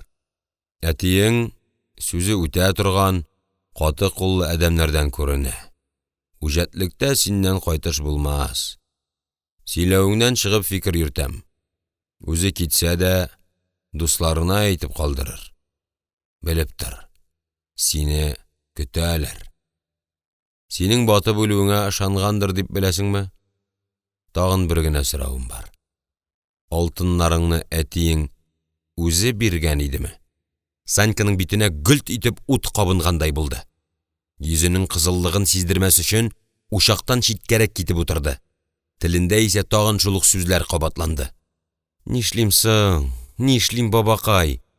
Анда гөл йөзем. Хәлен беләсең ич. Белгәнгә күрә әйтәм дә, дип, сорауын җавапсыз калдырганны сизмәгәнгә салышып дәште карт балыкчы. Гөл йөземеңне әйтәм.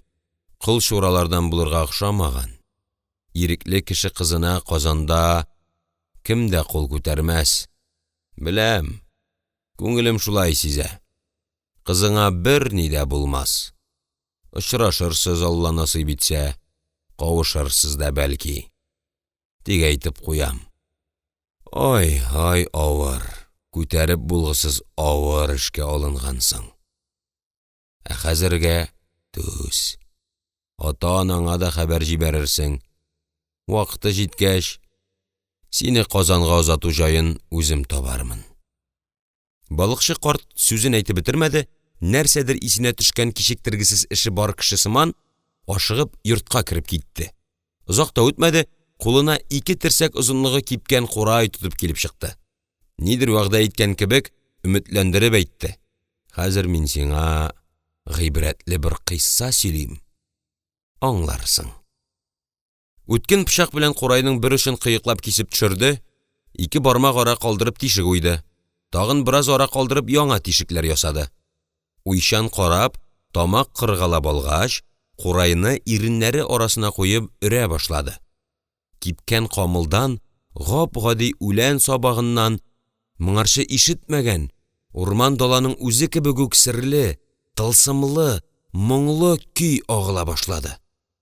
Саньканың бөтен тәне эсселе суыклы булып китте. Әйтерсең лә аны алыштырып куйдылар.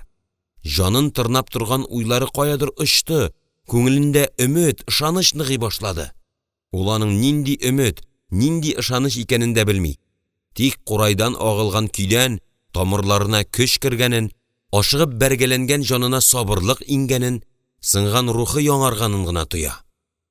Карт күзләрен йомды. Ярым ачык иреннәреннән шул көйгә сузылган, гыжлауга охшаш авазлар яңгырады. Саньканың мондый әйтешне гомерендә беренче кат ишетүе. Чит ят булса да, халәте рухиясенең бөтен нечкәлеген бар тик шушы көй, шушы изгәләнү, газаплы моң гына аңлатып бирә аладыр.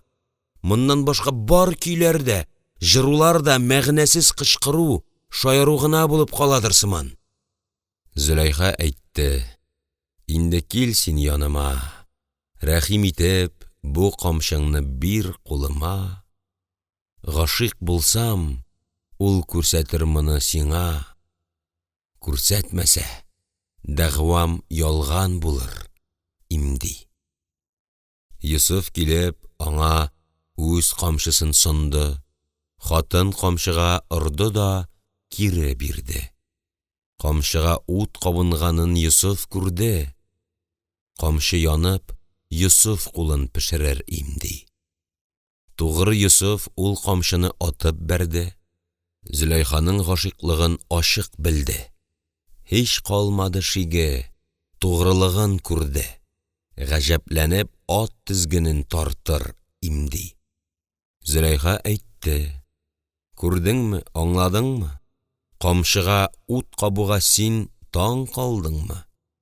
Кулыңны пешергәнгә түзә алмадыңмы? Ул ут мине 40 ел көйдерә имди." Тылсымлы моң дөньясында сихрләнеп узак утырдылар. Тынлыкны балыкчы карт бүлде. "Менә шулай", диде ул, озак көйләүдән арыган тавыш белән. "Дөньяда адәм балалары бер-берсе өчен яратыла. Ялгыз кеше, ярты кеше. Бер бөтен булыр өчен әнә шул үзеңә билгеләнеп дөньяга килгән затны таба, аның өчен көрәшә белергә дә кирәк. Мин сиңа сокланам. Аны табарыңа ышанам. Бәхетеңне китереп бирмәсләр, егеткәем. Син шушы хакыйкатьне, үзеңә тиң затны белүең белән дә бәхетле кешесең." Санька моң дөньясыннан айный алмаган иде әле. Картның үзенә атап әйтелгән сүзләренең мәгънәсе соң гына барып җитте. Сораганын сизми дә калды. "Бабакай, ә синең андый затың, ярың бар идеме?" Карт балыкчы сискәнеп китте. Бик озак бер ноктага текәлеп утыргач кына, авыр сулап, уфтанып җавап бирде: "Бар иде, улым. Бар иде." "Ә кайда соң ул?" "Моннан 10-15 еллар булыр, без яу чаптык. Гаскәри идем. Без яуда чакта урыс дошманнар килеп, уямны туздырган. Минем Зәйнәбемне дә харап иткәннәр. Язмышын белмим. Балаларымны да кылычтан үткәргәннәр." Балыкчының күзенә яшь тыгылды. Ул Санькага күтәрелеп карамый, йортка кирип китте. Авыр тынлыктан икесе дә котыла алмадылар. Соң гына йокларга яттылар. Ике арадагы элекке җылылыкка бәс сарды кебек. Өченче көн дигәндә Иделдә угылыш көймәсе күренде. Уңайга искән җилдән җилкәннәрен киергән көймә кызулаганнан кызулый, агымның бар икәнен дә сизмичә югарыга үрли иде. Санька аны яр башындагы калын имән артына качып күзәтеп калды. Күңелендә тагы нәрсәдер өзелде, күңеле тулды. Тик ул хәзер берни дә эшли алмый инде. Язмышы аны башка якларга чакыра.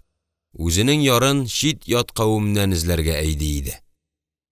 "Менә хәзер Казанга кайтсаң да ярар", диде аның көймәне озатып калуын күргән ялгыз балыкчы. "Моннан ярты көнлек юлда саклау башы бар. Аннан 2 көнгә бер пайтахеткә алмаш җайдаклар чаба. Мин аларга балык илткәлим. Бу юлы үзем бармам. Йомышымны син юлларсың. Үзеңә дә уңай булыр. Шикләнмә. Тоткавыл шаһитне сора. Ярдәм итми калмас. Яшь булса да Акыллы, төпле егет. Урдым бәрдем түгел. Саньканың биштәренә балыкның яңа тотылганын да, кипкәнен дә тутырды карт. Шүлмәк белән улдык тыкты, берничә көлшә салды. Юлда үзеңә дә җитәр. Саклау баштагыларга да. Хушлашу, аерылышу авыр. Икесенә дә моңсу иде. Зәйнәбенең балаларының һәлакәтен сөйләгәннән соң, үз эченә бикләнеп калган картның ничек тә күңелен күтәрәсе, аңа юаткыч сүзләр әйтәсе килә иде. Хәтерендә күпме казынмасын, Санька андый зур югалтудан юатырлык сүзләр таба алмады. Гаскәриләр нәселеннән булмаса да, ничектер үзен дә гаепле шикеллерәк хис итә. Урыс дошманнар кылычтан үткәргән дигән сүзләр аның бәгыренә дә пычак булып кадалган иде. Кинәт башына бер фикер килде. Бабакай, Казанга бергәләп кайтыйк. Бергә көн күрербез әле, диде ул, дәртләнеп, уеның гадилегенә һәм картка ярдәм итәргә мөмкинлек чыгуга куанып. Юк инде улым. Мин кешеләрдән биздем. Алар арасында кызык түгел миңа. Саньканың Наумис караган күзләреннән карашын читкә алды һәм бер тиенең дә кирәкми, дип өстәп куйды. Нигә, бабакай? Мин бит чын күңелемнән әйтәм. Үпкәләмә. Дошман кавеменнән ярдәм ала алмыйм. Саньканың яңагына шаптылармыни. Бите кызарып чыкты. Еш-еш сулый башлады. Мин бит сиңа дошман түгел, дип кычкырып җибәрде ул ачыргаланып. Алайса ник миңа ярдәм иттең? Нигә кире суга төртеп төшермәдең? Әйе, син дошман түгел, диде карт сабыр гына. Ялгыз башың син дошман түгел. Ялгыз бүре ат көтүенә һөҗүм итми. Өйрө белән килсә, өйренең үз кануннары бар. Динегез шулай кушамы, патшагызмы, белмим. Моңсу гына Санькага карап торды һәм елмаеп, яратып өстәп куйды. Сине үземнең малаема охшатам. Ул да шундый чибәр егет булыр иде. Ярый. Юл кешесенең юлда булуы яхшы. Карт кулларын кушырып дуга укыды һәм кай тарафка ничек барасын аңлаткач, тагын бер киңәш бирде. Син сәүдәгәр баласы. Казанда бик авырга килсә, соңгы чиктә әҗемгә барып егыл. Балыкчы бабайдан килдем диген. Үзе аңлар. Кулыннан килгән ярдәмен кызганмас. Мал табар булса да, әүлия кеше. Урыс бистәсенә борыныңны тыкма. Атаңның сер сыйдырыр кешеләре байтактыр. Угличка хәбәр итү җаен тапмый калмаслар. Санька аягына чабаталар киде, аркасына биштәр асты. Казанда ни көтәсен анык белмәсә дә, күңеле күккә омтылган сабан тургайдай ашкынып җырлый, бер көйгә талпына. Алда Казан, анда Гөлйөзем. Алда нурлы кала, алда мәхәббәт сүрәте. Картка карап кул булгады да, җиңел адымнар белән чикләвек куаклары арасындагы тар сукмактан атлап китте. Һәр адымы аны көтелмәгән маҗараларга илтә. Үзеннән ярдәм көткән кыз белән кавышу мизгелләрен якынайта. Канатланып очарга иде дә. Ук җитмәс биеклектән лашын кебек ташланып, кызны күтәреп алырга иде. Очарга иде бергә офыктан офыкка. Канатлар талганчы, йөрәкләр бер булып тибә башлаганчы. Күрсеннәр иде, Казанда да, Угличта да. Гөлйөземнең «Ак канатым» дип ярдәм көтеп ашыргаланып кычкырганы исенә төште. Ничә көн әрәмгә үтте. Ничә көн газаплы көтү белән узды. Кулына эләккән беренче таякны сөңге итеп алга сузды һәм дошманнарын күз алдына китереп, аларга кадарга, баш аша чиеп ыргытырга кереште. Менә сезгә, монысы Гөлйөзем өчен, аның күз яшьләре өчен, саф күңелле кызның күңеленә пычрак кулларыгыз белән кагылган өчен, рәнҗү каргышлар өчен. Санька күзгә күренмәс дошманнарын кырды, изде, таптап сытып үтте. Алар барысы да юл кырыена егылып, шәфкать сорап, ялварып ятып калдылар. Егет күңеле аяу белмәде. Рәхимсез бәндәләргә рәхимсезлек белән кадап алга омтылды. Эх, булсын иде шушында Вася. Бергә никадәр җайлы уңайлы булыр. Теләсә нинди ишекләрдән бәреп керерләр. Теләсә кемне чиеп кенә ыргытырлар иде. Санька Гөлйөземнән кала үзе өчен иң кадерле затны, 2 яшькә өлкәнрәк агасын исенә төшерде. Угличта Вася барында аңа бер кем дә бармак белән кагылырга да җөрьәт итми иде. Энесен жаныннан газиз күргән абый кеше, аның яклаучысы, саклаучысы, кырыс һәм гадел остазы да иде бит. Әллә нинди бер ашыну белән Санька хәзер үзенә нәкъ менә агасы җитмәгәнлеген, таяныр кешесе булмаганлыгын аңлады. Алда билгесезлек, өметсезлек, тагын нинди куркыныч хәлләргә юлыгырга туры килмәс әле. Ялгызлыктан да авыр нәрсә юктыр. Хәтереннән бер артлы Вася белән үткән рәхәт, күңелле мизгелләр узды.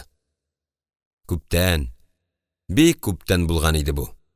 Ә хәтердә барысы да бүген генә булган кебек. Санька белән Вася Идел буенда сап-сары кымлы култык ярында яталар. Вася шалкан төшкәндә күктән агылучы аппак болытларга карап хыяллана. Эх, Санька, менә үсеп җитәрбез. Ак җилкән киергән көймәләрдә ерак илләргә сәяхәткә чыгарбыз. Явыз юлбасарлар, усал баскыннар очрар. Без синең белән кулга сөңге кылыч тотып, көймәнең иң ұшына басарбыз да, берәм-берәм аларны су төпкеленә затырбыз.